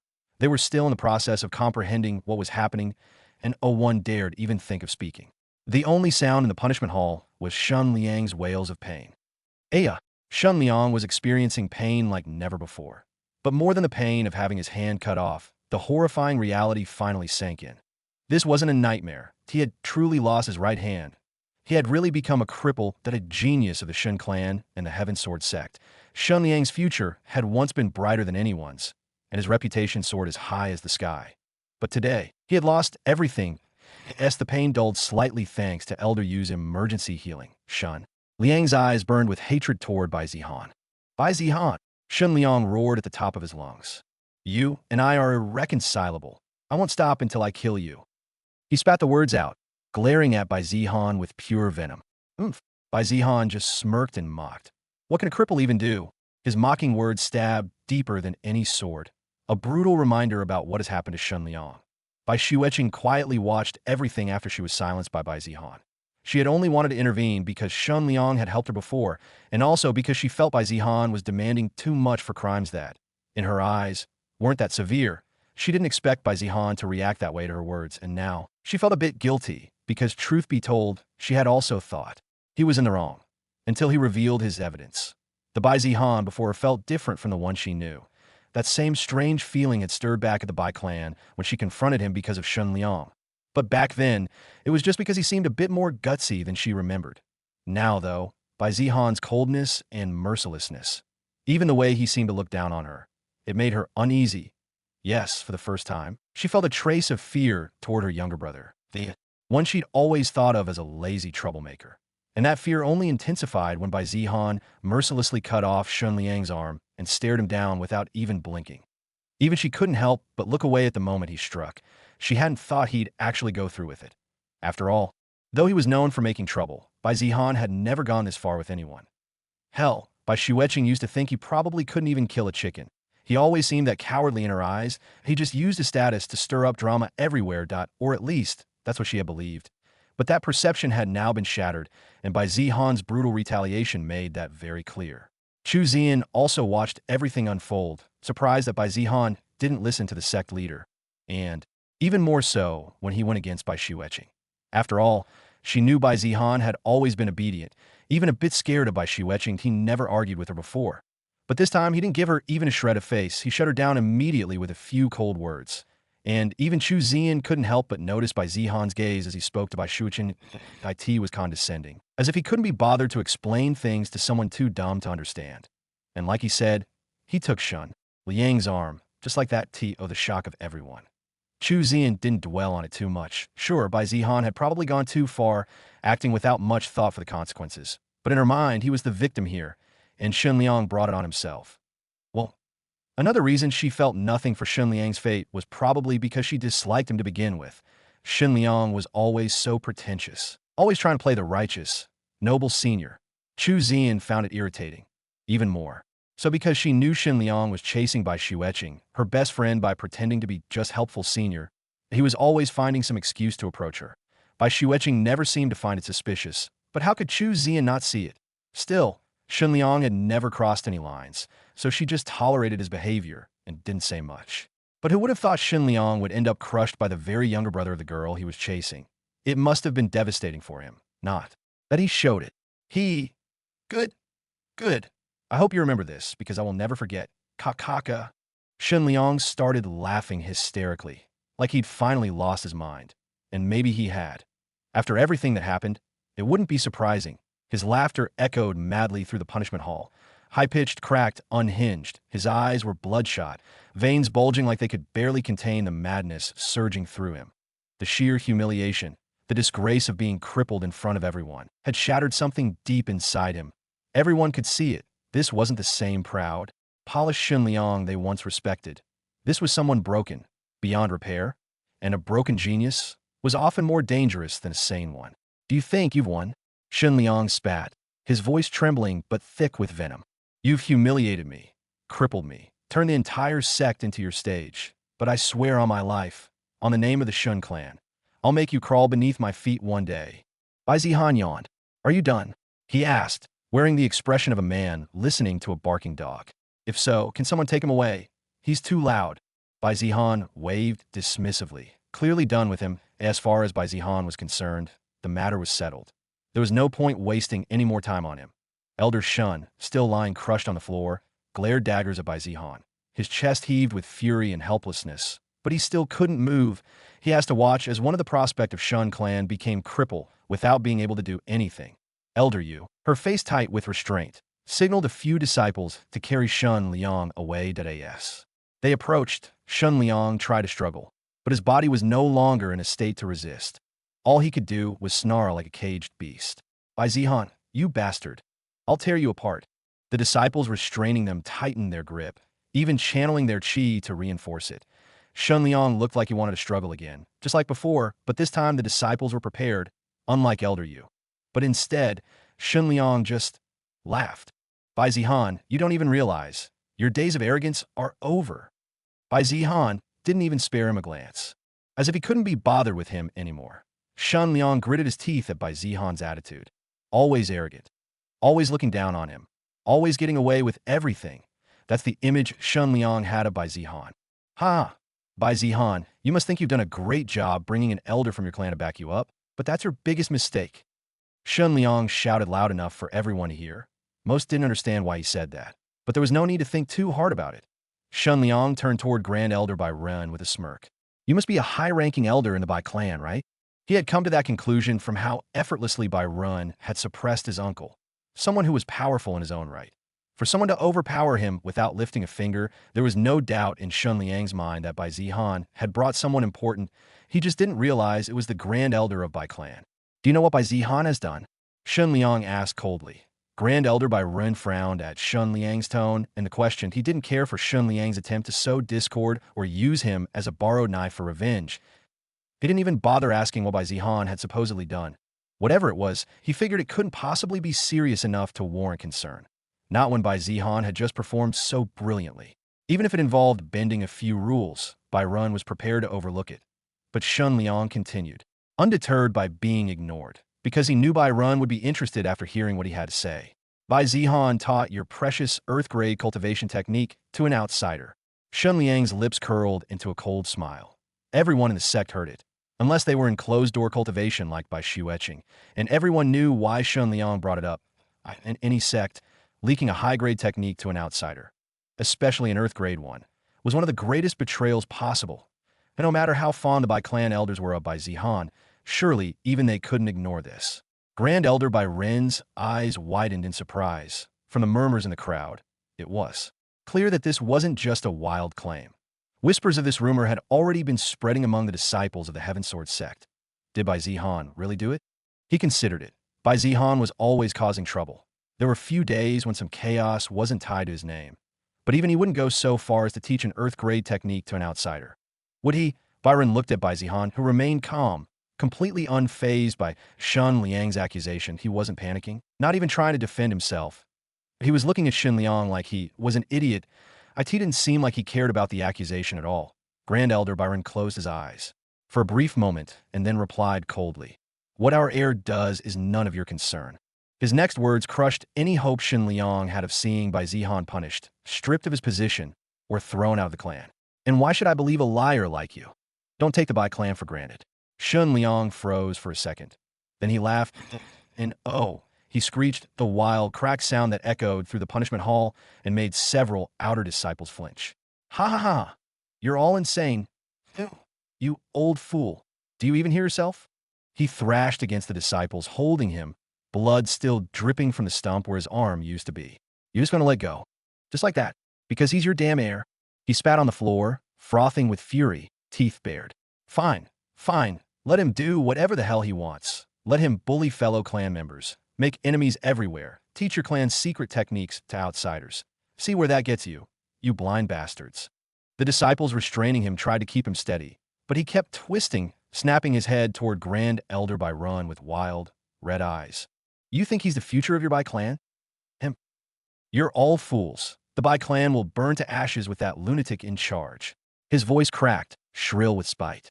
"And I'll be there when it happens. I'll laugh over your graves, all of you."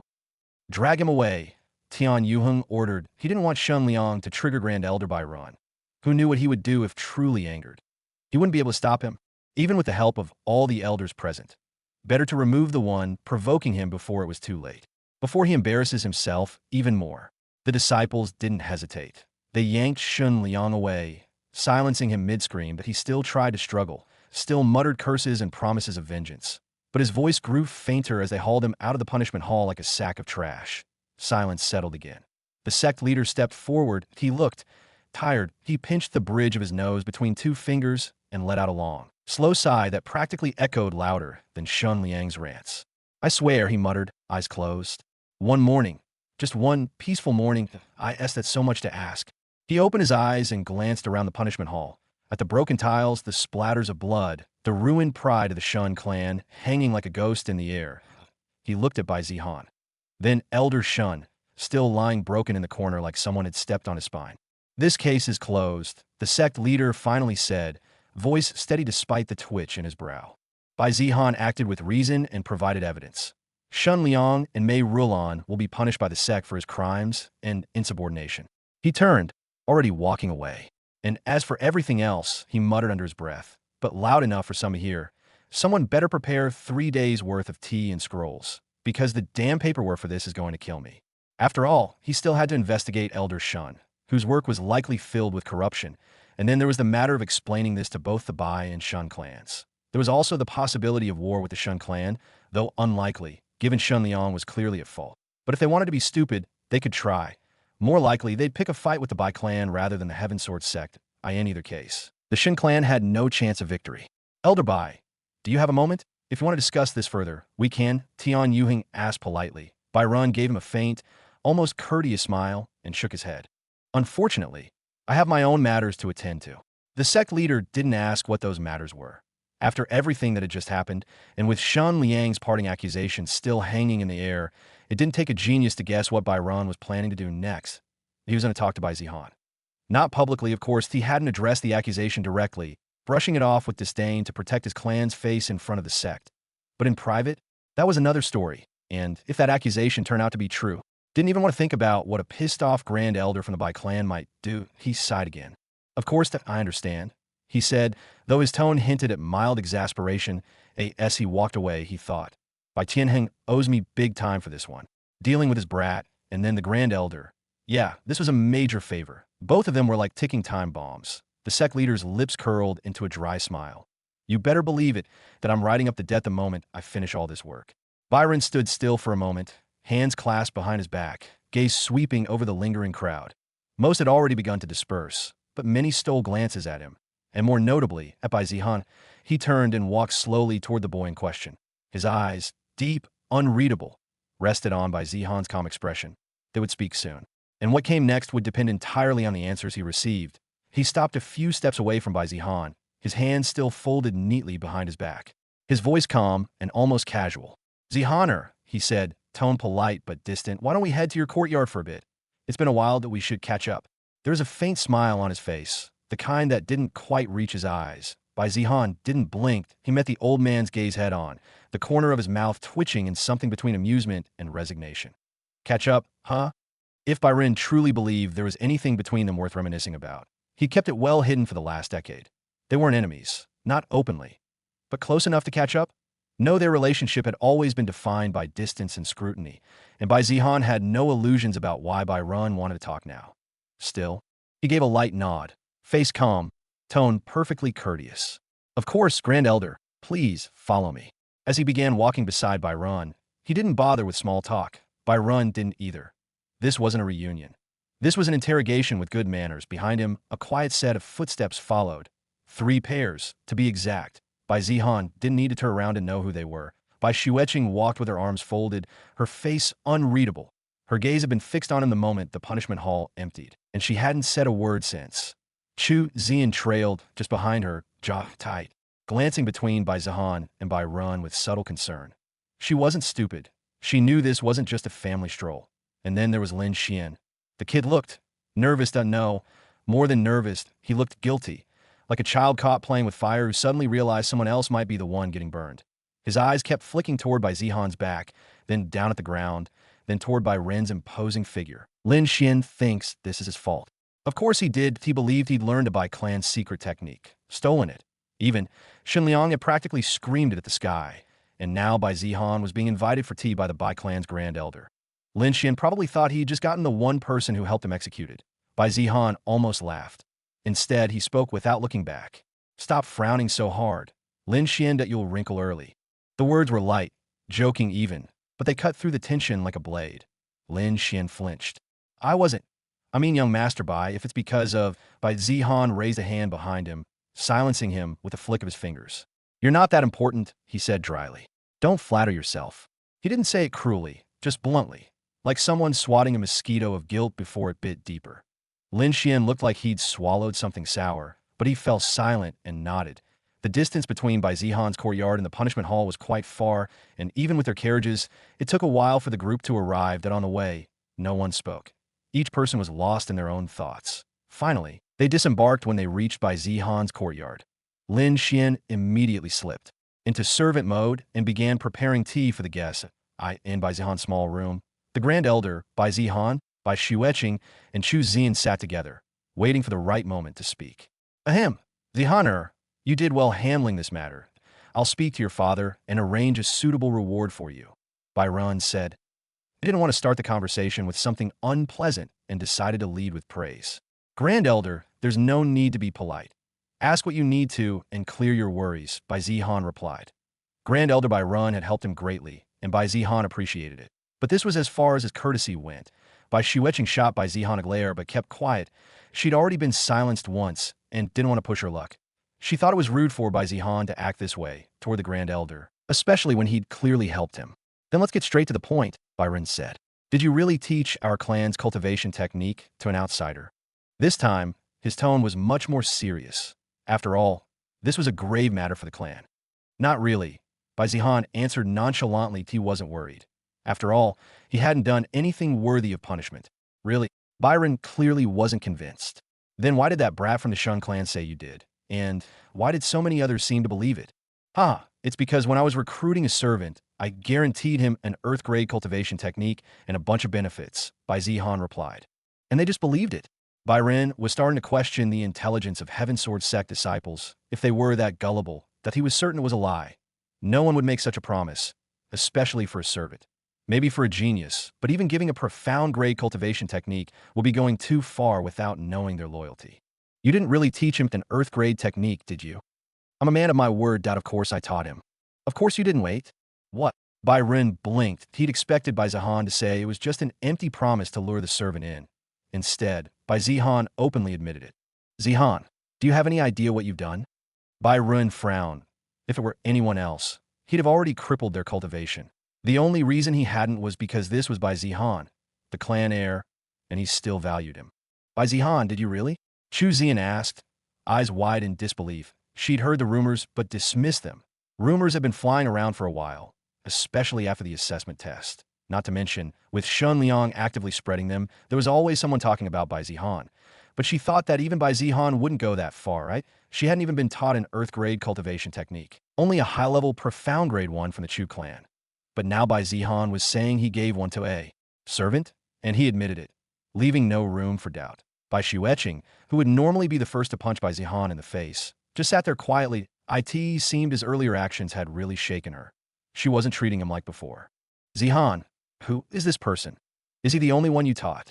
Byron asked, but his eyes were on Lin Xian.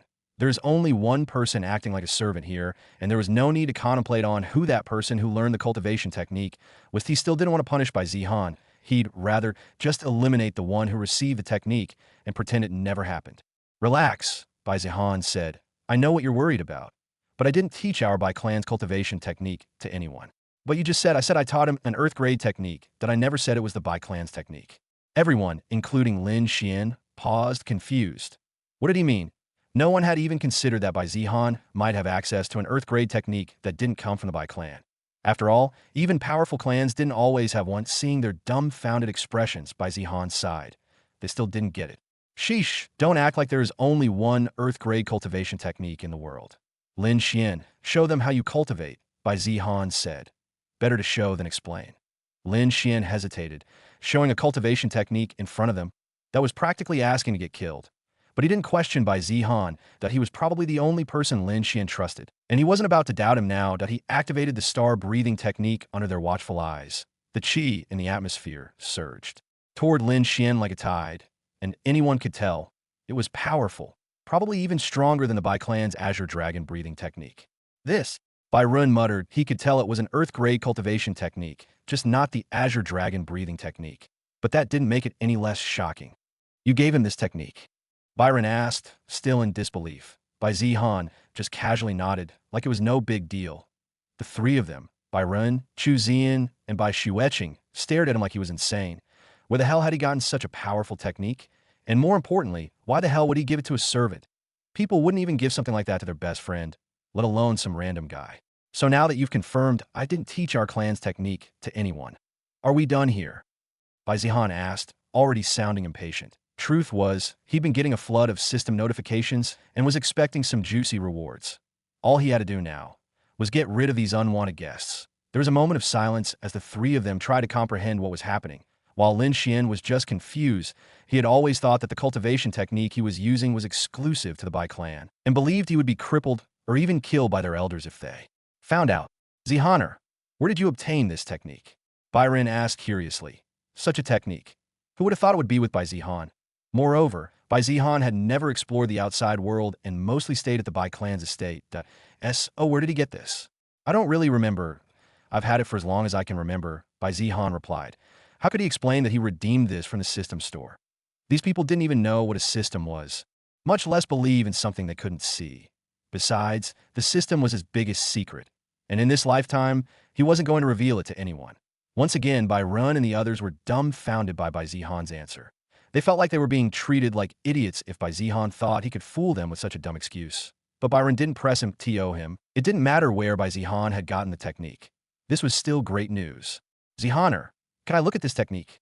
Bai Run asked politely. Bai Zihan didn't think much about in fact, he didn't value it highly enough to hesitate. Lin Xian, show him.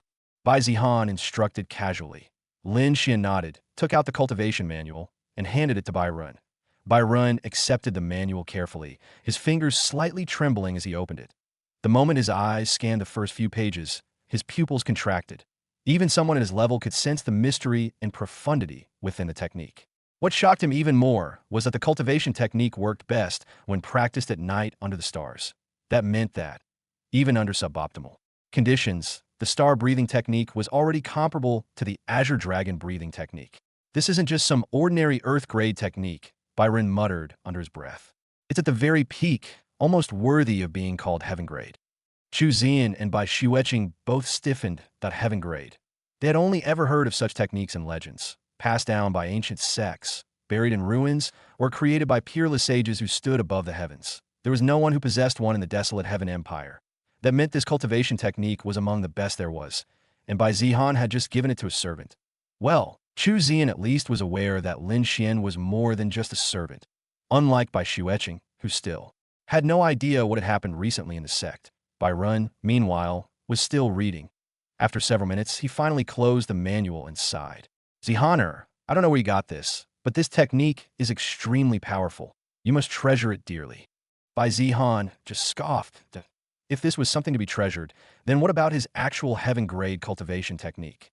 But why did you teach something so precious to someone like him? Bai Ren asked, staring at Lin Xian.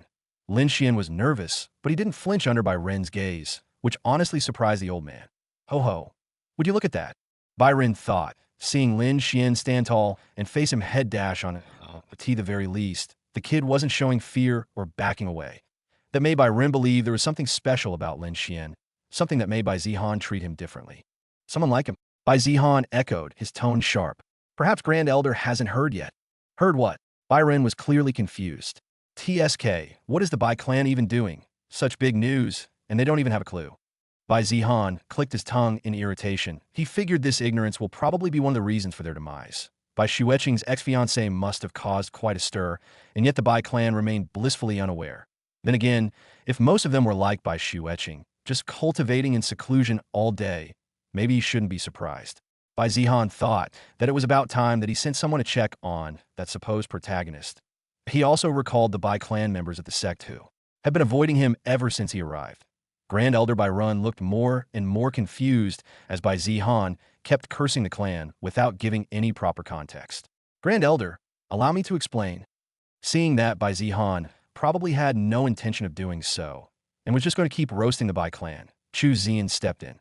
She explained Lin Xian's incredible performance during the Heaven Sword Sex Assessment Test, and how he was revealed to have a Heaven-grade Dao resonance. Heaven-grade Dao resonance. No wonder the Han was pissed. That's a huge deal, and the Bai Clan had no clue. I'll need to teach that brat Tianhing a lesson for this kind of oversight. Though the Bai Clan's ignorance was partly due to the Heaven Sword Sect's tight information control, they didn't want anyone trying to poach Lin Xian out of course. Even they couldn't block everything. Some clans already knew and had tried to recruit Lin Xian in recent months. Lin Xian had rejected them all, obviously. Bai Zihan was likely the only Bai Clan member present at the assessment test, and maybe even the entire Heaven Sword sect, who could have passed the message along. Everyone else was either out of the sect or hiding in seclusion, probably just to avoid him in a way. It was also his fault that the Bai Clan hadn't heard a thing about what was happening in the Heaven Sword sect. Ha! Such great talent. Young man, you have a bright future ahead of you. Bai Ren said, smiling. He wasn't just impressed by Lin Xian's talent. He was also beginning to understand why Bai Zihan had done what he did. Thank you for the praise, Grand Elder. Lin Xian responded politely. Bai Ren nodded in it seemed that Bai Zihan had planned everything carefully, even if he didn't understand how the boy had known about Lin Xian's potential before the test. But that didn't matter. What mattered was that the Bai Clan now had a top genius on their side. Then, slowly, Bai Ren turned to Lin Xian. Lin Xian, was it? He asked seriously. Would you be willing to become part of the Bai Clan?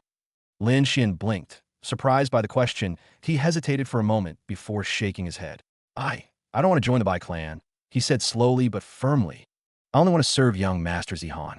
His voice was calm but resolute, but Bai Ren didn't seem offended. Instead, he laughed. Ha ha! Good. Loyalty is a virtue this clan could use more of. He nodded approvingly and added, since that's the case, there's no need to force anything as far as I'm concerned. Anyone who serves Zihaner as part of our Bai Clan, that I'll inform the clan to send cultivation resources directly for your use. Pills, spirit stones, weapons, whatever you need. Lin Xian was stunned. That's too much, I accept it, Bai Zihan interrupted with a casual wave of his hand. This much won't even put a dent in our treasury. His tone was flat, but there was a sharpness behind it, like he was speaking less to Lin Xian and more to everyone else in the room. Bai Ren chuckled again, clearly pleased. Ha ha, this is truly heaven's blessing. The Bai Clan has gained the only heaven-grade Dao resonance genius in the entire sect. But Bai Zihan, leaning lazily on the side, casually refuted, "That's not true." The smile on Bai Ren's face faltered. "What do you mean?" "There's another," Bai Zihan said, his voice calm but absolute. Bai Ren looked shocked. After all, it was already extremely rare to have even one heaven-grade Dao resonance genius in a generation. But there was another one. "Who?" Bai Ren asked. If there was another, and they could recruit them too, he felt the Bai Clan would truly become unstoppable. Bai Xinyue. The entire room went silent. Bai Ren's pupils shrank. Bai Xinyue, the former genius of the Bai Clan, once thought to have even greater talent than Bai Xueqing. With her, Bai Ren had believed that their Bai Clan would rise further and become the strongest in the desolate Heaven Empire. However, that didn't happen. She was expelled. This was also one of the reasons why he had disliked Bai Zihan. Not only because Bai Zihan was the reason she was expelled and had her Dao Bone stolen, but also because he himself couldn't even awaken the talent she had, even after receiving her Dao Bone. Impossible. She was exiled. Her Dao Bone was taken. She has regained her former talent, perhaps even become more talented.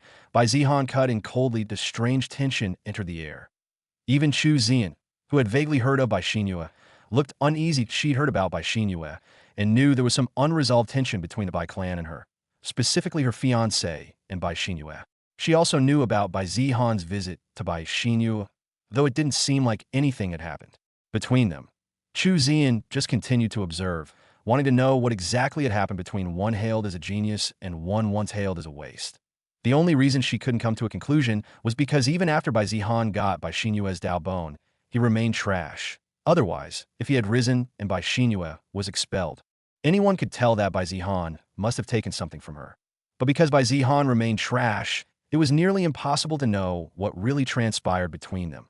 Bai Zihan let out a small, mocking laugh. "She's truly been waiting to take revenge on me."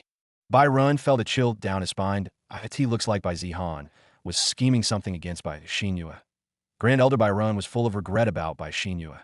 Regret because he was still in seclusion when Bai Xinyue was expelled. Otherwise, he would have stopped it. If he had been present, perhaps things wouldn't have turned out the way they had, and they would have had two heaven-grade Dao resonance geniuses in their clan. Perhaps they still could mend that. Well, he looked at Bai Zihan and realized that it would be impossible. There was no way Bai Zihan would apologize and humiliate himself for what he had done. Though if one were to blame, it should be his mother. Even so, Bai Ren felt that Bai Xinyue was still a Bai Clan member. At least their blood ran in her veins. And he didn't want her to fight her family, of course. He knew that was a lot to ask after what she has suffered. If it had been before, Bai Ren wouldn't have hesitated to abandon Bai Zihan for Bai Xinyue, but it was different. Now, Bai Zihan had shown himself capable and cunning, even possessing powerful earth-grade cultivation methods from who knows where. Even if Bai Xinyue was truly talented, it now seemed impossible for her to take revenge. Rather, he was worried about the opposite. Would Bai Xinyue fall at Bai Zihan's hands? "Don't worry. I've decided I won't do anything to Bai Xinyue," Bai Zihan declared, as if he could read Bai Ren's mind. Much to his embarrassment, if it were yesterday, Bai Ren might have laughed at the idea of Bai Zihan sparing Bai Xinyue, who had regained her talent. But today was different. With his schemes and mercilessness, Bai Ren couldn't rule out the possibility that, if Bai Zihan wanted, he could take her out. After all, in terms of strength, even Shen Liang was stronger than Bai Xinyue. But didn't he end up crippled by Bai Zihan?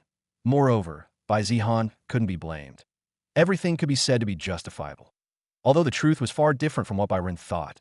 Spare Bai Xinyue, Bai Zihan didn't dare take on Heaven's Chosen. Even if he had equal strength, he knew that when on the verge of death, these Heaven's Chosen would start pulling out one trump card after another. And if they didn't have one, by sheer luck, they'd survive and return stronger to take his life. So, until he was absolutely certain he had no intention of doing anything to a Heaven's Chosen. But Bai Ren didn't know that, and thought that Bai Zihan truly didn't hate her, and had no reason to go after her. Even if Bai Xinyue showed aggression, perhaps Bai Zihan understood her anger? Not likely. But Grand Elder Bai Ren wanted to believe it, and wanted to imagine a future where she would be back where she belonged. "If you want to and can, you can bring her back to the clan as well, that I can talk with my mothers to not harm her either," Bai Zihan said, showing that he didn't hold any grudge against Bai Xinyue, even if she came seeking revenge. Good.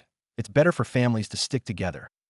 Bai Ren wanted to take in Bai Xinyue, and the only problem would have been if Bai Zihan had any issue with it.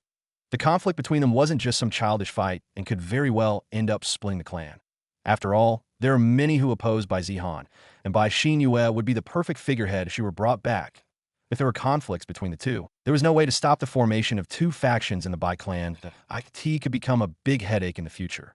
But Bai Zihan said that it was okay. At least, it didn't seem like Bai Zihan wanted to take Bai Xinyue's life or anything. That IT would be better if Bai Zihan take the initiative to even apologize for the past and make up with Bai Xinyue, though it is not likely to happen. I know that it is a problem that my mother and I have. That don't worry. No matter what she plans, I don't have any plan to do anything to her. Bai Run smiled.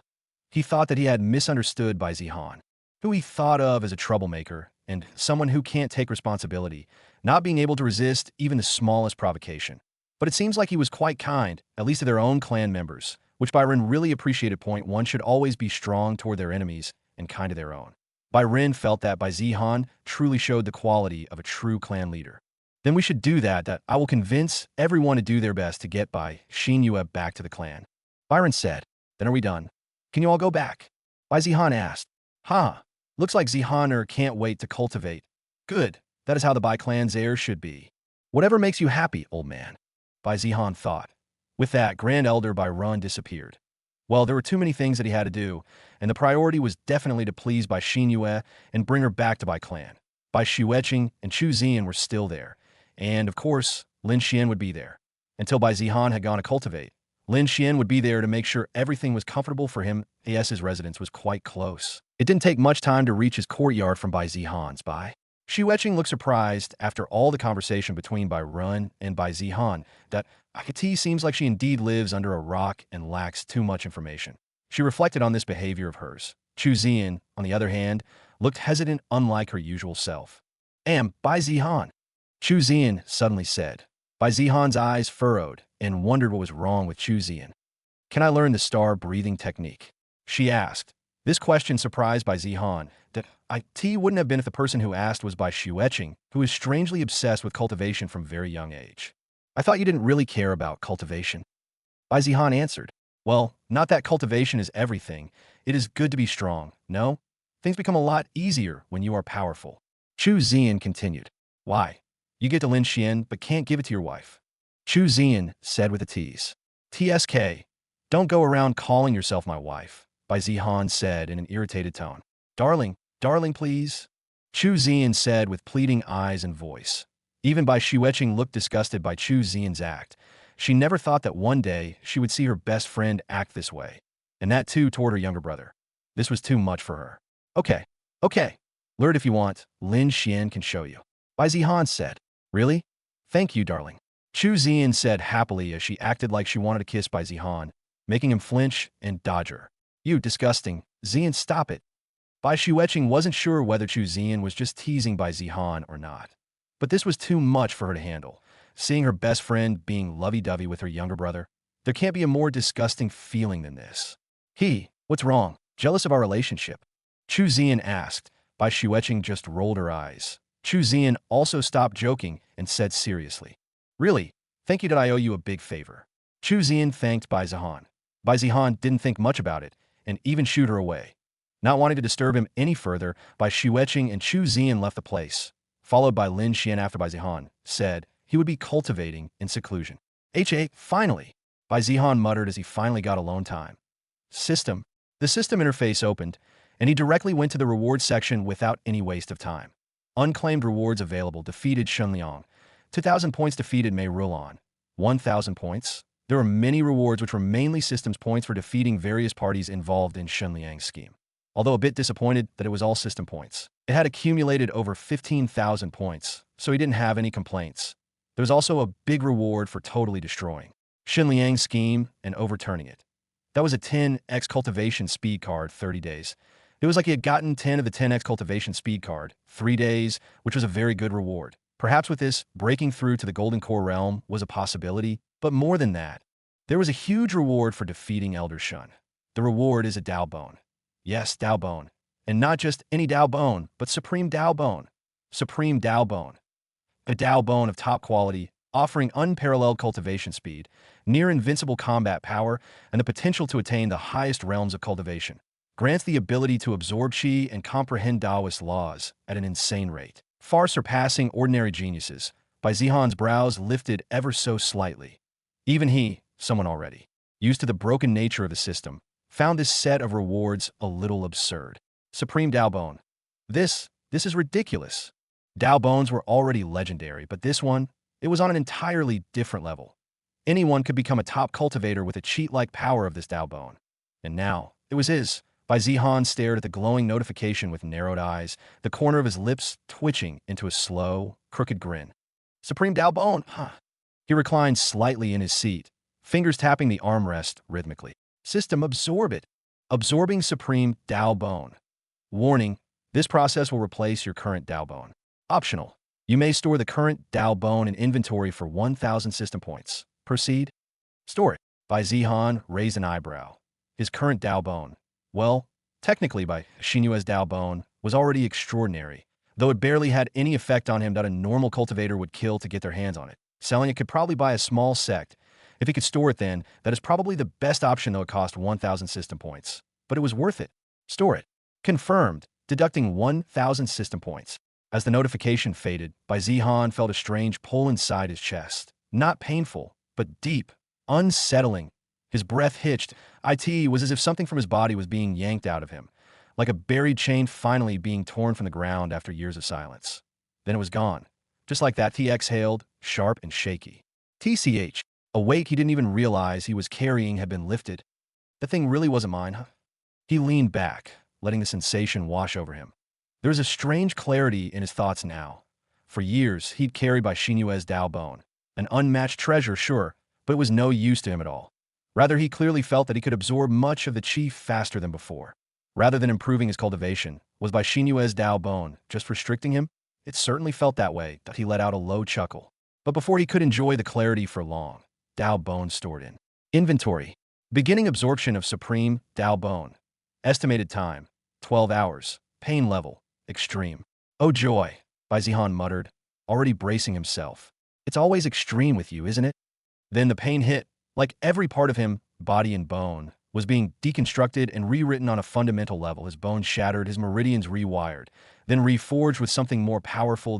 Golden blue light surged from his body, lighting up the entire room. Perhaps it was because of his body refinement through the primordial chaos body refinement technique. Or maybe just because he had endured worse before. But Bai Zihan didn't think too much of the pain. Of course, a normal person would have lost their mind by now. 12 hours later, absorption complete. Supreme Dao Bone successfully integrated. Warning, host cultivation base has become unstable. Recommend entering cultivation immediately to stabilize. Bai Zihan's eyes snapped open. They glowed with swirling golden light, galaxies spinning in his irises. He inhaled once, just once, and the heavens seemed to respond. Spiritual qi roared into his courtyard like a tidal wave, and that was without him even activating the myriad breathing technique. If he did use it, the qi in his courtyard probably wouldn't be enough to keep up with him. He cracked his neck and stood up. That's more like it. Finally, he had some hope of surpassing those so-called geniuses in cultivation speed. He wasn't sure about Bai Xinyue, but he was damn sure his speed would now blow Lin Xian out of the water. And he still had a trump card.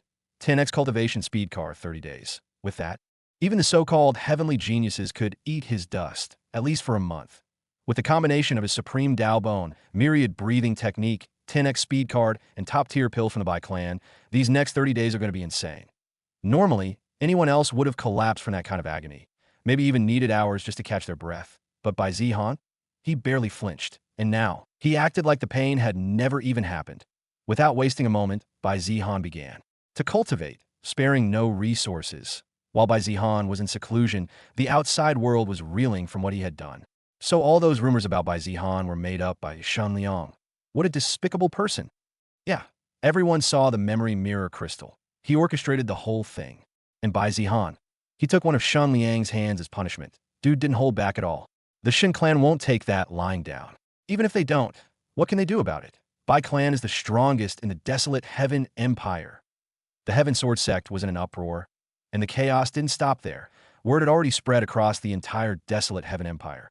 After all, neither Shen Liang nor Bai Zihan were unknown names. But to think that Shen Liang, the so-called genius, had been humiliated by Bai Zihan, the infamous waste of the Bai Clan, it was too ridiculous. People didn't believe it at first, but the truth doesn't wait for permission. It spread like wildfire. Now everyone was waiting for the Shun clan's response. Would they stay quiet and admit fault? Or escalate and fight the Bai Clan? But not everyone was shocked. Oomph.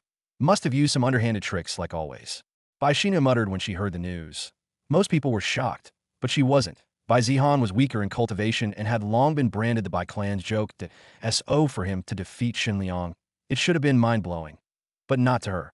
Honestly, if she'd heard that Bai Zihan beat Xin Liang in a straight-up duel, she would have been shocked. But relying on his background, schemes, or tricks, that was textbook Bai Zihan.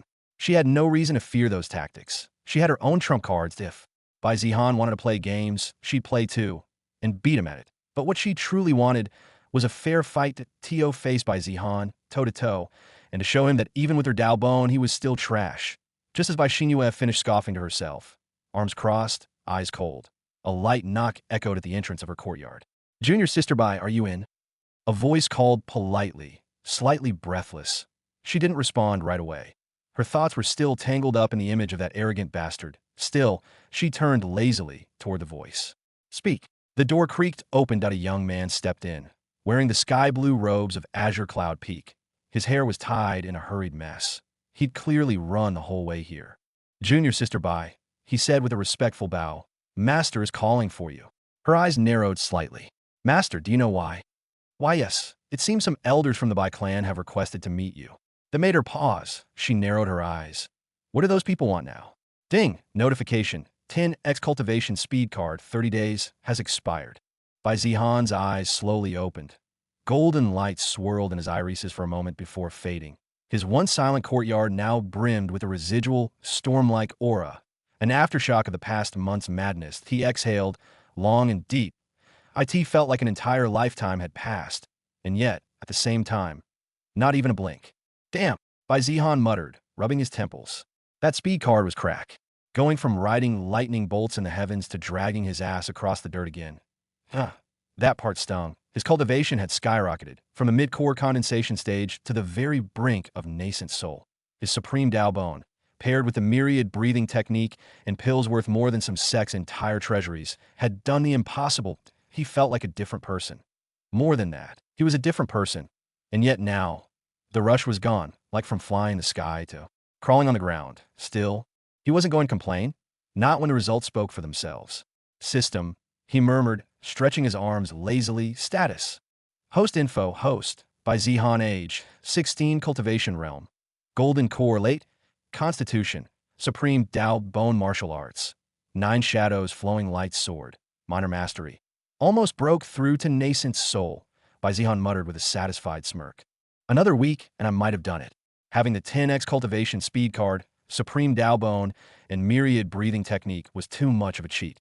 Using them together was like flying through heaven without even trying. It had already exceeded his expectations, and unexpectedly, he'd reached the late stage of the Golden Core realm that he'd only hoped to touch the Golden Core stage. But he'd completely underestimated what the supreme Dao Bone could do. It was like strapping jet engines to a horse-drawn carriage, like going from riding a donkey to piloting a jet. He came out of his courtyard and looked toward the sky. It was a sunny afternoon, with birds chirping and spiritual beasts roaring faintly in the distance. The usual peace. Time to check what's been going on while I was cultivating. He was curious to see whether the Shun clan had responded, or if they were pretending like nothing had happened. Had the Bai Clan managed to convince Bai Xinyue to return? He stepped out of the training chamber, robes fluttering in the breeze. "Should I call for Fang Jinyan or Kong Zhanhong?" He smirked. "Let's just call for both." It hadn't even been 5 minutes since Bai Zihan sent the summons. Yet both Fang Jinyan and Kong Zhanhong arrived like they'd been camping outside his courtyard, just waiting for the call. The two young men all but sprinted into the pavilion, robes barely smoothed down, faces wearing wide, practiced smiles. "Young master," they spoke in unison, nearly tripping over each other in their enthusiasm. "You're both quick." Kong Zhanghong clasped his fists with a respectful bow, grinning. "We would have arrived sooner, but didn't want to disturb your cultivation." Fang Jinyan added quickly, "Yes, we were outside, or nearby, just in case you needed anything." Both of them were practically radiating ass-kissing energy, their eagerness so strong it was almost visible in the air. Kong Zhanhong was even more fired up. Now there was competition for his role, and not just anyone. Senior brother Fang Jinyan, who was just as eager to kiss Bai Zihan's ass, he couldn't afford to lose.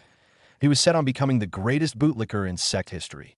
Young master, congratulations on your cultivation. Your aura was radiating from afar. It felt like a nascent soul elder had descended. And the way you handled that bastard Shun Liang, absolutely legendary. Word of your achievement is spreading throughout the desolate Heaven Empire.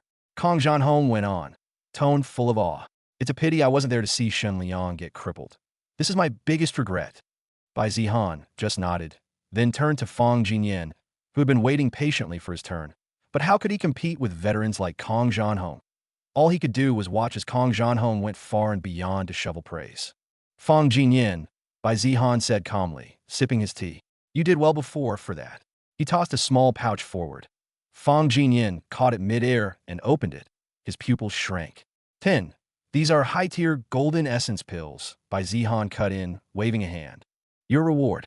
Fang Jinyan immediately knelt and bowed, eyes shining. Many thanks, young master. Kong Jianhong twitched slightly, but didn't say a word. He wasn't stupid. He knew he hadn't earned anything.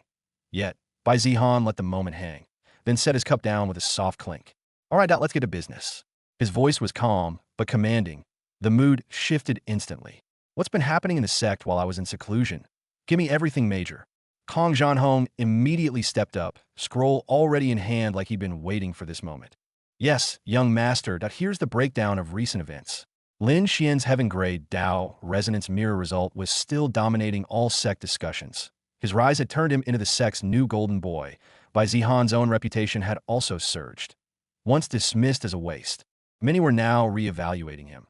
Some still clung to the idea that he was just a better schemer than cultivator, but respect for him had undeniably grown out of course. Kong Jianhong had his own take.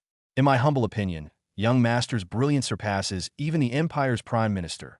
Your strategies are divine, the greatest mind in the world. Kong Jianhong didn't miss any chance to shower Bai Zihan with compliments. Next came the matter of Shun Liang. He'd been punished and sent to a reflection cave, but word was he'd be out soon. There were already whispers that he planned to leave the Heaven Sword sect entirely. Bai Zihan's eyes narrowed at that last part. And the Shun clan? He asked coldly. This time, Fang Jinyan stepped forward. They're keeping their official stance in public retaliation. But I've heard whispers. Shun Liang's uncle, Elder Shun, has been meeting privately with Elder He and a few others from the anti-sect leader faction. They haven't made any moves yet. Bai Zihan tapped the rim of his cup. So they're not stupid enough to act openly, yet. Which only meant they were definitely scheming something behind the scenes. There was no way they wouldn't. The Shun clan could either swallow their pride or retaliate. But retaliation would spell their doom, and Bai Zihan didn't think they were that dumb. Even if Shun Liang was, they might try to rally allies. The Li clan, the Zhao clan, perhaps even neutral forces, and the anti-sect leader faction. After losing face and one of their own elders, they were weakened if they couldn't recover from that loss. Their ambitions were dead in the water. Their only shot was to rope in someone powerful from the neutral side, or find a way to make the sect leader's faction lose someone of equal weight. Either way, they had to act soon. Otherwise, they would just get crushed by the sect leader's faction. Few things seemed to have changed since he was cultivating. He was definitely prepared for some elders to appear and demand justice for what he'd done to Shun Liang. But as a villain, it seemed like the usual script of beat the young, the old one appears wasn't going to happen this time. Bai Zihan leaned back in his chair, gazed thoughtful as he swirled the tea in his cup. Brought over by Kong Jianhong. It didn't seem like any of the parties had made any moves since he destroyed Shun Liang. Any news? He asked casually, eyes half-lidded, regarding Bai Xinyue. Fang Jinyan and Kong Jianhong both stiffened. They both knew, or at least had an idea, about Bai Zihan's relationship with Bai Xinyue, which was definitely not amicable. And the information they had, they knew it would infuriate Bai Zihan. Kong Jianhong glanced at Fang Jinyan, then wisely stayed silent, letting the senior disciple answer.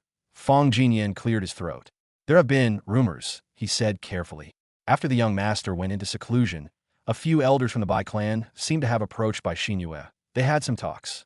Oh, they already made their move. Bai Zihan thought. Seems like they couldn't wait to get Bai Xinyue back and immediately set out to do it. Well, he'd already said he didn't mind, and there were plenty of elders who wanted Bai Xinyue back, many of whom opposed him. Whether Bai Xinyue became a puppet in their hands or turned the tables on them, Bai Zihan wasn't too worried. Not after what he'd gained. He didn't think Bai Xinyue, in her current state, could take him on. And as far as he knew her, she wouldn't want revenge in any roundabout way that if she wanted revenge, she'd fight him head dash on AS for schemes? He didn't think his stupid cousin had the brains for that. Not then, nor now. In the talk, it seems like the Bai Clan wants to reverse her expulsion and bring Bai Xinhua back into the clan. Fang Jinyan answered, glancing at Bai Zihan to gauge his reaction. But Bai Zihan's expression remained calm.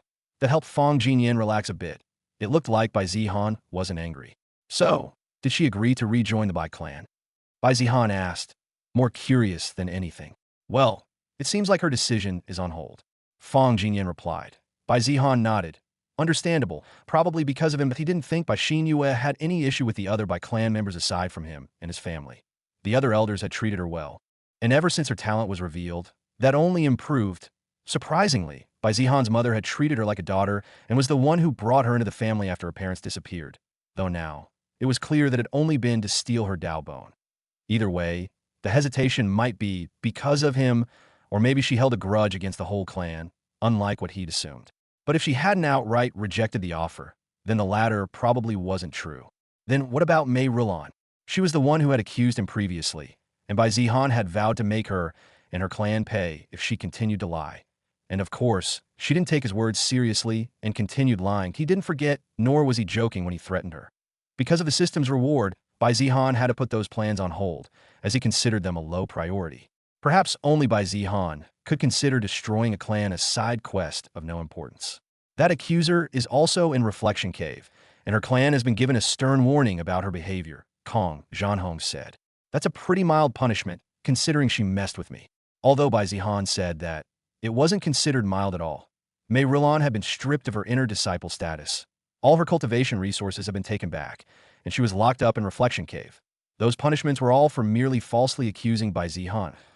If it had been anyone else, she wouldn't have been punished so severely. Kong Zhanhong, of course, agreed with Bai Zihan's words on the surface and kept blabbing about how she should have been sliced into pieces and fed to spirit beasts for falsely accusing Bai Zihan that he claimed her punishment was too light, even though he knew deep down it was already far too heavy for her actual crimes.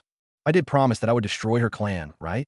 Previously, he had warned Mei Rilon that if she continued to falsely accuse him, he would take revenge by destroying her clan. Fang Jinyan nodded. Kong Zhanhong hadn't been present at the time, but he had. Bai Zihan had indeed said those words, though he'd assumed it was just a threat to scare Mei Rilon. Oh, he didn't understand why Bai Zihan was bringing it up again. Fine, then it looks like I need to keep my word, Bai Zihan said lazily.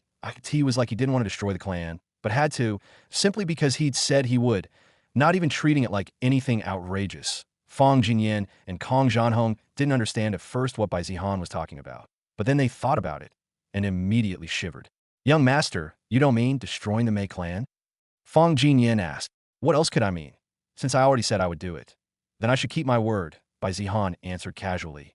Sweat immediately appeared on Fang Jinyan and Kong Zhanhong's faces. They had also once been at odds with Bai Zihan, but unlike Mei Rilon, they'd been lucky enough to switch sides. Otherwise, they couldn't fathom what their fate would have been. Moreover, it wouldn't have just been their fate, but their entire clans that might have been destroyed. Looks like I need to return to the Bai Clan, Bai Zihan thought. Even though he'd become much stronger, he couldn't destroy the Mei Clan alone. Well, maybe he could, but he didn't want to take that risk. With a powerful clan backing him, why should he? Of course, whether he could convince his father to help would depend entirely on his persuasion skills. The skies parted as Bai Zihan's flying carriage tore through the clouds, wrapped in waves of spiritual light. Inside, Bai Zihan leaned against the cushioned interior, arms folded and eyes closed. Wearing an expression of lazy indifference, he'd gotten permission from Elder Qinglan to go out. The woman had just given him her usual cold look, nodded slightly, and said, go. Not that he wouldn't have gone even if she hadn't said yes.t o Bai Zihan. Elder Qinglan was his master in name only. She hadn't taught him a thing to deserve the title. Still, she let him go. That was what mattered. Which meant now, it was time to go back home. I wonder if anyone is missing me. Well, Bai Zihan doubts that himself that he hadn't been that long since he'd returned. Just a few months, but in cultivation circles, even years could fly by. So this was practically a surprise visit. The flying beasts let out sharp screeches as they descended, their spiritual chi alone forcing nearby rogue cultivators to hit the dirt in panic. The Bai Clan gates appeared ahead, tall and grand, surrounded by glowing formations and guarded by several cultivators. Bai Zihan didn't even bother to slow the carriage. With a casual flick of his sleeve, The protective formations at the gates parted like water. The two gatekeepers blinked in disbelief, then paled as they recognized the carriage by Zihan's personal ride. Is that young Master Zihan? One of them muttered. They hadn't expected him back anytime soon. Not when he'd just joined the Heaven Sword sect. Knowing it was by Zihan, they didn't intervene and just continued with their duties. The carriage screeched to a halt in front of the main courtyard. With a flick of his fingers, the door opened, and Bai Zihan stepped out, robes fluttering, expression as arrogant as ever. Several disciples and servants nearby froze. Some bowed on instinct. Others stumbled. He glanced at them, didn't say a word, just kept walking. Inside the main hall, Elder Bai Phone was sipping tea when the sound of footsteps echoed down the corridor. Then, without even asking, the door was opened. He frowned. Who dares to? Then he saw him. Bai Zihan, that same arrogant brat, back again, looking even more infuriatingly than before. You, Bai Feng shot up, voice rising. Bai Zihan just gave him a glance. Oh, uncle, he said lightly. Didn't recognize you that you've aged. Bai Feng's eyes twitched. This brat, he hadn't expected Bai Zihan to suddenly become respectful. But still, he was as disrespectful as ever. He was surprised to find that Bai Zihan had come back, much to his annoyance. Even more annoying were the rumors about Bai Zihan's reputation, which was getting better and better, which spelled trouble for him, especially since he wanted his own son to become the heir. Why are you here? Bai Feng asked with a deep frown.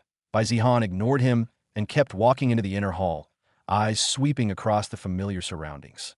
Where's my father? Bai Feng's blood pressure spiked. Find him yourself. He snapped, then stormed off before his blood pressure increased any further. What's up with this old man? Bai Zihan thought. Not that he questioned his own behavior. If father is not in the inner hall, he's probably in a study. Knock, knock. Who is it? It's me, father. The door creaked open as a servant respectfully stepped aside, bowing low. Young master, he murmured. Bai Zihan strolled in like he owned the place, which, let's be real, he sort of did. Inside, Bai Tianheng looked up from a scroll, the lines on his face smoothed out into a wide smile. Zihaner, he stood up at once, clearly in a good mood. When did you return, you brat? You should have informed me ahead of time. Bai Zihan's lips curled into a lazy smirk. Why? So you could prepare a welcoming party. With the way things are going, I just might have. Bai Tianheng laughed heartily. He came around the desk and clapped his son on the shoulder, eyes gleaming with pride. I've heard what you did at the Heaven Sword sect. Well done. And more importantly, he picked up a jade slip and waved it. The Grand Elder came to see me when he returned. Oh, you know what he said? Bai Zihan raised an eyebrow. They're getting too old to lead, and I should take over? Bai Tianheng barked out a laugh. Definitely not. He said you managed to recruit a heaven-blessed genius. Lin Xian, right? The Dao resonance mirror glowed gold, Bai Tianheng said, almost reverently. Do you know how rare that is? I've got an idea. Of course you do. Bai Tianheng beamed. Even the Grand Elder praised you. Many clan leaders are calling me with jealousy that we got Lin Xian first. I couldn't be happier. Of course, before all that praise, he'd gotten an earful. The Grand Elder had chewed him out for not knowing about such a monstrous genius sooner, especially when other clans had already started sending invitations to Lin Xian. Bai Tianheng had cursed every Bai Clan member stationed at the Heaven Sword sect. Apparently, they were all in seclusion or on missions.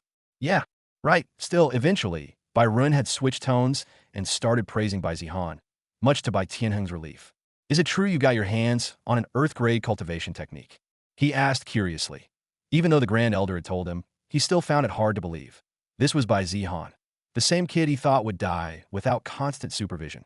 How could he possibly get something that even the Bai Clan would struggle to obtain? Here, Bai Zihan casually tossed over a manual which he already prepared. Bai Tianheng opened it and studied the contents. His eyes widened. IT was legit. He put the manual away. He'd need time to study it in detail. Good. I heard you got it by accident, which can be considered your own luck, that I won't question it. Then his expression darkened slightly. I also heard, Bai Xin Yue is in the Heaven Sword sect. Bai Zihan nodded casually, sigh. It seems she's doing well, Bai Tianheng said, guilt creeping into his voice. After all, it was his wife who ruined her life, for Bai Zihan's sake that a choice he still didn't agree with, finding out that she was back on her feet, had regained her talent, and became an inner disciple of Heaven Sword sect. It felt good knowing that she was doing good for herself. I heard you have no problem with her rejoining the clan? Well, I never wanted her Dao Bone or her expulsion. I don't care if she comes back or not. Bai Zihan's tone was indifferent, truly, like it didn't matter to him. That's good. But don't tell your mother. Who knows what she'll do? Bai Zihan just nodded. Then, Why did you come back? Already missing home. Bai Zihan smirked. Not exactly. He dropped onto the couch like it was his personal throne, crossing one leg over the other. I came back because I've decided to destroy a clan.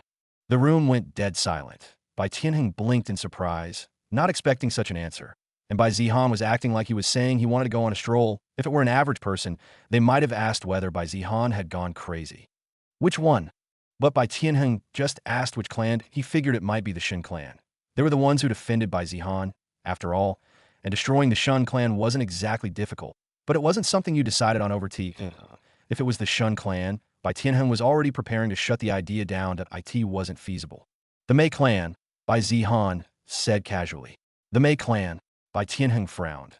The name didn't even ring a bell. He couldn't be bothered to remember every small-time group out there. And the Mei clan was undoubtedly one of those. Oh, why the hell did his son want to wipe out some no-name clan? He hadn't been at the Heaven Sword sect lately and didn't know about Mei Rulon falsely accusing Bai Zihan. Nor did the Grand Elder Bai Run, who'd arrived late. Why? Bai Tianheng asked. He wasn't against the idea. This was the cultivation world. Destroying a clan or two every few years was practically tradition. If the Bai Clan did it, people might whisper for a bit, but then they'd forget in a few weeks as well. Still, he wasn't about to just hand his son a sword and say go nuts without a reason. She helped Shun Liang falsely accuse me. I warned Mei Rulon I'd destroy her clan if she kept lying. She didn't listen. So now, I'm following through. Bai Tianheng's brows furrowed. Even so, destroying a whole clan wasn't something you did on a whim. I think our Bai Clan's reputation has been slipping lately. Even someone like Mei Rulon dares to challenge the heir of the Bai Clan. If we crush the Mei Clan, it'll remind everyone not to mess with us. Bai Zihan's tone was calm, but his intent was sharp. Bai Tianheng rubbed his temples. Indeed, ever since the Li and Zhao clans had formed their alliance, the Bai Clan had been too passive. People were starting to doubt their strength. Maybe that was why Shun Liang had dared to challenge Bai Zihan in the first place, thinking the Bai Clan had grown weak or distracted. Zihaner, aren't you saying that just because of your personal grudges? I am, Bai Zihan said honestly, but that doesn't mean I'm wrong. Do you know how many elders I'll have breathing down my neck if we start a blood feud with the Mei Clan? Bai Tianheng muttered. Then just tell them to hold their breath. Bai Zihan replied without blinking. Bai Tianheng exhaled sharply. You're serious. Dead serious. Silence. Then Bai Tianheng leaned back and studied his son. The brat he'd once thought would never amount to anything. And now, he's planning to do something as big as this. You've really changed, Bai Tianheng murmured. About time, right? Bai Tianheng chuckled. All right, I'm in a good mood, and you've made major contributions to the clan. Doing this favor to you won't hurt us. I'll need to know the strength of the Mei clan first. After that, I'll decide how many elders to send. Great, Bai Zihan said, rising. Let me know when you're ready. I'll watch the destruction myself. Later, on his way back, Bai Zihan slowed as he heard raised voices coming from the garden near his courtyard. He frowned. The Bai Clan estate was usually quiet and orderly, especially around his residence. But now, someone was yelling. Who the hell are these noisy clowns? He turned the corner. Luo Qing stood stiffly beside a flower bed, head lowered, gripping a broom with trembling hands. Surrounding her were three maidservants, arms crossed, faces twisted in mockery. What the hell are you doing just standing there? It's your turn to clean the garden. Yeah, must be nice. Playing little mistress just because you served young master Bai before. I guess we were fools working hard while you just got to laze around. Luo Qing's hands tightened around the broom handle. Her voice was barely a whisper. I didn't rest. I just want to get new broom bristles. Excuses again. Another maid stepped forward. You think we're stupid? Just because you were his personal maid, you think you don't need to follow the schedule like the rest of us? Bai Zihan's expression turned icy as he stepped forward. What's going on here? One of the maids, not turning, snapped. It's none of your business. Luo Qing gasped softly. Young master. The maid froze. They all did. Heads turned, faces drained. Young master Bai, I didn't recognize you. Please forgive me. They dropped into frantic bows. Bai Zihan's voice was cold. I'll ask again. Why were you yelling at my maid? One servant stammered. As she was supposed to clean today, young master, but she didn't show up. We thought she was slacking. Oh, Bai Zihan raised an eyebrow. So you decided to surround her and scream? And no, we just jealous because she's pretty, is that it? Silence. That's the real reason, right? He said, stepping forward. She's prettier than you, better manners, got promoted before you. And instead of working harder, you decided to gang up and bully her. His gaze was like a blade. What, just because I was gone for a few months, you think it's open season on my people? Not a sound, he laughed coldly. Did my reputation drop that low? Or did you think I'd never come back? He asked. And no, absolutely not, young Master Bai. We didn't think that. You are just nothing. Bai Zihan interrupted. You don't need to work here anymore. Their faces went white. Why, young master, please. We were wrong. We'll apologize. We'll clean everything ourselves for a month. Luo Qing stepped forward, flustered. Young master, please. It's all right, there's no need to go that far. Bai Zihan looked at her. You call this all right? He turned back to the servants. My maid getting bullied isn't just an insult to her. It's an insult to me. You ignore my name just because I wasn't here. He narrowed his eyes. Maybe just firing you isn't enough. The maids dropped to their knees. Please, we understand. We'll resign. We'll leave immediately. We sincerely apologize. He waved them off. Get out of my sight. They scrambled away like terrified rats. Luo Qing lowered her head again. Thank you, young master, she whispered. Bai Zihan looked at her, and for once his tone softened. Why the hell are you doing extra jobs?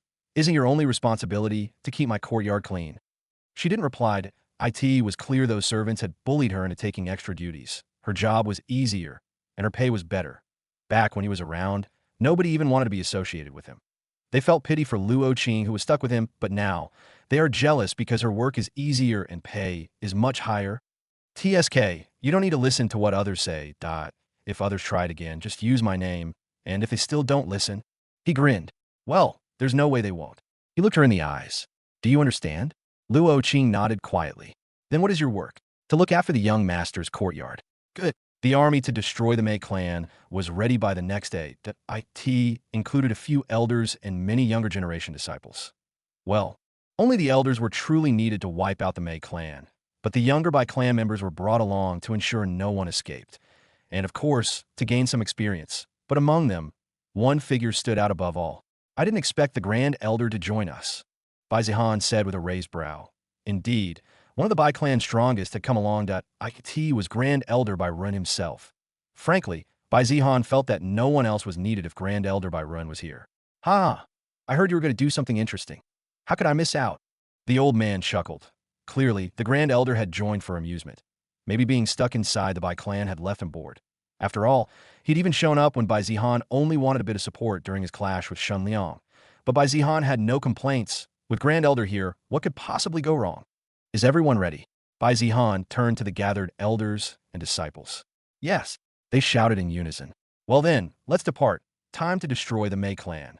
The journey to the Bai Clan's territory wasn't short. It took the Bai Clan forces half a day to fly across multiple mountain ranges aboard a flying ship. A flying ship was a massive, skyfaring vessel powered by spirit stones and inscribed with flight and stabilization formations. Shaped like a traditional sea vessel, but designed for the skies, it could carry dozens, sometimes hundreds, of passengers, making it the preferred method of group travel in the cultivation world.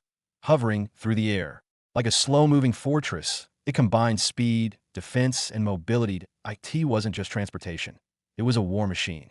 The Bai Clan city, Meihua City, lay nestled in a fertile valley surrounded by high cliffs and shimmering rivers. It was beautiful. Yes, but beauty meant nothing when death loomed from above. Meihua City was a major power in the region, ruled entirely by the Bai Clan. Here, they acted like kings. Their banner, 3 crimson plum blossoms, flew proudly over every gate, and there, disciples walked the streets like arrogant lords. The city guards were all Bai Clan cultivators, their armor bearing the plum insignia. But today, none of that mattered. Today, the Bai Clan arrived. As their enormous flying ship hovered outside the city, spiritual pressure spilled out like an overflowing dam. People looked up from the streets in horror.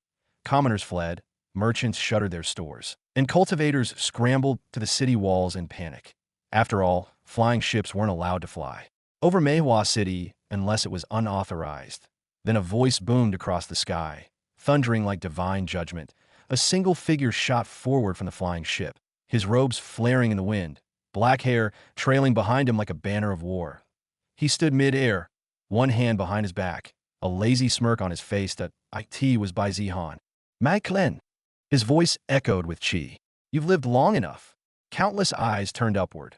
Bai Clan elders and disciples rushed out of their halls, expressions ranging from confusion to disbelief. Some laughed, thinking it was a joke. Others felt an icy chill crawl down their backs. Bai Zihan continued, his tone sharp and cold. Today I, Bai Zihan, stand before your gates to uproot your entire clan. You have two choices, surrender now, and maybe, just maybe I'll spare you. He grinned. Or resist, and you can forget about living. Silence, heavy, suffocating silence fell over Meihua City. Then, the Bai Clan forces descended behind Bai Zihan like gods of war, come to enforce divine retribution. Anyone with half a brain could tell. This wasn't a bluff. The flying ship was clearly that of the Bai Clan, and at its head stood their heir, Bai Zihan. From the inner district of Meihua City, a surge of chi rippled outward as several figures shot into the sky, streaks of light converging above the city gates. Leading them was an old man, with a long silver beard and deep-set eyes that shimmered with restrained power. His robe bore the three plum blossom insignia embroidered in gold thread. Clearly an elder of the Mei clan, he stepped forward, attempting to calm the fear below as he faced Bai Zihan. "Young Master Bai," he said, his voice echoing through the air. "This is unexpected." He cupped his fists in formal greeting, though his hands trembled slightly. "We, the Mei clan, have always respected the Bai clan. We've never crossed you, so may I ask, why have you come to our gates with such killing intent?" For a moment, Bai Zihan just stared at him, lips curling. Then he laughed. "Ha ha ha, loud, arrogant, contemptuous. Not offended me," he repeated mockingly. "Are you truly clueless, or just pretending?" Bai Zihan's expression turned cold. "Didn't Mei Rulon warn you? Or are you really that in the dark? Seriously, just when did my words become a joke?" Bai Zihan said with a hint of irritation. The Mei clan elder's face twitched. Rulon, he did know that Mei Rulon had caused some trouble, breaking sect rules or something like that, but he hadn't imagined she'd provoked the Bai clan heir. She hid it well from them. "Young master," the elder said quickly, "although I don't know the full details, let me apologize on her behalf. She's young and ignorant." Though he didn't fully understand the situation, he could tell that Mei Rulon had somehow offended Bai Zihan, and now the clan was paying the price. He had to do everything in his power to de-escalate this. Bai Zihan looked amused. These old men knew their place, unlike the younger ones. "I already said it before everyone. If Mei Rulon doesn't stop falsely accusing me, I would destroy her clan. What can I say? A promise is a promise." The Mei clan elders' expressions darkened. Because of one reckless girl, their entire clan now faced annihilation. Then, Bai Zihan. A furious voice rang out from the Mei clan manor, high and sharp like a sword being unsheathed. From deep within, a streak of light burst into the sky as a woman shot upward. She was slim, her long black hair tied in a braid, her robes embroidered with the plum blossoms. Though hers were edged in crimson. It was Mei Rulon. "Looks like she has returned to the Mei clan." Bai Zihan raised a brow. Wasn't she supposed to be in the reflection cave? Maybe she had voluntarily left the Heaven Sword sect. Or maybe something had happened. Either way, she was here now, and Bai Zihan thought, it was better this way. That makes things easier. She stopped mid-air, face pale, but eyes burning with fury. "Why are you here?" Bai Zihan smiled, even wider. "Oh, I made a promise to you. Remember? Now I'm here to fulfill it." Mei Rulon's face turned pale as the memory resurfaced. The time, she had thought Bai Zihan was just bluffing. Who could have imagined he'd actually be mad enough to follow through? "You want to destroy my clan?" "Of course," Bai Zihan replied without the slightest hesitation. "Rulon, what did you do?" The Mei clan's elders shouted furiously. How could they not be angry? After all, she was the reason this calamity had descended upon the Mei clan today. Mei Rulon looked guilty, at a complete loss for words. Her voice caught in her throat. Her hands clenched into fists as the stares of her clan bore down on her, some filled with disbelief, others with silent blame. Elders, younger disciples, even city guards. All of them looked at her like she was the cause of this doomsday. I didn't think he'd really do it," she muttered under her breath. Unfortunately for her, Bai Zihan heard her loud and clear. "You didn't think I'd really do it," he repeated mockingly, floating lazily in the air, hands still behind his back like he was on a casual stroll. "Did you forget who I am?" He glanced at the stunned Mei clan forces, then turned back to her with a tilt of his head. "I said I'd wipe out your clan, or did you think I was one of those idiot young masters who bark but never bite?" His voice turned cold. The playful edge vanished like mist. "Bai Zihan, enough."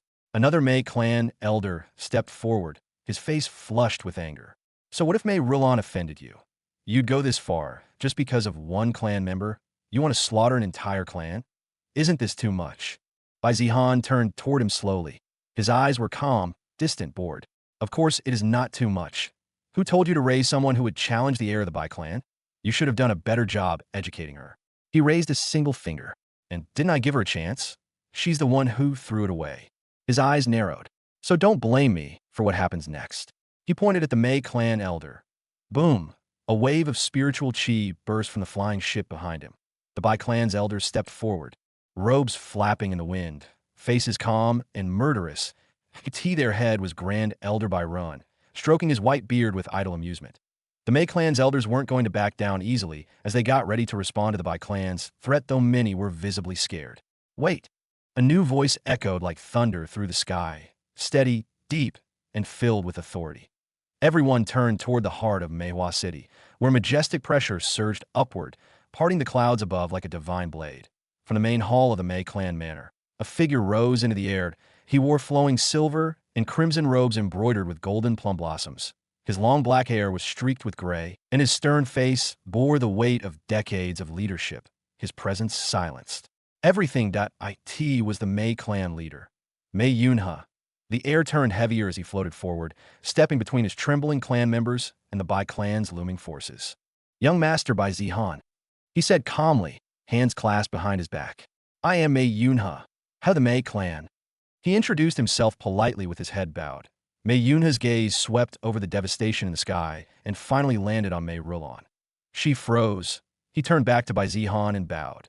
Not a groveling bow, but a formal, sincere gesture of submission. We surrender. Gasps erupted behind him. What? Clan leader? Surely there must be another way. Several Bai Clan elders stepped forward in protest, faces twisted in disbelief. Patriarch, how can we just silence? Mei Yunhe's voice cracked like thunder. Those who spoke immediately shut their mouths. He turned to them with eyes that had once led the clan through wars, disasters, and sect rivalries. Look around you. Do you think we are in any position to bargain? His eyes landed on Grand Elder Bai Run. Others might not recognize him, but how could he not? Bai Run, a monster in his prime.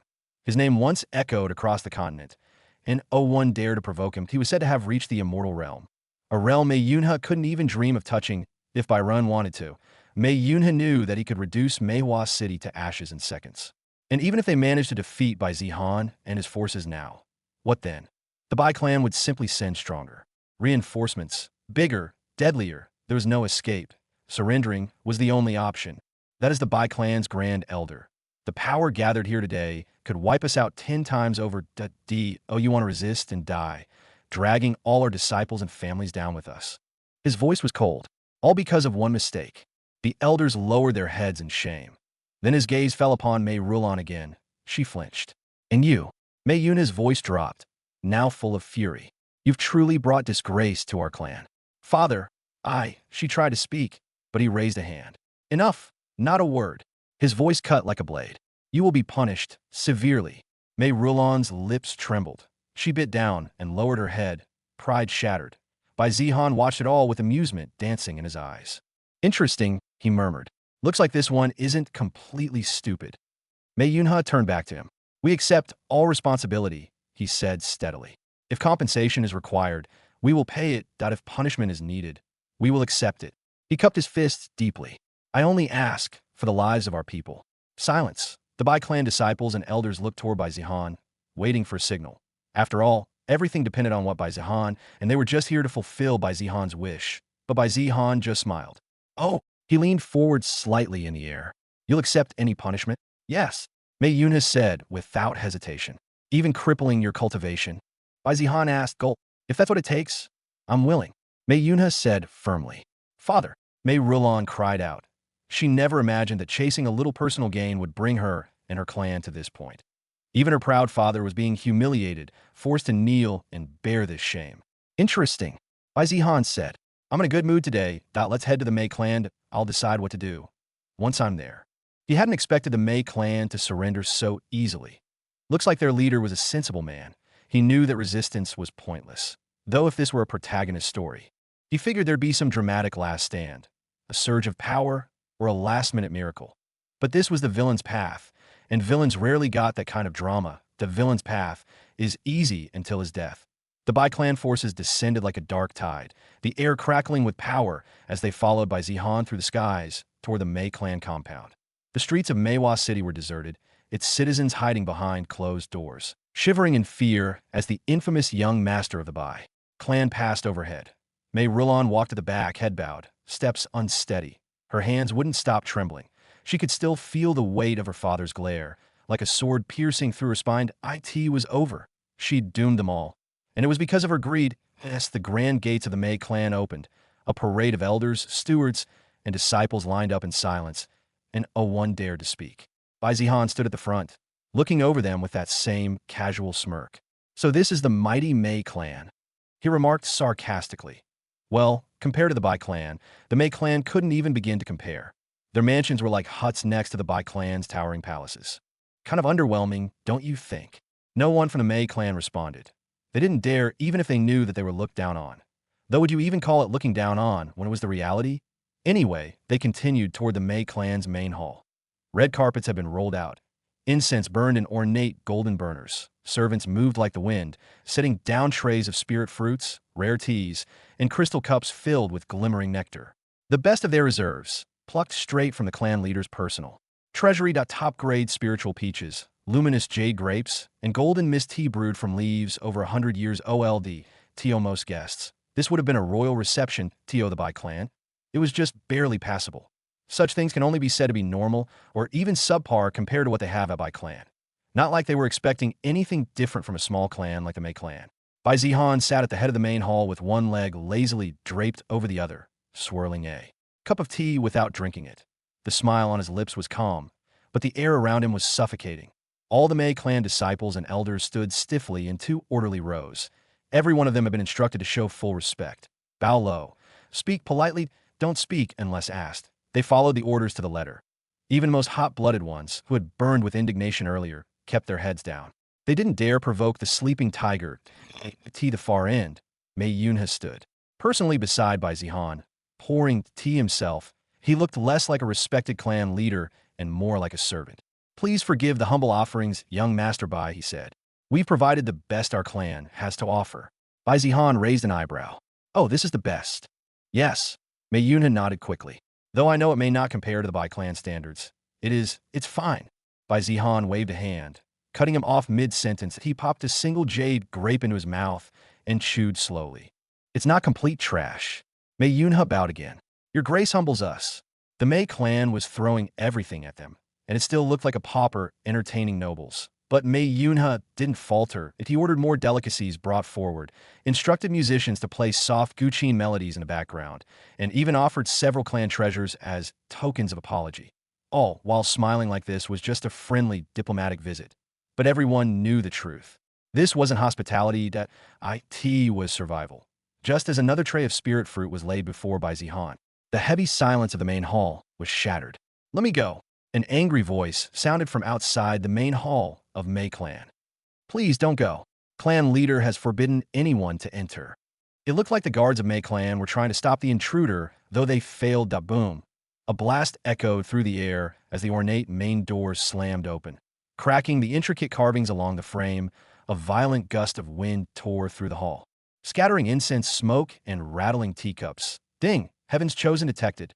A system notification popped up, alerting Bai Zihan to the presence of a Heaven's Chosen. He didn't even flinch. He didn't look surprised. If anything, he looked amused. His red eyes slowly turned toward the entrance, a flicker of curiosity surfacing beneath his lazy smirk. Now that's more like it. If it had been before, he might have been nervous. Going up against a protagonist was never a good idea. But not this time. That he'd come here with elders not just to oversee the Mei Clan's destruction, but to sniff out any Heaven's Chosen who might return seeking revenge. Looks like that was a good call. Even in a minor clan like the Mei Clan, one had shown up. Analyzing, name, MO, each and age, 18 fate grade, 1-star cultivation base, golden core, early destiny, MO each in has. Obtained a mysterious sword of unknown origin, an evolving divine weapon that grows alongside its wielder. As long as the right materials are found, it can absorb them and evolve to the next grade. Its potential is limitless. Through it, his swordsmanship advances at a terrifying pace, allowing him to dominate opponents far above his level so long as the sword continues to evolve. So will he. A low chuckle escaped Bai Zihan's throat. This time, the protagonist seemed to be the least favored among the Heaven's Chosen. Understandable. If his only cheat was a powerful weapon, then his one-star fate grade made perfect sense. Sure, it was a divine weapon that could carry him far, but that's all he had. Strip it away, and he was just another decent cultivator. Nothing more, and no wonder the heavens gave him just 1 star. Still, Bai Zihan's eyes narrowed. That guy wasn't from the Mei Clan. Why was this guy here? Whatever the reason, this was getting interesting. The Bai Clan elders exchanged glances, subtly shifting into defensive positions, but held their ground, waiting for orders from the swirling dust at the entrance. A silhouette emerged, tall, confident, completely unbothered by the oppressive spiritual chi flooding the hall. Even as an early-stage golden core cultivator, clad in sleek black robes embroidered with silver thread, the newcomer strode forward with the calm arrogance of someone who knew exactly how strong they were, and didn't give a damn who else was. Watching, a sword hung at their hip, pulsing faintly with sword intent. Every step they took seemed to compress the air around them. Mei Yunha's eyes widened. What are you doing here? He finally thought that he had appeased the great calamity, only to be destroyed by someone. Even if that someone was a great benefactor of Mei Clan, he can't be nice to him. Ovichin didn't answer. He walked straight down the central carpet, ignoring gasps, glares, and the presence of Bai Clan elders, until they stood just a few feet away from Bai Zihan's seat. Their gazes locked. Bai Zihan leaned forward, resting his chin on his palm. "You got guts," Bai Zihan said softly. "Nobody seeks death like you do." Moi Chin finally spoke, voice calm, clipped. I'm not just a nobody then." The words weren't loud, but they rang like thunder in the stunned silence. Bai Zihan's smile widened. "Yep, I can tell." Mei Yunha's face went pale as he shot forward like a flash, nearly tripping over himself as he rushed between Moi Chin and Bai Zihan, forcing out a panicked smile. "Why, young master Bai, please, forgive this rudeness. This young man is Moi Chin, a close friend to our clan, a benefactor even. He once saved our disciples from a demonic beast raid. I don't know why he's acting out like this." He turned to Moi Chin with gritted teeth, his voice lowered but still tense. "Moi Chin, stop this madness at once. How dare you show disrespect to the esteemed young master of the Bai Clan?" Moi Chin flinched, caught off guard by Mei Yuna's words. He'd always been treated with respect. He'd even helped the Mei Clan more than once, and right now, he was still trying to help them. Why was Mei Yuna talking like this? Then it hit him. It had to be because of Bai Zihan. The fear in Mei Yuna's eyes. He wasn't angry, he was scared. Maybe Mei Yunha was the one trying to protect him, even though Moi Chin was the one who thought he was doing the protecting. "Clan leader, I appreciate your concern, but I can take care of myself," Moi Chin replied. Mei Yunha's face twitched. "What do you mean you appreciate my concern? Please stop angering Bai Zihan." But before Mei Yunha could say anything to Moi Chin, he stepped forward again. "I don't care what kind of monstrous background he has," he said, pointing directly at Bai Zihan. "I won't just stand by while someone tramples over others like some petty tyrant." The words echoed like a slap through the main hall. The ripple of gasps ran through the Mei Clan. Mei Yunha almost choked on his own spit. He turned beet red, not from pride, but fury. This idiot, why the hell is he provoking the Bai Clan? Does he think he's doing some noble deed? "You goddamn moron. You're gonna drag us all down with you."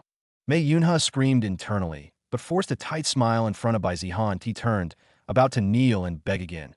Maybe plead for mercy, but Moi Chin cut him off with a raised hand. "I said I won't back down." He then looked straight at Bai Zihan, eyes steady with a flame burning behind them.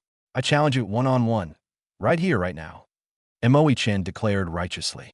"If I win, I want you to leave the Mei Clan alone." The entire hall went dead silent. Even the Bai Clan elders looked like they were looking at an idiot. Was this brat insane? Why would Bai Zihan even accept such a ridiculous request? Everyone still believed Bai Zihan was only at the core formation stage, while Moi Chin was clearly radiating the aura of a golden core cultivator. The gap in strength was obvious. There was no benefit in accepting. The outcome was practically predetermined, so why bother? They expect Bai Zihan to angrily order them to kill Moi Chin. Bai Zihan raised an eyebrow, amused by how typical this scenario was. The protagonist, knowing he's at a disadvantage with no powerful background, pulls one last trick, challenge the weaker young master of the enemy faction, poke at their pride, make them accept, then beat them down and walk away with glory, leaving the young master disgraced. Even when a young master should have the upper hand. Fate bends to the protagonist. Moi Chin was following the script perfectly. That if he succeeded, he'd earn the Mei Clan's gratitude, boost his reputation, and make Bai Zihan look like a joke. Bai Zihan leaned back in his seat, chuckling softly. Is that so? He tapped the rim of his teacup thoughtfully. Honestly, I wasn't planning to play around today. Bit busy crushing a clan into the dirt, you know? A flicker of sword intent sparked from Mo Chen's blade. Scared, Bai Zihan let out a soft laugh. Goo! Mo Chen was still trying to provoke him into accepting that ridiculous challenge, one with zero upside. If he were one of those typical third-rate villains with more pride than brains, he probably would have taken the bait just to save face and underestimate the so-called protagonist. Just then, one of the Bai Clan elders leaned in and whispered urgently, "Be cautious, young master. This one isn't just some random upstart. We've heard of him. Mo Chen, that he's been said to have defeated 3 golden core stage cultivators at the same time, that we even considered recruiting him ourselves, as he doesn't seem to belong to any faction." The Bai Clan elder was desperately trying to keep Bai Zihan from accepting the challenge in a fit of angered tea, and the others knew full well that the moment Bai Zihan agreed, the Bai Clan would end up losing face. Instead of turning the Mei Clan into a warning for others, they'd become the ones humiliated. Oh, Bai Zihan's eyes narrowed slightly.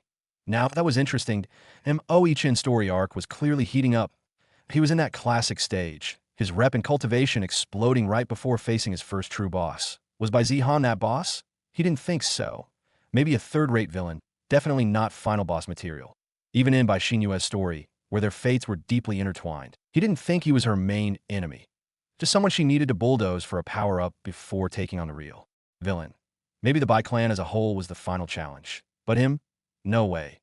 Anyway, Mo Chen still had a long way to go before becoming invincible, but his attitude was already arrogant, matching a third-rated villain.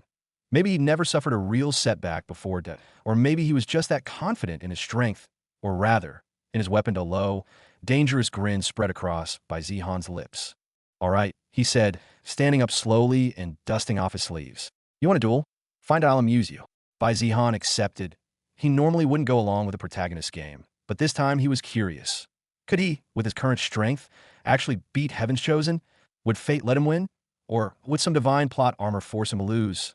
Would the protagonist pull some last-minute miracle and win with 1 HP left? And most importantly, could he kill Heaven's Chosen? If he found that answer, it would help him later. Besides, Mo Chen only had 1 fate star. Even if there was some backlash, for killing him, it wouldn't be too serious. Not like offing a 5-star protagonist. Anyways, Bai Zihan thought that it was a good opportunity.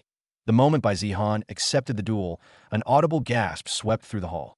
The Bai Clan elders stiffened, their expressions twisting into a mix of disbelief and barely restrained panic. They all clearly thought that Bai Zihan had fallen for the tactics of Mo Chen and was trying to get himself humiliated. Hook, line, and sinker. He's fallen for it, they thought grimly. Rather than showing that they were a clan to be feared, their reputation might plummet, and their enemies would surely capitalize on that, saying the mighty Bai Clan couldn't even destroy a small clan like the Mei Clan.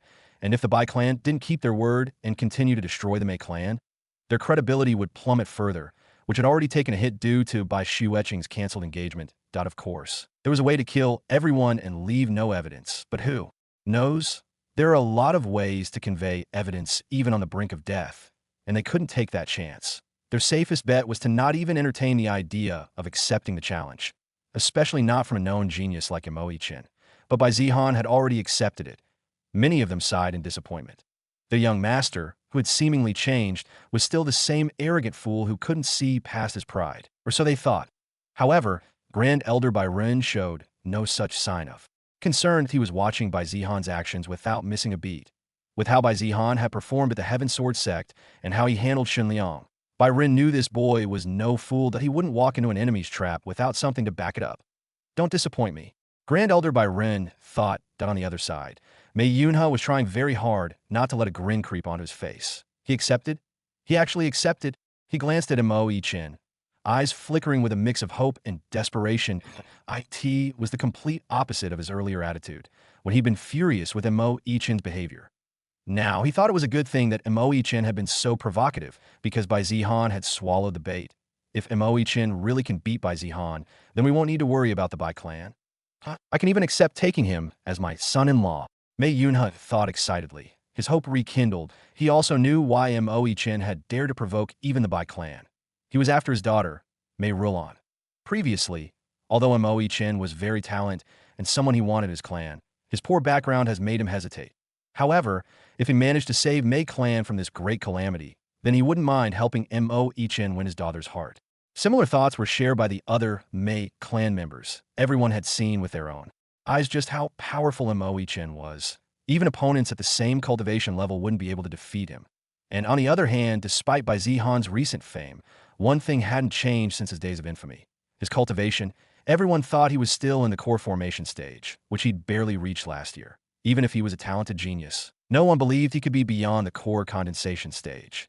And even if they were at the same cultivation level, most would still feel confident against him, let alone when they assumed there was a massive gap in Cultivation 2.0. They all believed Bai Zihan stood no chance against Mo Ichin, an unlikely foe whom Bai Zihan beat up during the engagement ceremony. Mo Ichin hadn't promised to seal his cultivation. IT was a 100% guaranteed loss. That IT wasn't even a question in Mei Yuna's eyes. This wasn't a duel, that IT was a gift. A golden opportunity. He exhaled softly, some of the tension in his shoulders melting away as he turned to the Mei Clan elders nearby. They looked just as relieved, quietly nodding to themselves, of course. They didn't show it. The Mei Clan elders kept their expressions calm and respectful, because even if Mo Ichin won, that didn't give him the right to mock or insult the Bai Clan. They knew better. If word of this duel spread in the wrong way, who knew what kind of retaliation the Bai Clan might unleash next time? So, while there was hope blooming in the Mei Clan's hearts, they were still walking on thin ice. Well, that only applied to the experienced and wise elders. The younger Mei Clan disciples couldn't hide their excitement. Their happy, eager smiles said it all. Mo Ichin stood tall, sword in hand, eyes burning with righteous fire. He felt the confidence radiating from the Mei Clan and gave them a slight nod. Especially when Mei Rulon looked at him with trusting eyes, he would win, of course. He was already imagining the glory that awaited him after defeating Bai Zihan. Across from him, Bai Zihan stopped a few paces away, his hands lazily tucked behind his back. That he was trying hard not to smirk. He knew exactly what was going through everyone's heads as they looked down on him. He didn't care if they underestimated him. But if even a so-called heaven's chosen did it, only to die pathetically, well, that would be kind of disappointing. Bai Zihan stood up and proceeded to head towards Mo Ichin. The Bai Clan elders only grew more distressed. They turned to the Grand Elder, who still hadn't said a word, his face like stone. But it didn't seem like he was going to stop Bai Zihan. Are we really about to lose face like this? That was the thought in every disciple and elder's mind. None of them understood why Bai Zihan had agreed to this farce. None of them believed he could win. They had come here to crush the Mei Clan underfoot. Instead, their young master was walking right into a trap, blinded by pride. At least, that's what everyone thought. I'll give you this, Mo Ichin said, voice loud enough for the crowd to hear. At least you've got the guts to face me head-on. That I've met plenty of young masters who hide behind their clan's name, bark orders, and then run when shit gets real. Murmurs spread through the Mei Clan ranks, some elders nodding in approval. It almost sounded like Mo Ichin was trying to give Bai Zihan a shred of respect before publicly crushing him. But Bai Zihan, he just laughed, a genuine, amused laugh. Not the fake kind you put on a safe face, the kind that says, "You poor idiot, you have no idea what's coming." Huh, Bai Zihan chuckled, finally raising a hand to hide the smirk tugging at his lips. You're really something, you know that. Mo Ichin's brow twitched. He had just praised Bai Zihan for his courage, and was getting laughed for it. What's so funny? Mo Ichin asked, frowning. Bai Zihan dropped his hand and stared straight at him, eyes sharp as blades. You stand there, acting all righteous, tossing compliments like you're doing me a favor, saying I've got guts. He stepped forward slightly, still calm, still composed, but now cold and mocking. Shouldn't I be saying that to you? You have the guts to challenge me with your meager strength? Montag Yichinsyav tightened. A loser like you getting a chance at me, and actually having the guts to face death head-on. Of course, I should be the one complimenting your bravery, Bai Zihan said with a straight face, as if he were merely stating a fact. Not that anyone took those words seriously, except for one. Mei Rulon. She had already learned the hard way that Bai Zihan wasn't the waste that everyone made him out to be. He was insidious, his schemes deeper than the ocean. When he spoke, it always sounded like a joke or a vague threat, but wasn't it always the truth in the end? Otherwise, how had she brought such a disaster down on her own clan? Wasn't it because she thought Bai Zihan's words were just empty talk? Even so, she pushed aside her pessimistic thoughts and focused on what mattered now. If Mo Ichin could win, her clan might avoid being crushed by Bai Zihan. And with how Bai Zihan had always kept his word so far, she believed he would do the same this time too. You arrogant bastard, Mo Ichin said angrily. The terrible memories came rushing back, times when he was mocked and looked down upon. Back before he got the artifact that changed everything. Sure, he always believed it was his talent and hard work that led him to it. And yeah, that was partly true. But the artifact would have been powerful with or without him. The same couldn't be said for him without it. Ever since then, no one had dared to look down on him. His fame had spread across the desolate Heaven Empire, and even first-rate clans wanted to recruit him. But once again, there was looking down on him, and the one looking down on him was the infamous waste of the Bai Clan. I just hope you're not all bark and no bite that if you can't even last 10 minutes. I'll be really disappointed. Bai Zihan said. Oi Chin's killing intent surged. You really think you can beat me? He spat, stepping forward with a glare that could melt steel. Bai Zihan, you overestimate yourself.